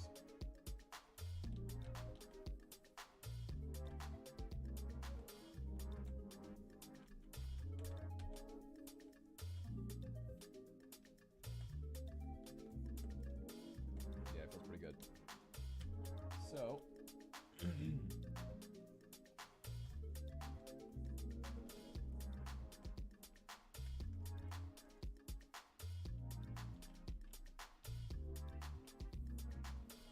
So with this, I'm going to go ahead and do dynamic, and then I'm going to increase my subdivisions, and then decrease my smooth, or my hardness here. So like the 3 looking pretty good. Let's see what 2 looks like. 2 is looking a little too soft, and 4 probably too harsh. 3 is perfect. Okay, so I'm going to apply that, and so now I have like our little metal strips here. We'll have our wood here, so I can start carving in wood grain pretty easily. But see, if I carve into it now, then it may not want to function. So if I carve in like this, Yeah, see how kind of low res that feels? So I actually want to, if I control D it one more time even, it may not be enough. So, let's see.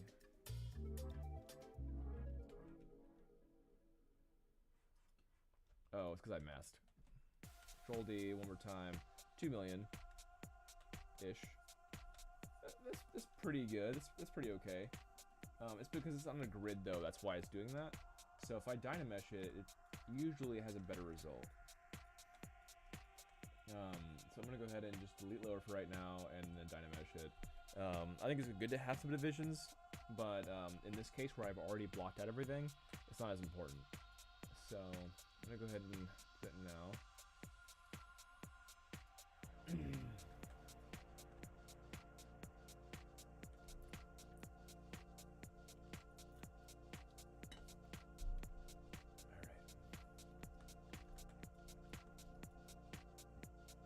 Turn off project and increase the resolution significantly. Alright, that kept a lot of his res. Just a few little areas like this that have some artifacting. That's not bad. I'm gonna increase my draw size and just run a light smooth around everything.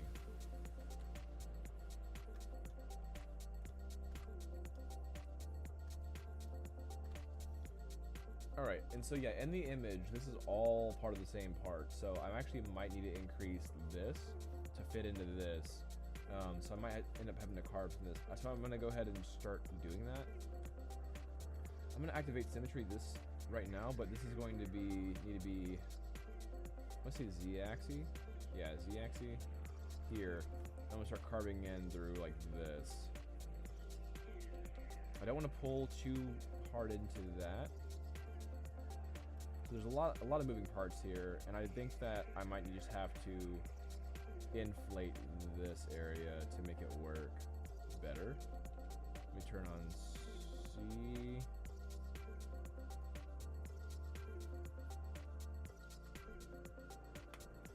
I really don't like messing up my wood grain like that, but unfortunately, I think I might have to run it like this.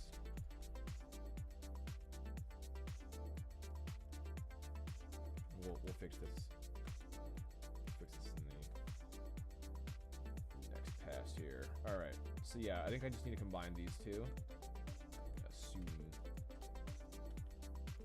All right. So we're gonna turn dynamic and just start carving in through here.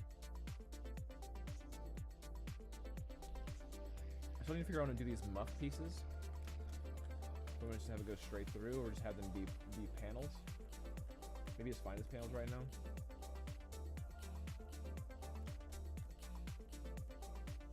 Start carving in here.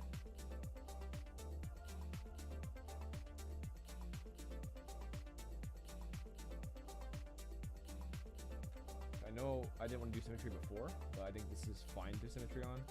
I'll go ahead and solo this, see what I'm doing a little bit better.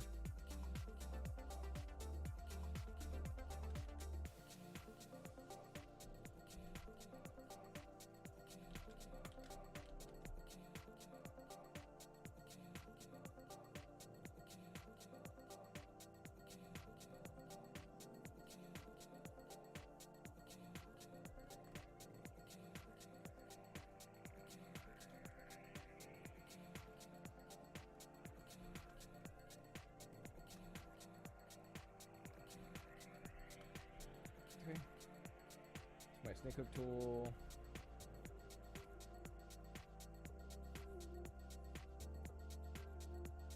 So yeah, this is definitely a piece that I'll have to do some retopology with, just to match it better, match my new kind of shape better here. That's fine.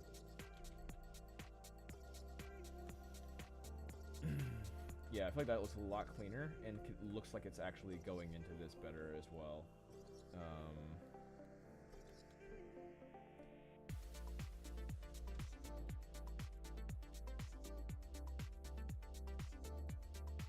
Yeah, there we go.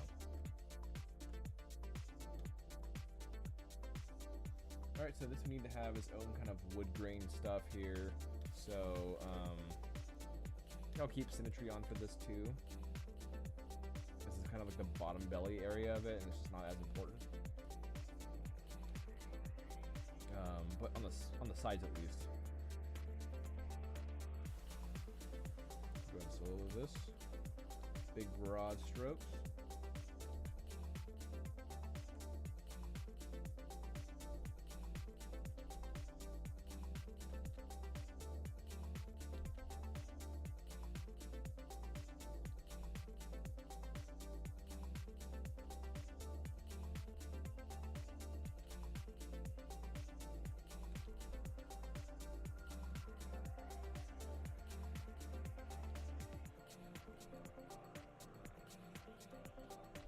Looks too similar. I'm gonna pull up right into the edge here and then carve it out a tad like that. So it really feels like it's separate from that material. I think we probably do the same thing we did before where we just kind of cut in here and make it feel like it's a separate material more so by just pulling out that edge here with the Dam Standard. There we go.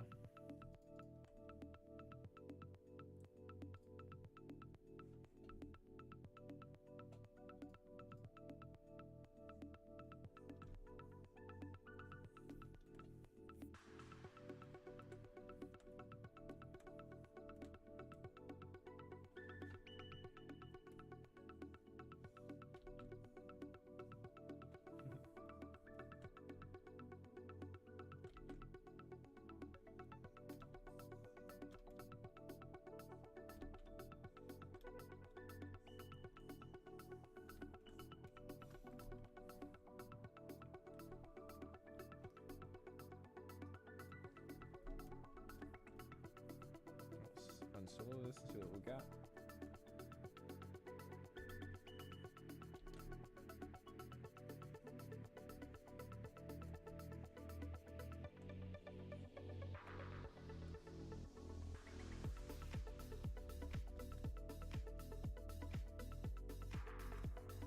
Awesome.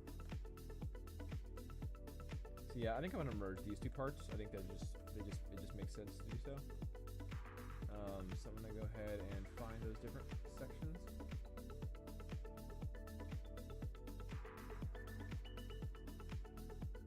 Merge down. So I want that, and then I'm gonna go dynamize them together.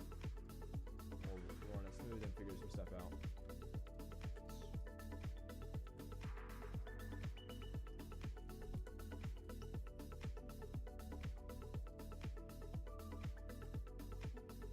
Symmetry. And dynamesh.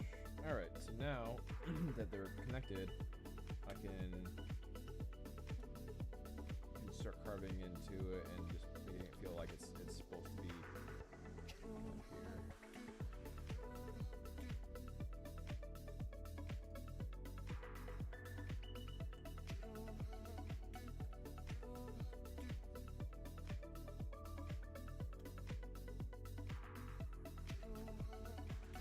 I can kind of like pretend like it was always this way and then just have this wood grain follow along like this.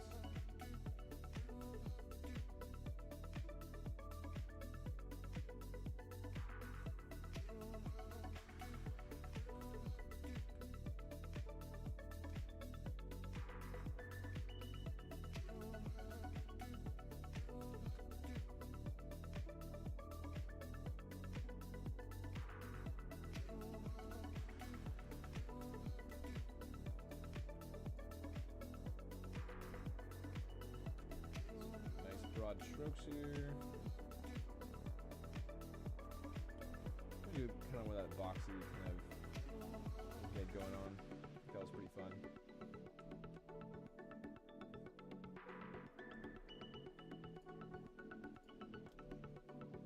Fun boxy wood grain.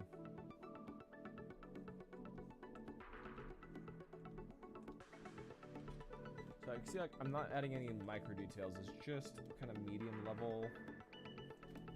Nothing micro here. Just medium level, and like I wouldn't be doing pores for the characters, for instance. Just medium level detail that you can kind of understand what's going on, what the material is, kind of thing.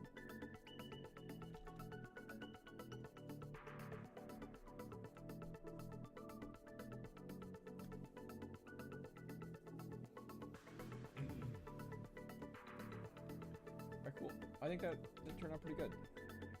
It feels separate but still integrated.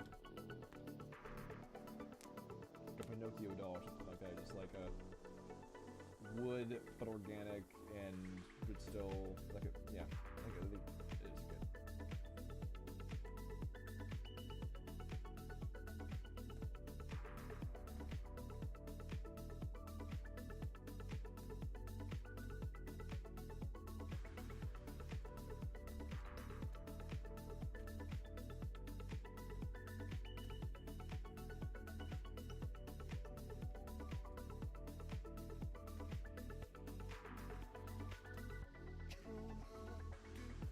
Alright, I'm gonna turn on symmetry again for this other part, the other parts.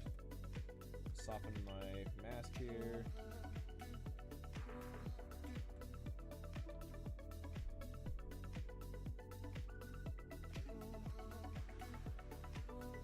This is just for the sides here, not the like, bottom and whatever. Yeah, just.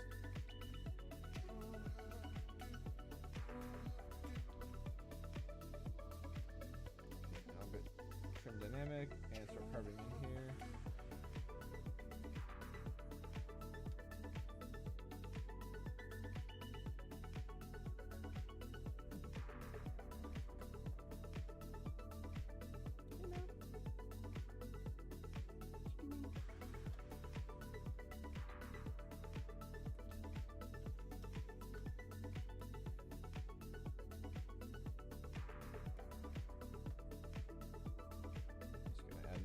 Wood feel here, here. Alright, and then for the bottom, I want to add a unique wood grain. It's more like this, maybe. I'll do something more boxy to kind of match that first style a little bit better.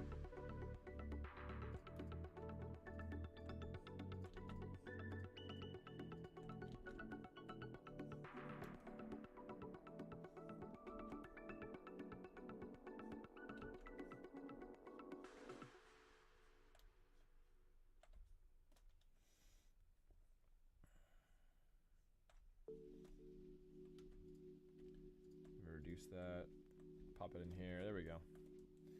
Okay, stream dynamic. Go and smooth out all these weird areas here.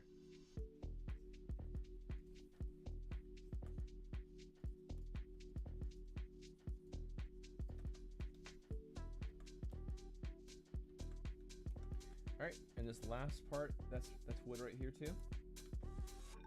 Right in between zone. What I think I'm gonna do here is just grab these areas, my mask, reverse mask it, and soften the mask. Let's turn symmetry on this one.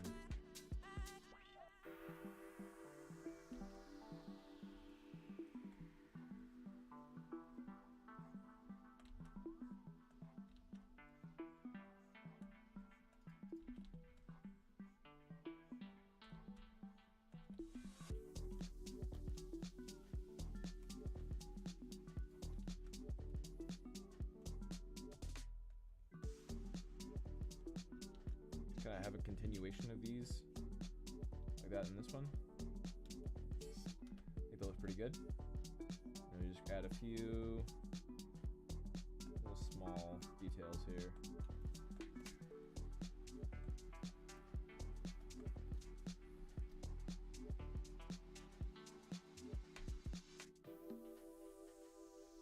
Go ahead and get rid of that real quick. There we go.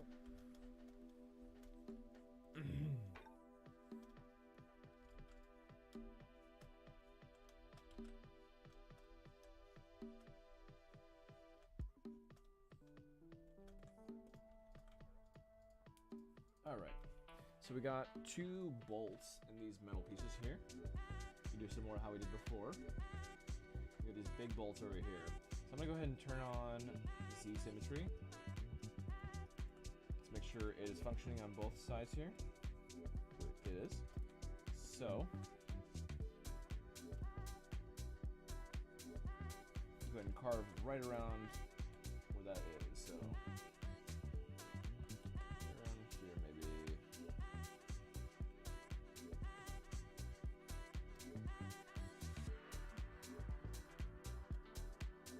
Nice.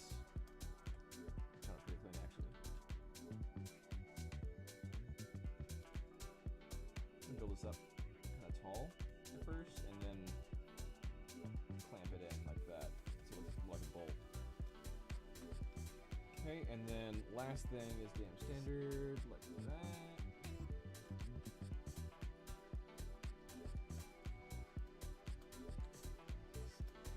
Nice, clean. All right, that's taken care of.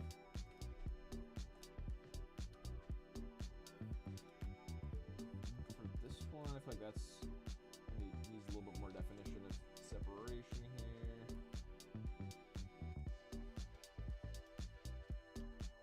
We might want to have another one of these bolts in the bottom.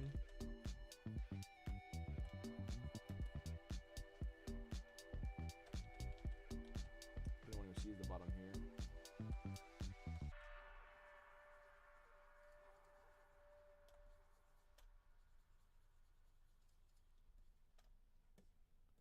And then clamp it in with the trim dynamic.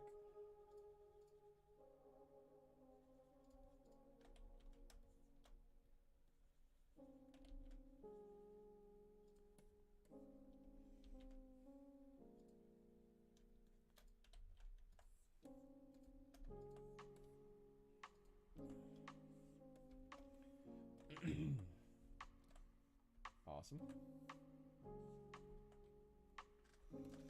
Alright, so what else do we need to do? We need to add these bolts here. I'll keep symmetry on for this. I'm gonna go ahead and solo this and just carve into it a little bit more to have more of the separation of metal and wood.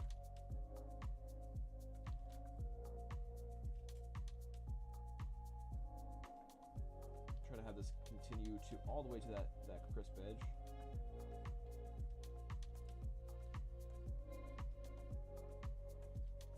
Let's smooth it a little bit.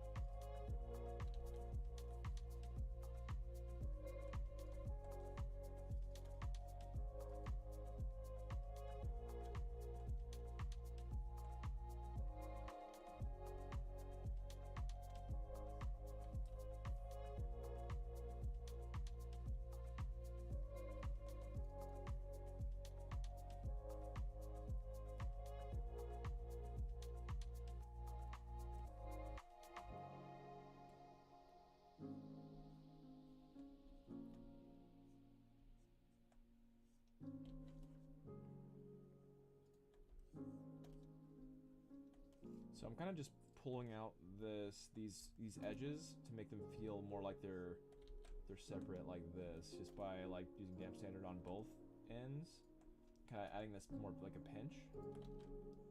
I feel like that just feels more like it should. Just adding this lip right here.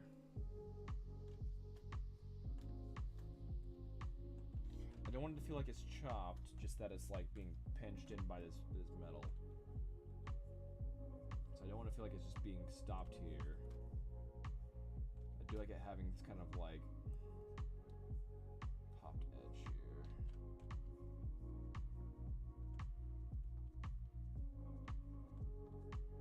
Like this. So I'm just kind of just helping refine and define these edges here.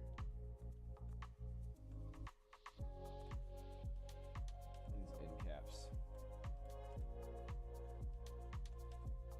And a lot of this will probably get lost in texture, but I love just working on this sculpturally detail. So you don't have to be as meticulous as this unless you're doing some like higher resolution stuff. But I went to this game. Let's turn off Scylla here. feeling pretty cool.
Okay, I gotta have it kind of tight because it's small zone, so I had to reduce my draw size. I'll start carving into this wood on accident like that. So, but if I mask it, it kind of masks weird. So I'm gonna just reduce my draw size and just go into this pretty quickly. I don't want to kill the silhouette again. I just want to make it feel more used.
I'm just gonna start pushing into this metal, maybe it kind of feel more like metal, right? I'm just doing some trim dynamic. You can probably do some edge polish. I think edge polish would be really good for this step too.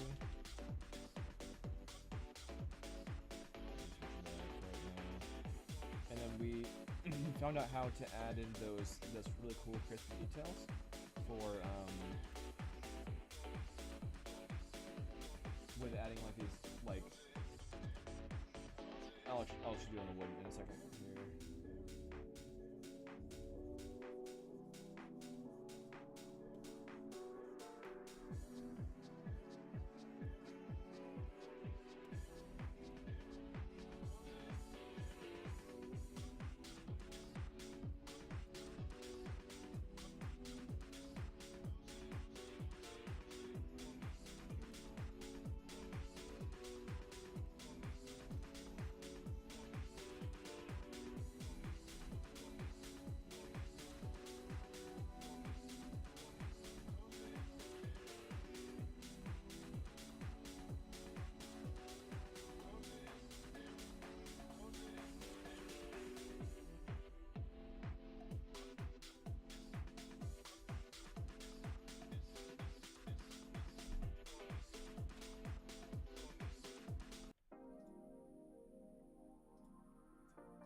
Tad too chill for me right now. There we go.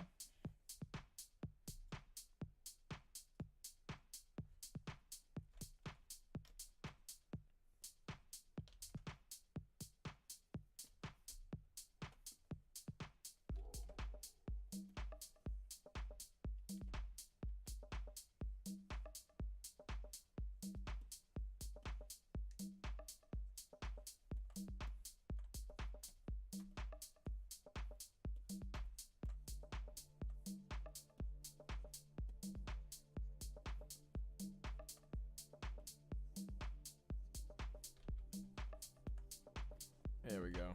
I like that. It's feeling pretty good. So it took us a minute to get to this point, but I think that this is a pretty good result so far.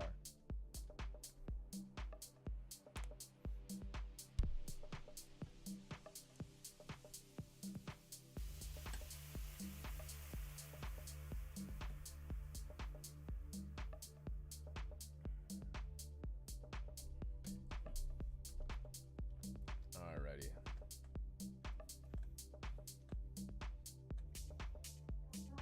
So for something like metal, I can add little dings like this. They need to be pretty subtle. And I think if I do it, I like to do it on the edge like this. You can see this kind of stuff on a few different stylized games. Something like that. That's not what I'm trying to do. Damn standard.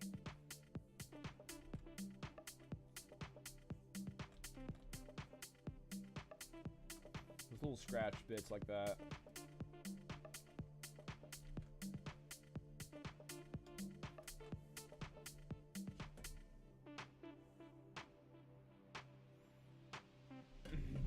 Alright, cool.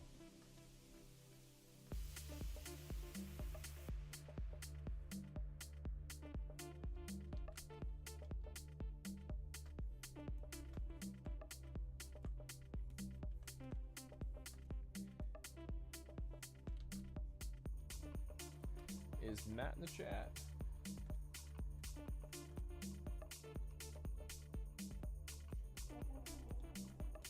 How's it going, everybody?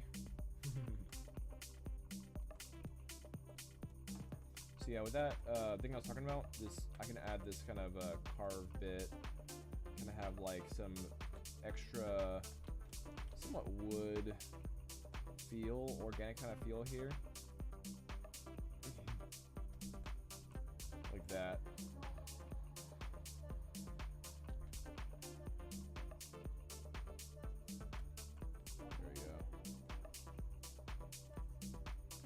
Like that. I think it's fine with that negative space though, so I'm gonna just let it have that negative space. But I think it's really cool to be able to just carve into that like that with clay build up, alternate clay build up. There's little bitty pops in here on the middle. And just kind of give it some character. Don't want to overdo it. I already have a lot going on the wood side of things.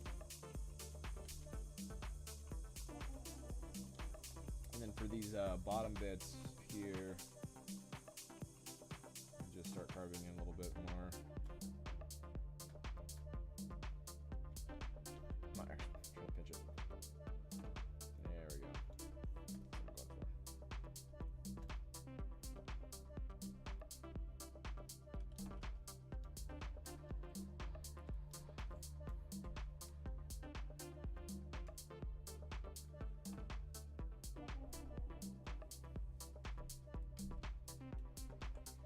Okay, so these little bolt bits, kind of like we've done before. Just gonna go ahead and do that again. The clay build up, and we'll start just carving in. Smooth out. Same thing here. Carve in. I'll do it a little bit higher, like maybe here. Smooth out. Smooth out.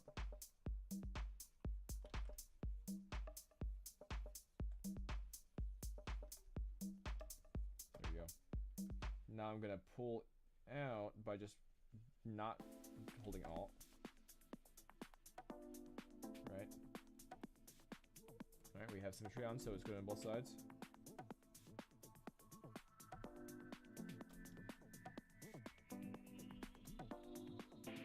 I'm gonna just pull this out pretty far, like that. Little mountains. And then I'm going to make them flatter. So I'm gonna do trim dynamic to make them more bolty feel. There we go.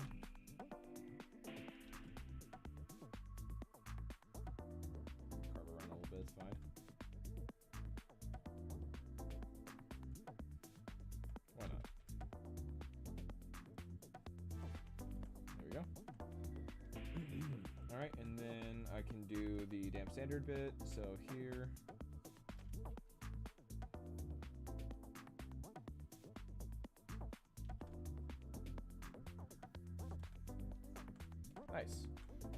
distance, it looks great. Okay,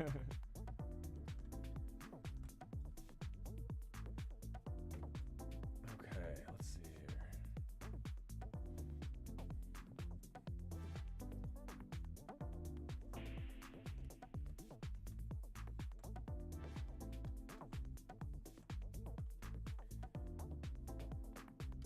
All right.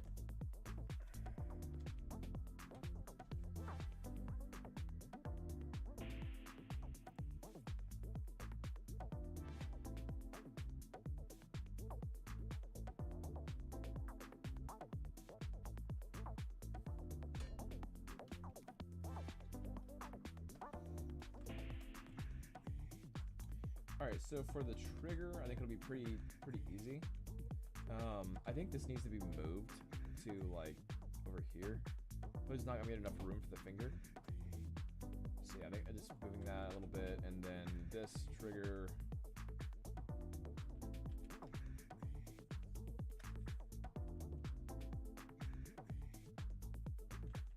There we go. I think that will work better. All right, so what we got here. Let's make this look good.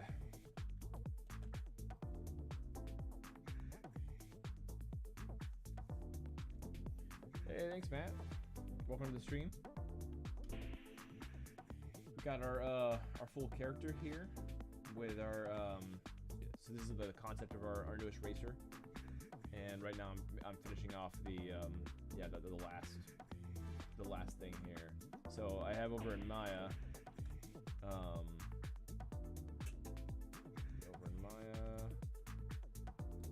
All of our different props and stuff like that. So I have like my wrench, I have my bomb, yeah.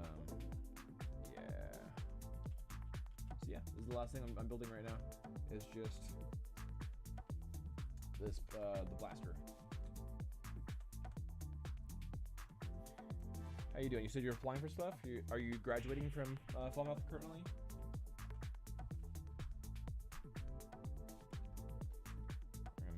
This, and then let's see what dynamic looks like. It looks pretty good. Decrease the crease level and increase the smooth level. Switch to power of 3. That looks pretty dang clean. Try 2. 2 looks, yeah, not like 3 better. Yeah, that was good. Alright, so I'm gonna go ahead and apply. Very cool. What is the character called? So this character is Talk. Yeah, just graduated from the MA in game design. Very cool, man. Very cool. Yeah, I have a lot of questions about Falmouth, and it will probably be out there, or Falmouth, as I probably should pronounce it. Will probably be out there next year. But yeah, Talk is the character, and yeah, we have our game here. Here's some past characters here. So we have our Malfoy character, all very on the nose, Revenera, and then Bucky. So yeah, we have a lot of gameplay as well. We've been doing a lot of gameplay streams, but I'm finally getting back into an art stream.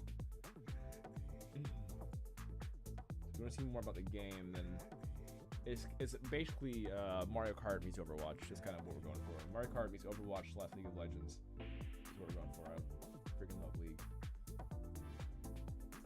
Just firing off some applications. It's so difficult to even get an interview at the moment. I feel that, dude. For sure.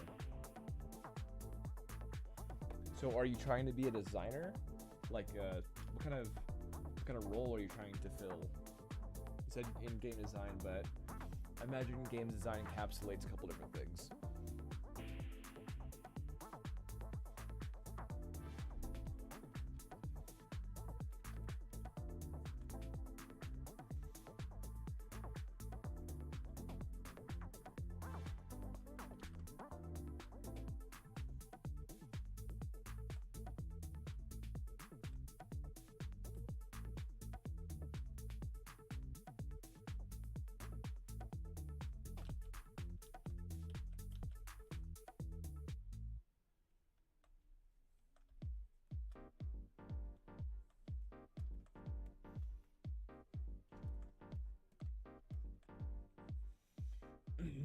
Also, if you think that any of your other peers or colleagues, your art friends from the game program would like my stuff, then send them my link if you don't mind. It'd be cool to hang out with some more artists.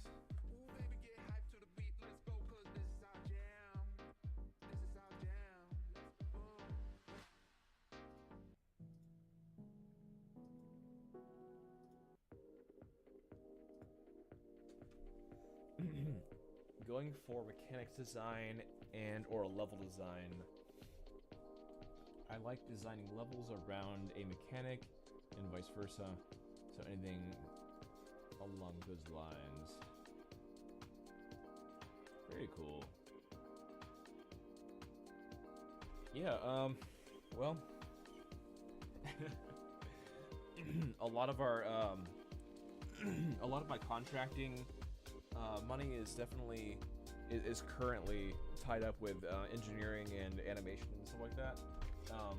But I definitely have need for some track design, for sure. Like we have a lot of stuff going, including mechanics, but we definitely need some track stuff. Right now we have kind of like barely blockouts, and it's pretty crummy. Not like all of them, of course. We had actually a few professional blockout tracks, but they're still just blockouts. So yeah, I definitely would like to get more of that along. But it's just, yeah, a lot going on in the project, so so many moving parts. Alright, so yeah, I was working with this trigger. Go ahead and symmetry on and just start carving into it.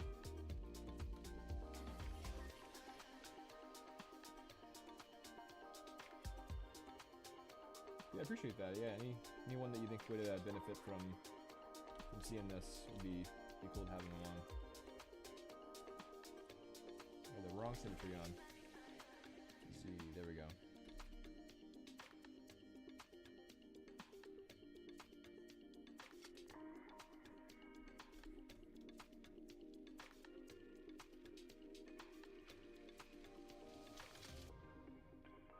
Do you have any past work for how you did your? I mean, I'm assuming you do. Like the level design. Did you do like level design for your for grad school? Like, did you all make a project that you had to design a level for?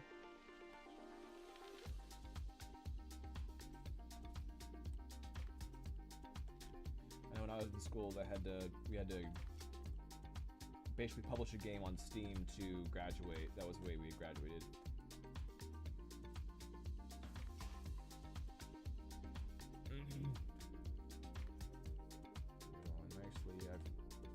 That's cool, so I'm like moving around nicely. I've got to shoot off now. Get bed. It's 1 a.m. here. Good luck. Thanks, man. Oh man, yeah, UK time, yeah. All right, have a good one. Thanks for dropping in.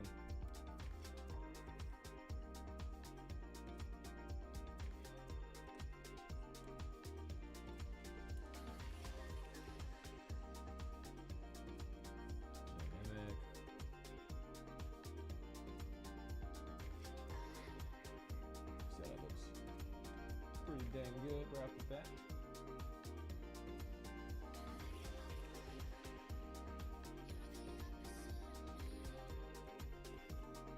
I'll accept that. Apply. Something about increase level 3 and subdivision level like 5 or 6. It's really good. It's working for me. Turn on that symmetry, Z.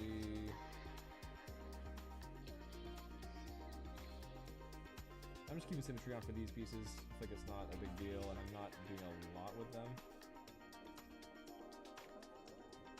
And they're on different sides of the gun, so it's like if you see one side or the other side, you're probably not going to see both sides of the gun. So I think that this is a fine way to do symmetry. Time to do symmetry. Just pop in these corners.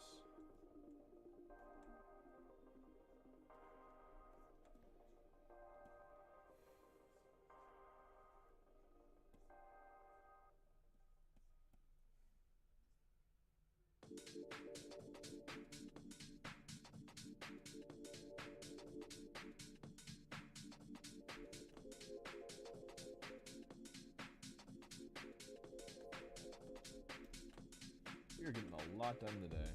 Heck yeah. And my neck and back only minimally hurt. Got that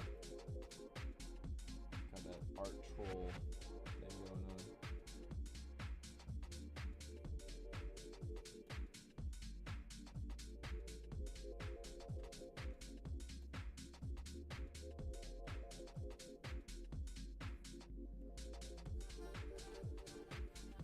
We got a little, I'm not sure that's a bolt, but I'm gonna kind of just pretend like it is.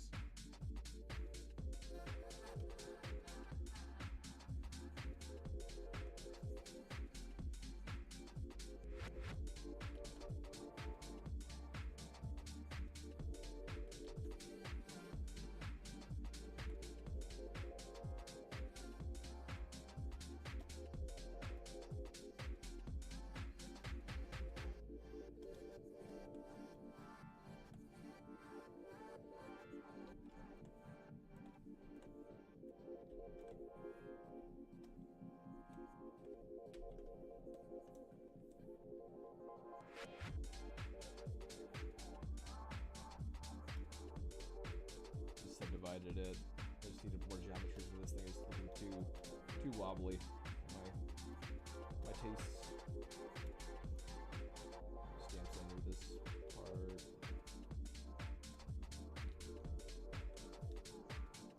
Nice. Keep it on both sides pretty well.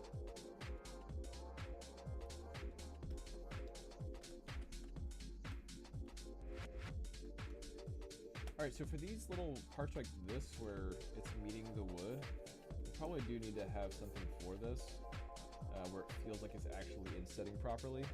So I think what I'm going to do is do the draw mode again. So mask pin. Yeah, mask pin.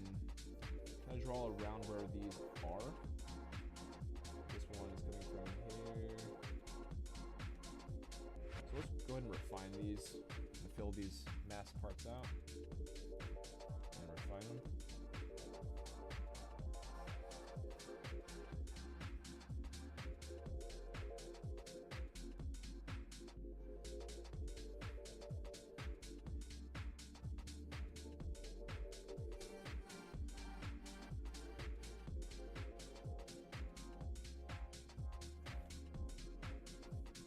See what it looks like.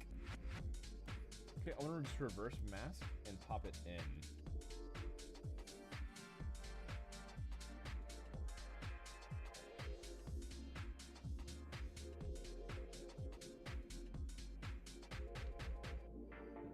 Just crisp this up a little bit more.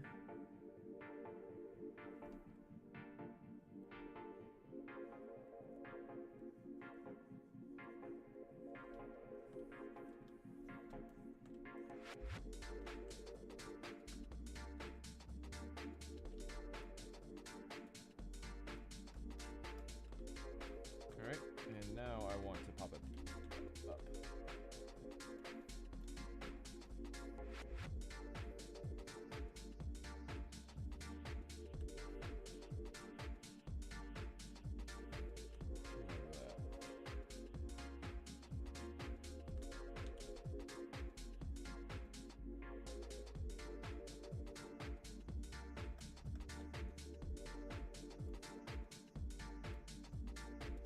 Clean. Nice. Yeah, that could just like be black inside there and everything on the texture.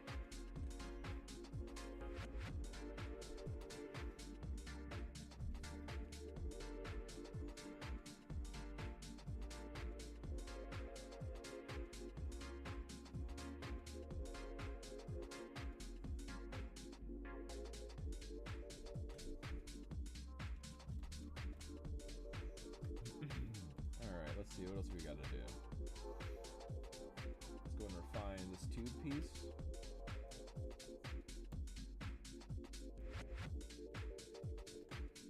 Increase polygroup. Although that looks like what I don't want to happen. Increase that. Increase that one.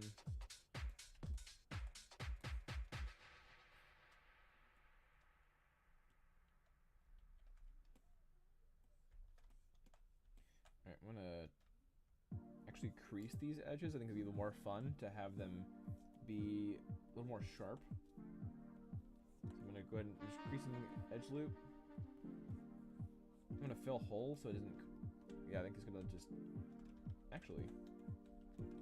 That's actually pretty well. It's not like shrinking into itself like I thought it would do. So never mind. All right. So with this, I'm gonna go ahead and do the same as I've been doing. Dynamic. Heavily decrease this by like 3. Maybe even 1 almost looks good, but it completely loses this. Although I think what's happening there is just there's not a crease somewhere. Yep, that's not creased. That's what is going on. All right, let's see how it looks. How does this look?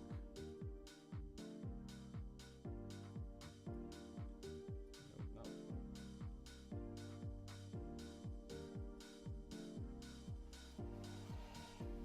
I think 2 looks really good. 1 looks pretty good.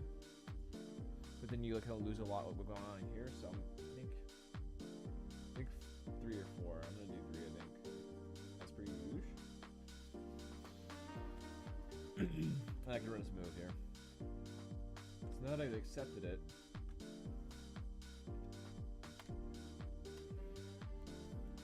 snake hook.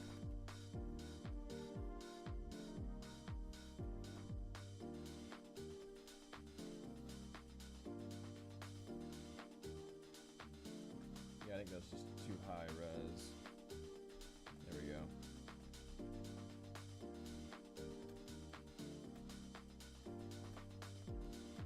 Smooth out these little hard zones. I like this. I really like this crease. I think it just feels like really fun and choppy like that. Very stylized feel. Now let's kind of beat this thing up a little bit. I'm gonna go ahead and do this to it. I don't want to kill it too much. I just want to add some of this, some flavor to it like this. So I'm gonna solo it real quick, and let's go ahead and start giving it some love here.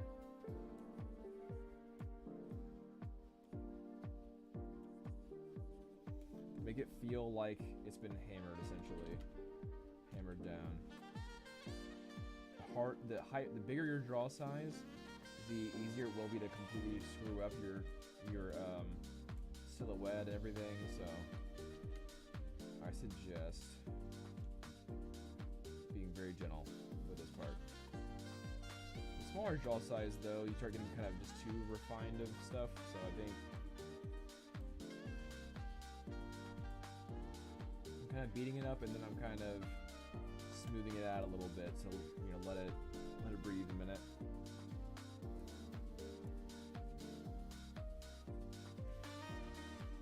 Literally just popping it into it.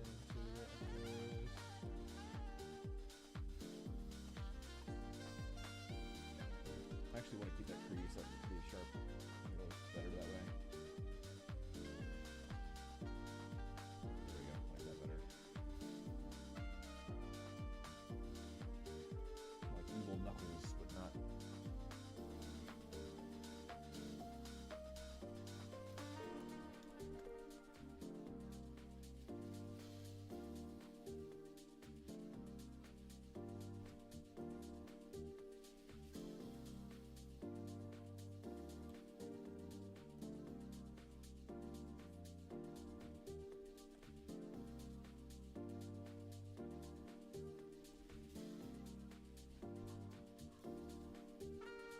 Go.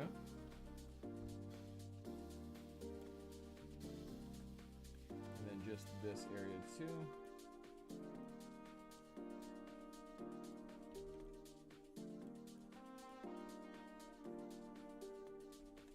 Awesome, that was the last bit of the tubing. I think that's all I needed from it. There we go.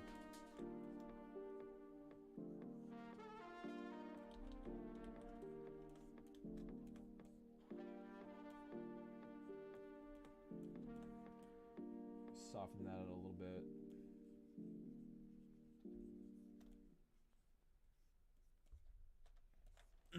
Awesome.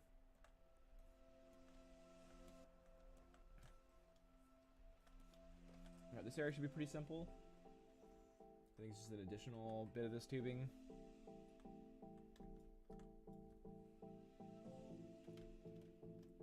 So let's see what we got here. Let's go ahead and do group by normals, crease. I'm gonna go ahead and crease these. There we go. Then this one. There we go. Alright. I'm gonna do dynamic.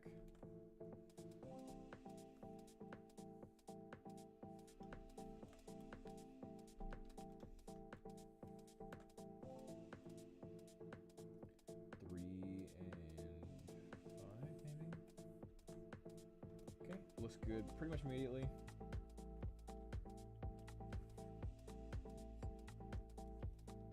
Six looks even a little bit better, so I'm gonna keep 6.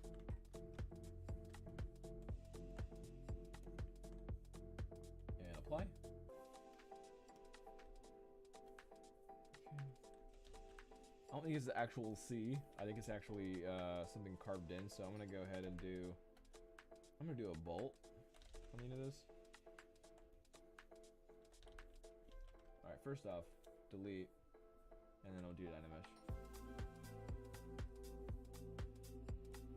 Dynamesh, run off this, run that.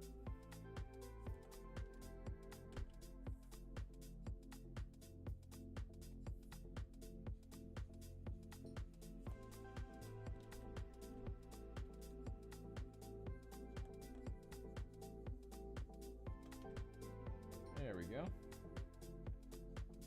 Create this bolt. Okay, and then I can just carve it in.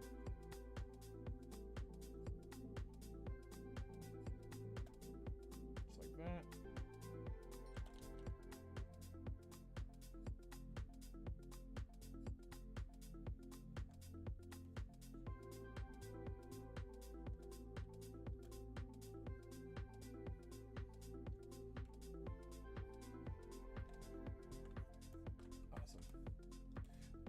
Alright, so I accidentally didn't have symmetry on during that time, so I can just mirror. But you're kind of mirroring over to the z-axis because it's on this side. It's not within the x-axis because it's not symmetric straight on. So I'm going to go ahead and do modify topology, and then I'll do a, yeah, here we go, mirror and weld z. Let's see if that works. It does, nice. Wasn't sure if it was gonna be like one side or the other. Perfect, that's what I'm looking for. Alright, so I normally don't want to do that, so I'm gonna turn it off. Well, Z is fine for this one. Alright. So what else we got? We got this main tube area.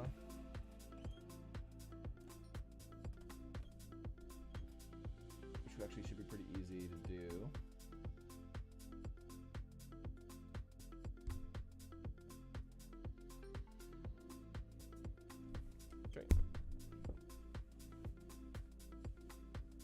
See what we got here.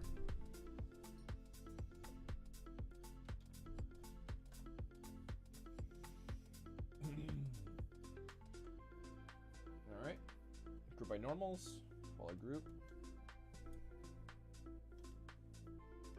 dynamic. Okay, we're definitely losing something here. We're losing these guys, so I'm gonna go ahead and go to modeler. Let's crease these edges. I made them pretty soft to be more stylized. But that also means that it's not a plane change enough to be considered as a to be creased and stuff like that. So I had to do that separately. All right.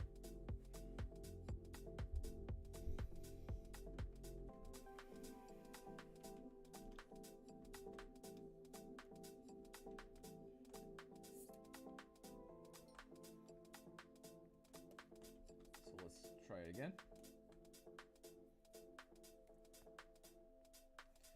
All right, let's do the same thing. I'll put it on a 3 and put it on a 6. See how that looks? Amazing. That looks fantastic. I'll see about a 4. 4 just makes it a little bit more tight. I like 4 for this one, actually. I'm going to do apply for this one. And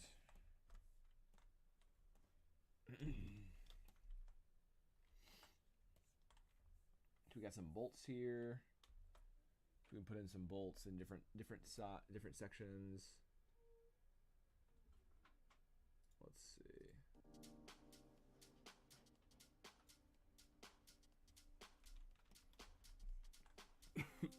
Turn symmetry on, Z-axis. And I'm gonna delete lower and just start working with the Dynamesh. Turn off this. Song's actually kind of weird, so I'm gonna turn this song off.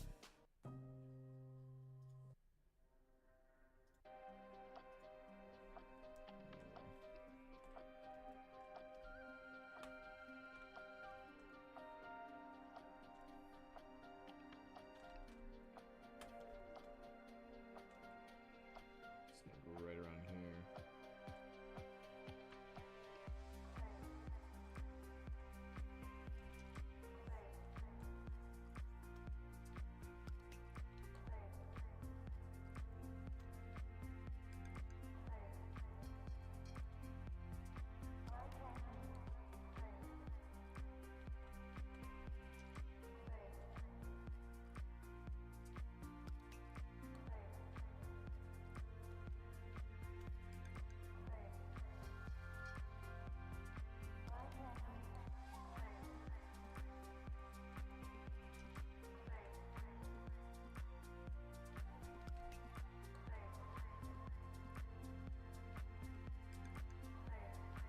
Dynamic.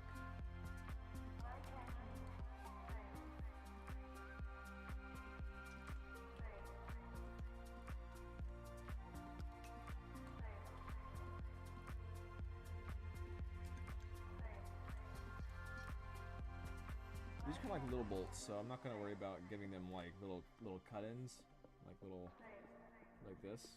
I could, but look, it looks all right. Yeah, I'll do it. I'll do it, actually.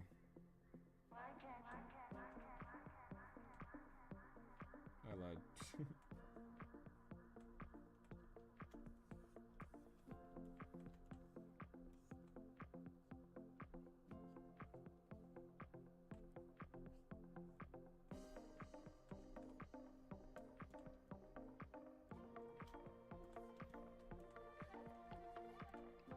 I just have nice clean creases too, so a lot of this doesn't need to be affected at all, really.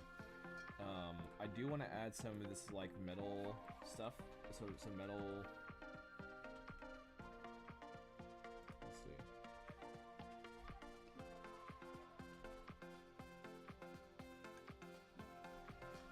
Yeah, I think I want to add some just distortion, some fun for this metal. Just need to subdivide it. I'll definitely have to reduce my geometries here soon, though, if I want to bring this into Maya. Alright, so I'm going to solo this and just start working around with it.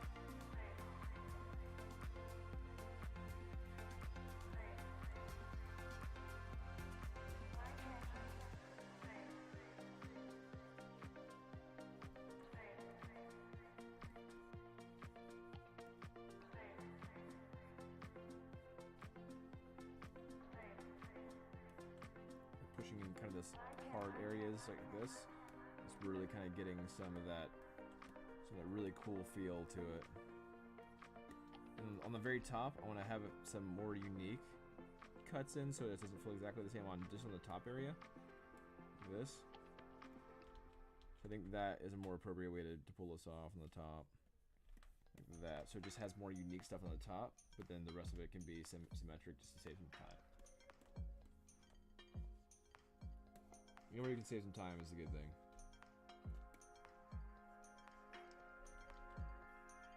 Just, don't need to cut corners, just save some time on things that don't really matter that much.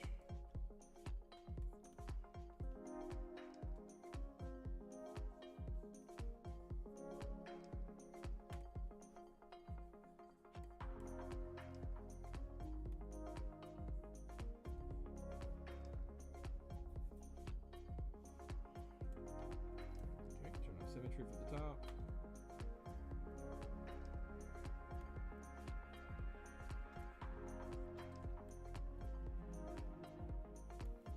Okay, now it's like we have metal bands with kind of this tube thing.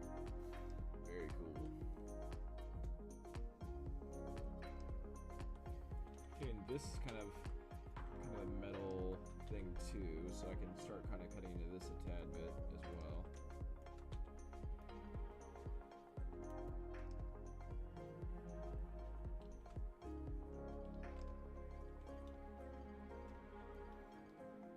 So I can actually like tap and hide everything else, which is nice. This is in a poly group. It's a cool way of doing it too. Plus you can kind of cut in straight through here without it being bothered by the actual object here. Which is cool. Okay, beat it up. It's not going to smooth it a tad. Okay.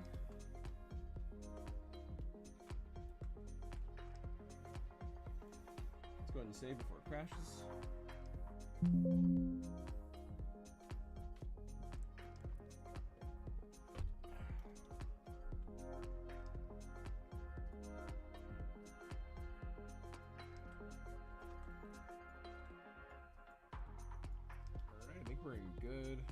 We're in business here. Good shape. I'm gonna go ahead and smooth this back end out. Getting pretty sharp back here. And I'm gonna add some cuts in here too. I don't really want anything to be hard edged, like that hard of edge like this. I don't think it's really good for stylized to ever have like 90-degree, hard stuff like that. So I'm gonna just dig in here.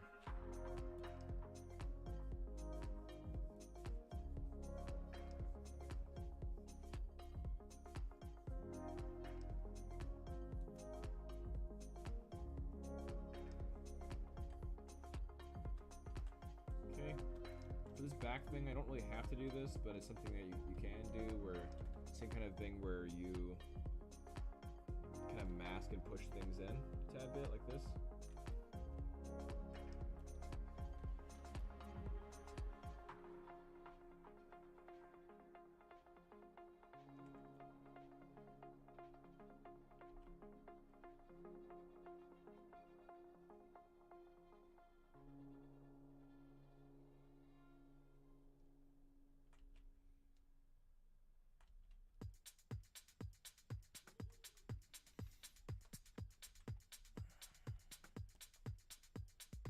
Pull it in a tad.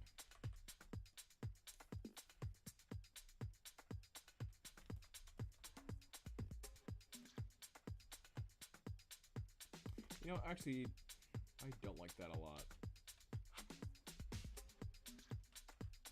I'm gonna have it, but just have it very, very subtle.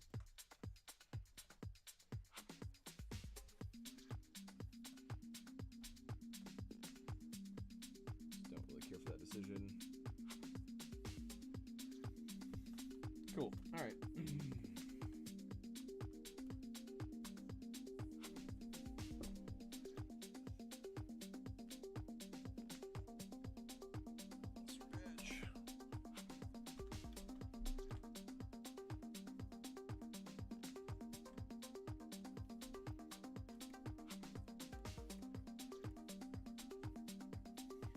Giving a bit more love here, adding a little bit of asymmetry as well.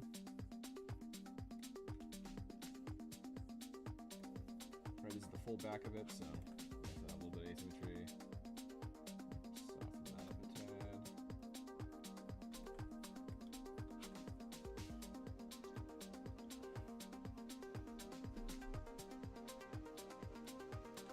Okay. What we got left? We have these muffs, this top piece, and the front. So let's get the front now. All the main parts.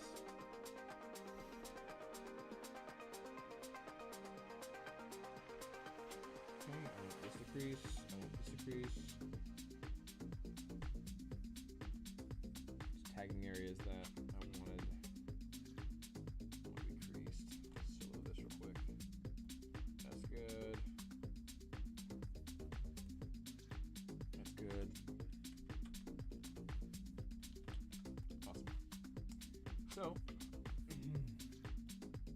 dynamic. Lower to maybe 3 or 4 on this one, and 6. Let's see how that looks.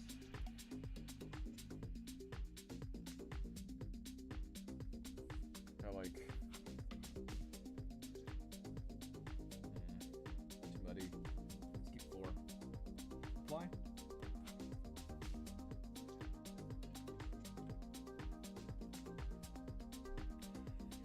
Alright, I don't have to do a lot here.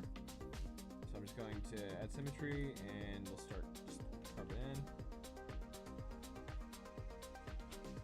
I really don't want to overdo this. I just like can't stress that enough. I just want it to be have some interest. It's probably the way I should have been doing it before, where I just like only cut in a little bit on the corner like this. I feel like this would be just a little bit a little less busy, I guess, maybe.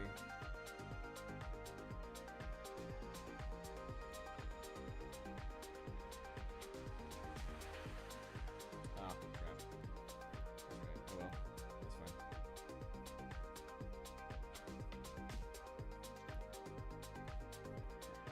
Little extra asymmetry doesn't hurt anything.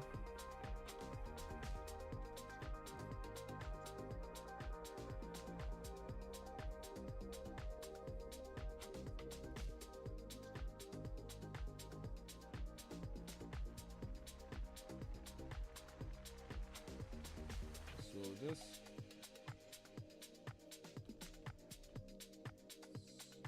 add some simple amounts of this, and then this area is really sharp right here, so I need to be careful around this zone.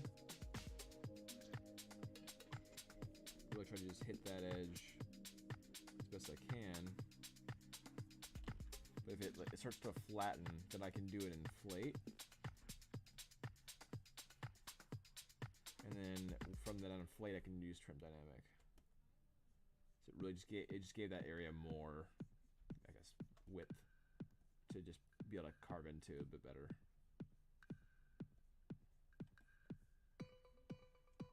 Yeah, like that.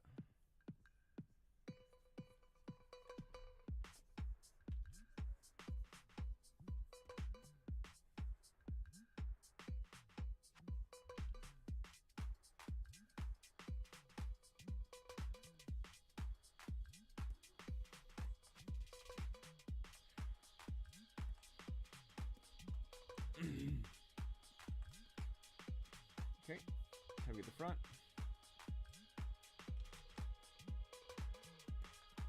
Just really just try to be playful with this and not overdo it.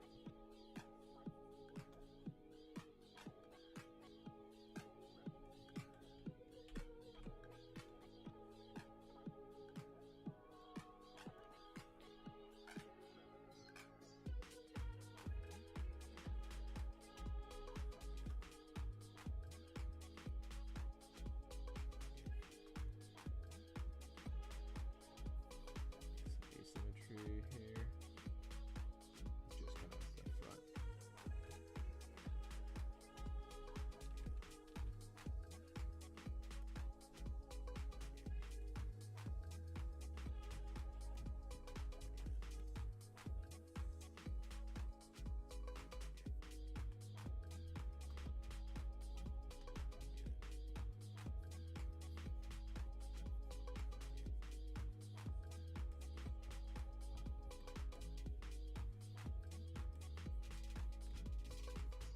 There we go.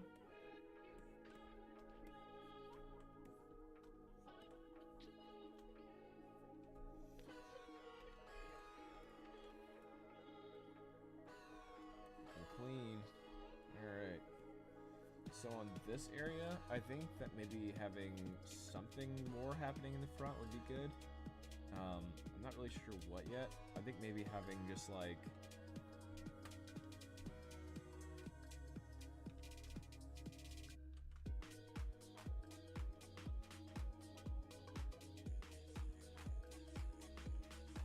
some trim here, and then like something else like that.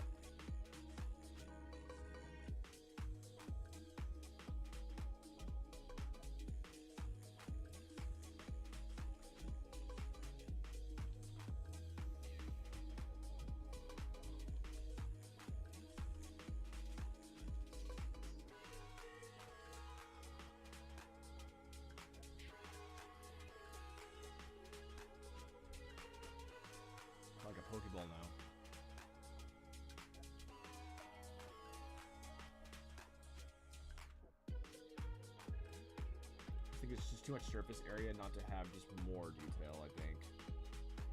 It's felt wrong having just like plain and nothing here. And so now that just feels a little bit better to me.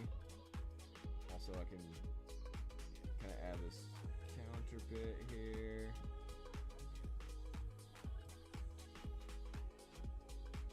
So it feels kind of like metal. A little more like metal, perhaps.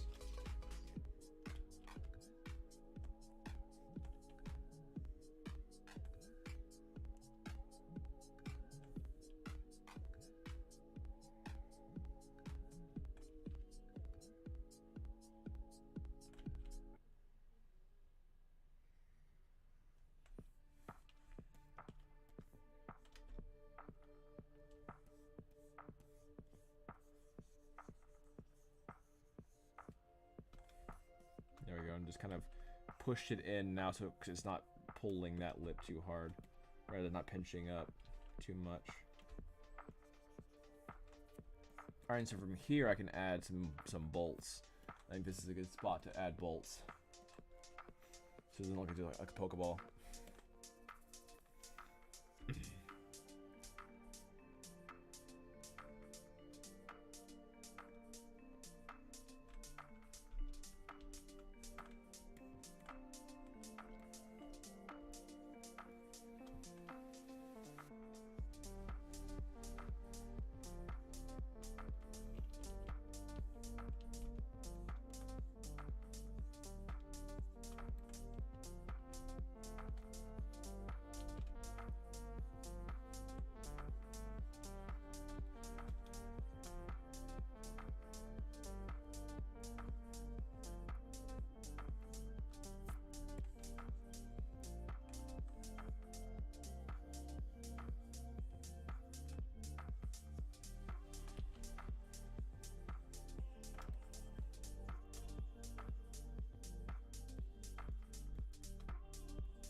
There we go. Now if I want them to be flattened like the other ones, then I can just trim dynamic for the tops. They feel more like bolts like that.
Got a lot of bolts. Excessive amount of bolts in the front. I think it makes sense for what it is, though. I think it makes sense.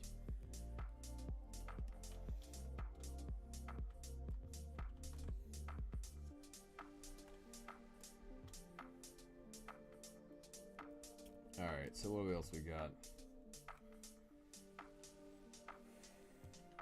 Let me add a little gash or two and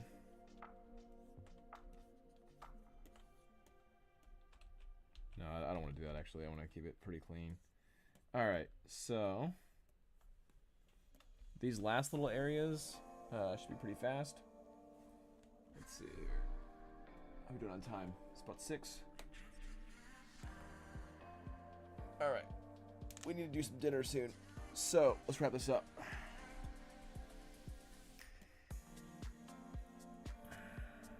I'm going to do this in symmetry fully. So, Z, symmetry. Let's make sure that... Okay, yep, they're good. Alright.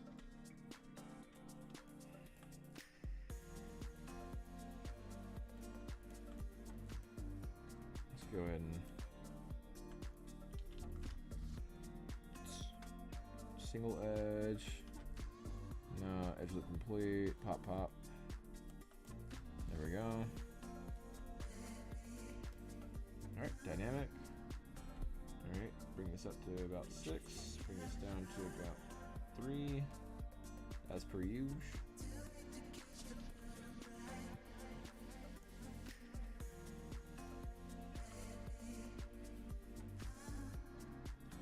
Actually, I'm wondering now if this is even really supposed to be here. I feel like this is actually delete. Looks more like that to me.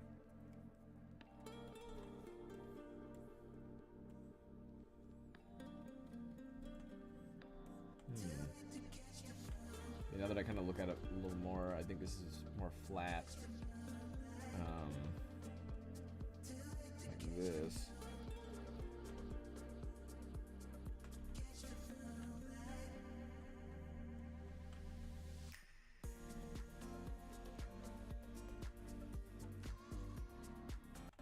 Like that. The top is kind of more round, but the sides are more flat, like this clock thing. Yeah, I think I like that better. Matches a little bit better. Alright, so from that, let's try to do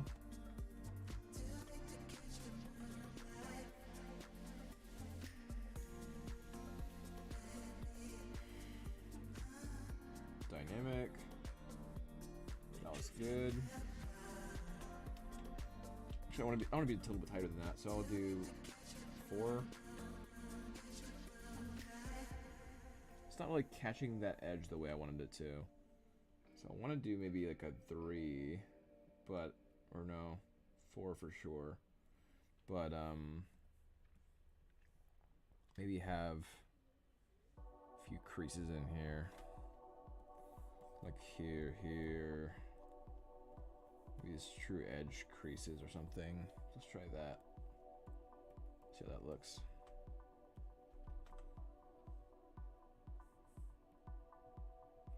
Better for sure.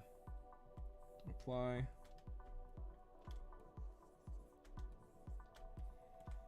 Alright, I'm gonna go ahead and delete hidden and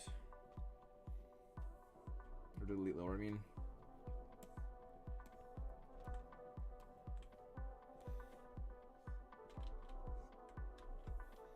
Okay, do a Dynamesh, polish. Definitely a high resolution.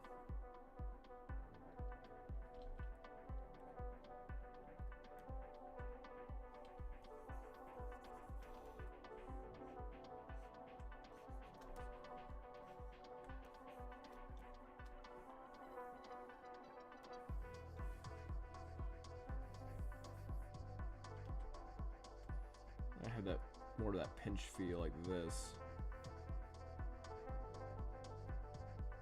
Not such organic nature, it's more angly. Some push and pulls here.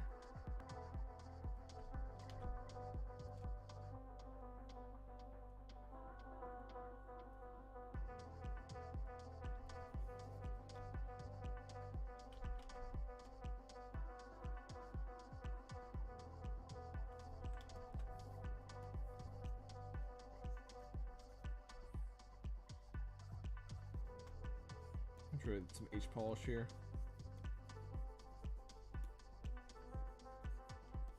There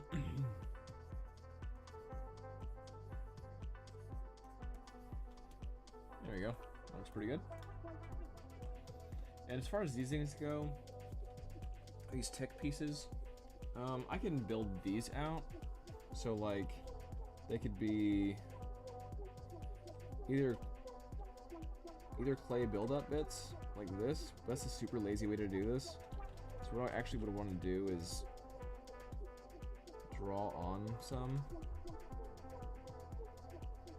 or I think what would even be better is just to do actual geometry. I'm gonna go ahead and say before I do this, before it crashes on me.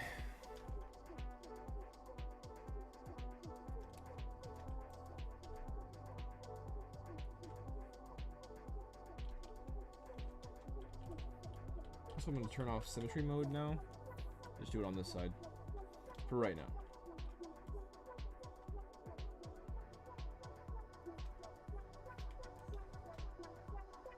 It's just easier to maneuver stuff when it's turn symmetry off.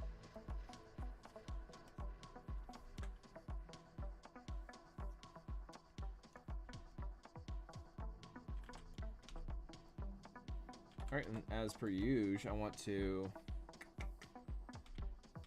split off, split and masked.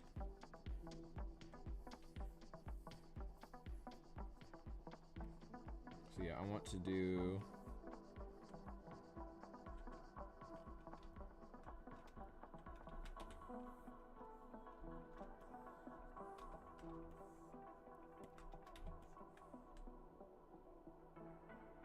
bevel this in like that. For anything square, just have it nice and beveled like that, and some good shape. So this is a ticker here, so let's make it pretty clean here. Everything can just be hovering.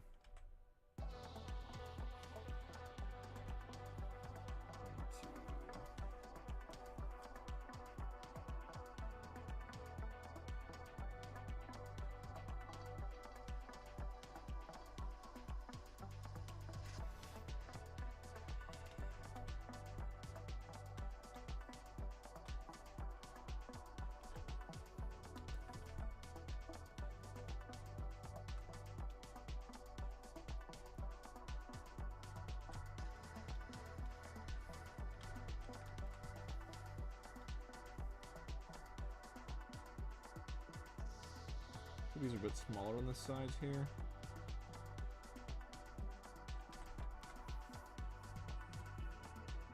Just gotta scale them in. A little shorter too.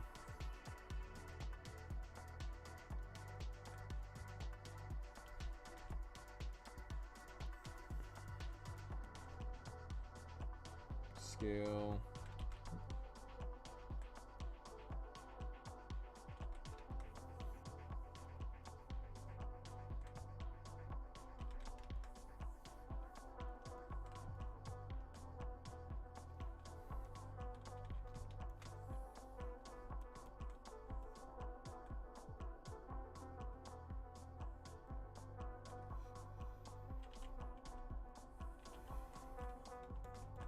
Alright, cool. So from here, I'm going to do the same thing I've been doing. Call a group, and then I'll do dynamic. With dynamic, I'll have it maybe on 3. Let's see how that looks.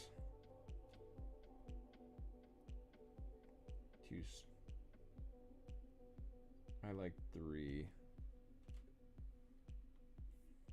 Okay, I'm going to apply.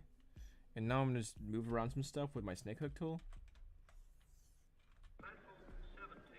Kind of give it a little bit of flair.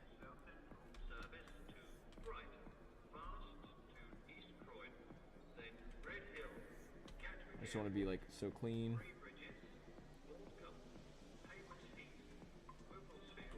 I'm like purposefully just goofing it up right.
Alright, now I'm going to do the, well, real quick, trim dynamic, just a little bit of this, real fast pass trim dynamic on here. Don't want to spend time on this, it's a small detail. Okay, now, mirror and weld. So modified topology, mirror and weld. Oh, across the z-axis. Oh, because I have that on, so mirror and weld now. Doop. Oh, not X and Z. Let's just do Z. There we go. Now, there's like a center one as well. But that can actually be geometry.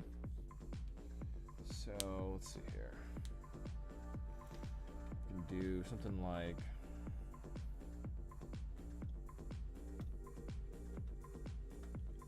that. Split and mast.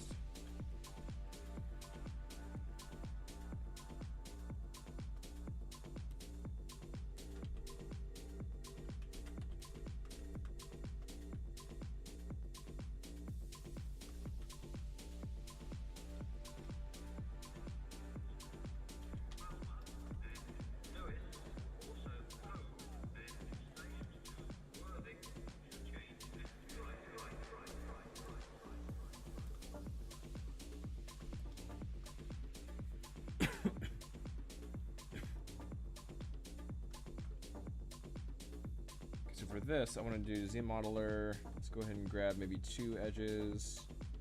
So something like this. Q mesh it. Solo this.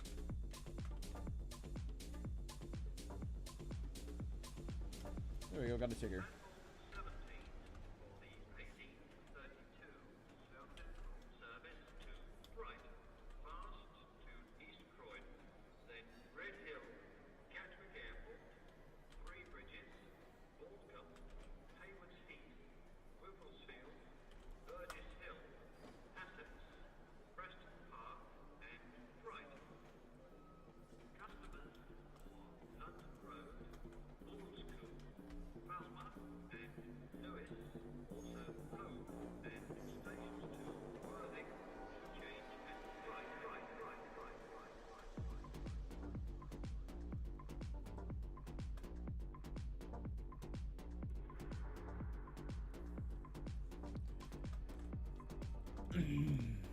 Alright, now we have our dial.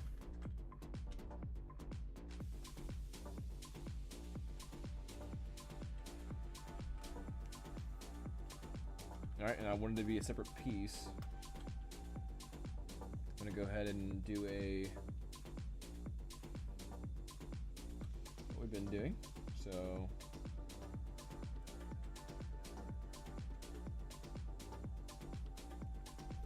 let's go ahead and solo it real quick. Alright, so I'm going to just go ahead and crease it myself. So let's see. Crease edge, crease edge, crease edge, crease edge, crease edge. Solid. Okay, so now I can do dynamic. Oh, not yet. Let's go ahead and fix those 2 edges.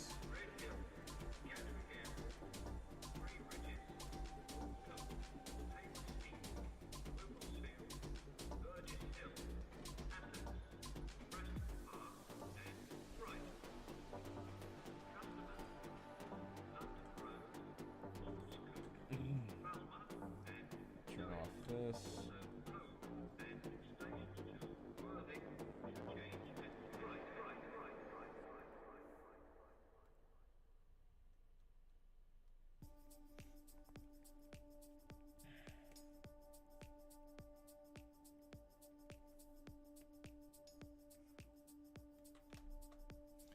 All right, cool. So I think that's good. I'm gonna go ahead and apply, and then from here start carving some stuff in as per usual.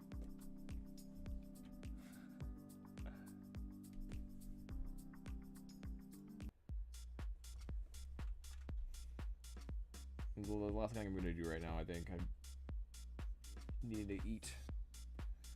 So really, all we have is like the one more piece. Actually, I'm gonna wrap that up. I'm gonna wrap up all this high poly stuff.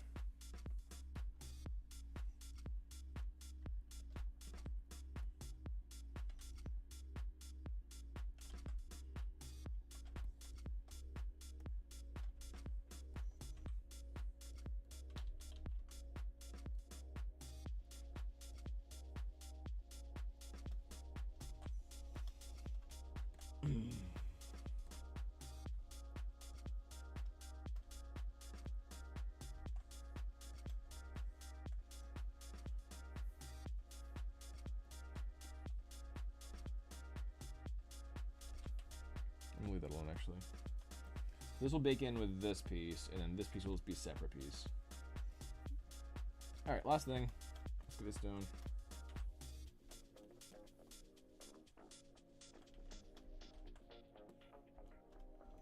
Okay, this could just be on top of this, on top of it.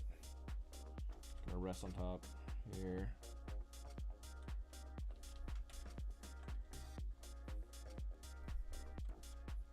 Alright, I'm gonna go ahead and fill hole.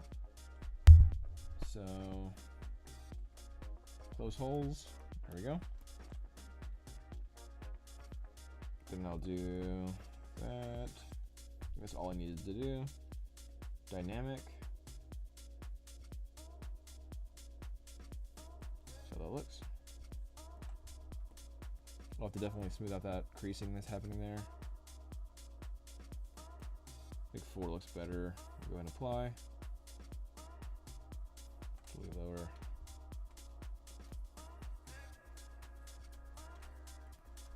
Alright, we're doing Dynamesh so I can smooth that out better. Turn off that, polish. Too low.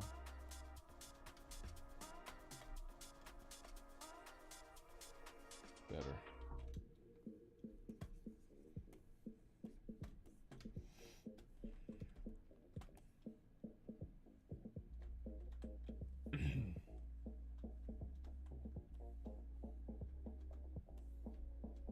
I think I might want to add here is just some cuts in here, so I'll turn off polish.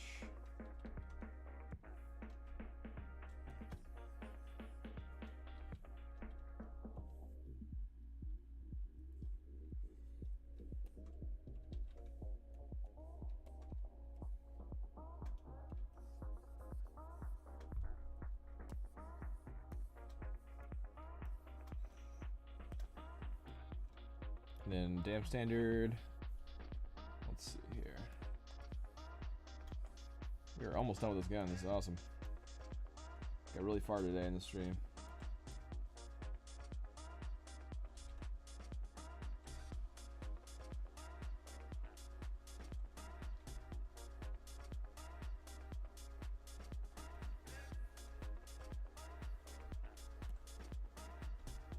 I think maybe I can just do like a damp standard focal shift here.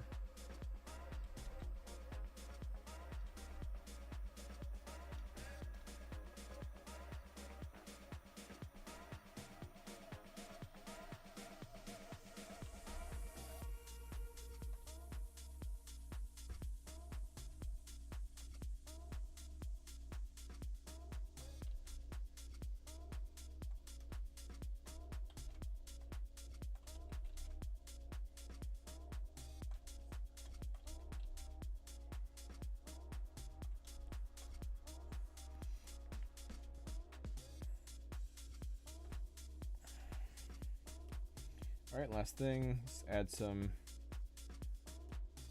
chopping work right here. Chopping the shop. Turn off symmetry for a second. Add some meta changes, meta adjustments.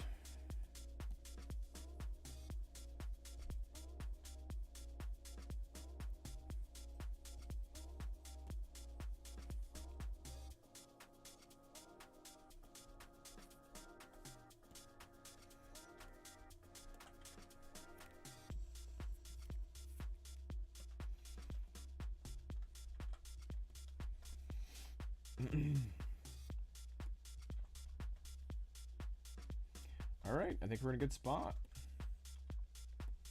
Heck yeah, we got a lot done today.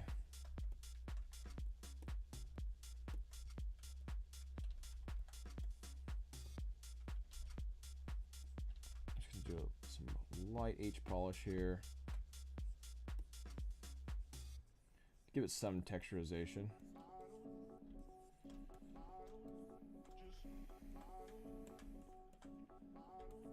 And then this last part here, I think this could use some framing.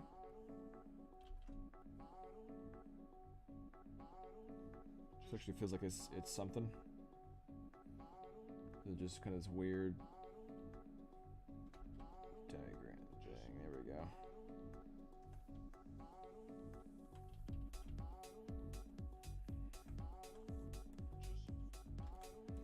All right, we did it. Woo, woo, woo. Awesome. I'm gonna show off our work. I'm gonna go ahead and save. I'm gonna send this off to the Discord.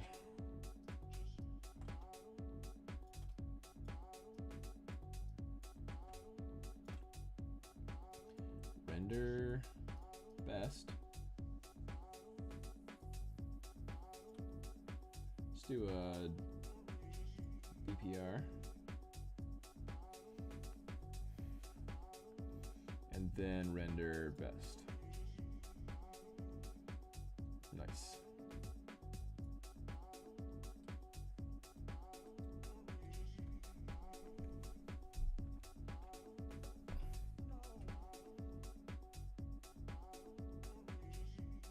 Screenshot this for the group.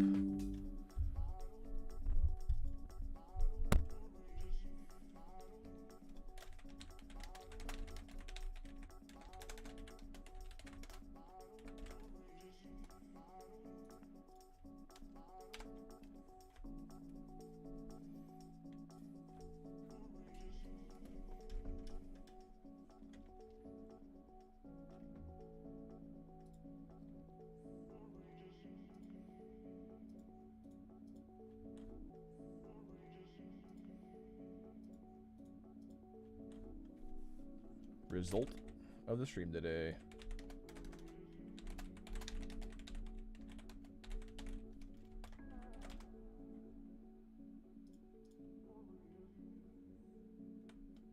I should say a result actually, because there's a couple of them that we worked on.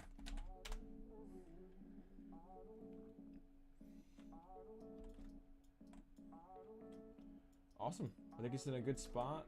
I guess this could be on both sides too, so I can do symmetry. Modify, mirror on the Z. Oh, I need to delete lower first.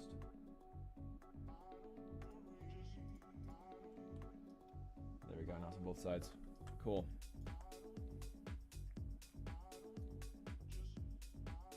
Awesome. I'm gonna save one more time just in case it didn't save or something, if something went wrong. Cool. Yeah, so we have our finished high poly product in here, and I would bring it over to Maya, but I'm really hungry, so I'm gonna go ahead and end the stream here. But so this stream we finished off this blaster. We finished off. Let me hide this right here. We finished off this wrench here, which looks really dope too. So let me do a shot here. So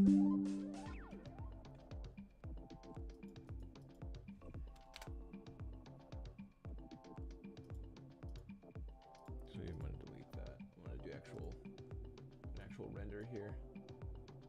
And render best.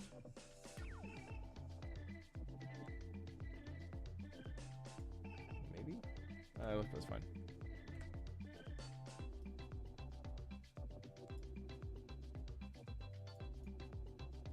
Copy. And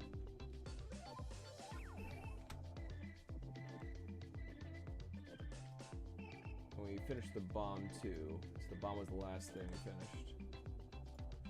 Wrapped everything up.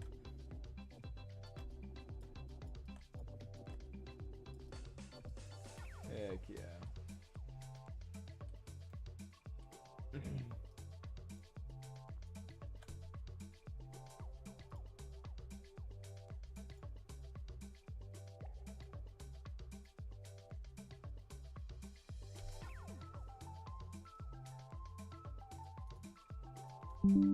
Alright, so we finished up all the high poly stuff, and we can just...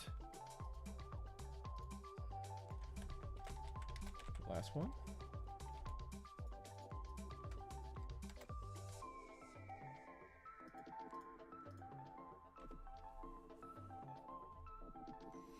Alright, and I'm going to go ahead and end this event for the Discord group.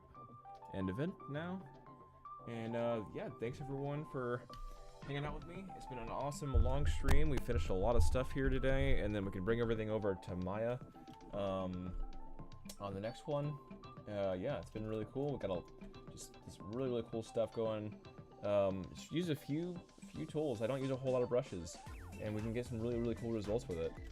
But yeah, thanks for hanging out with me.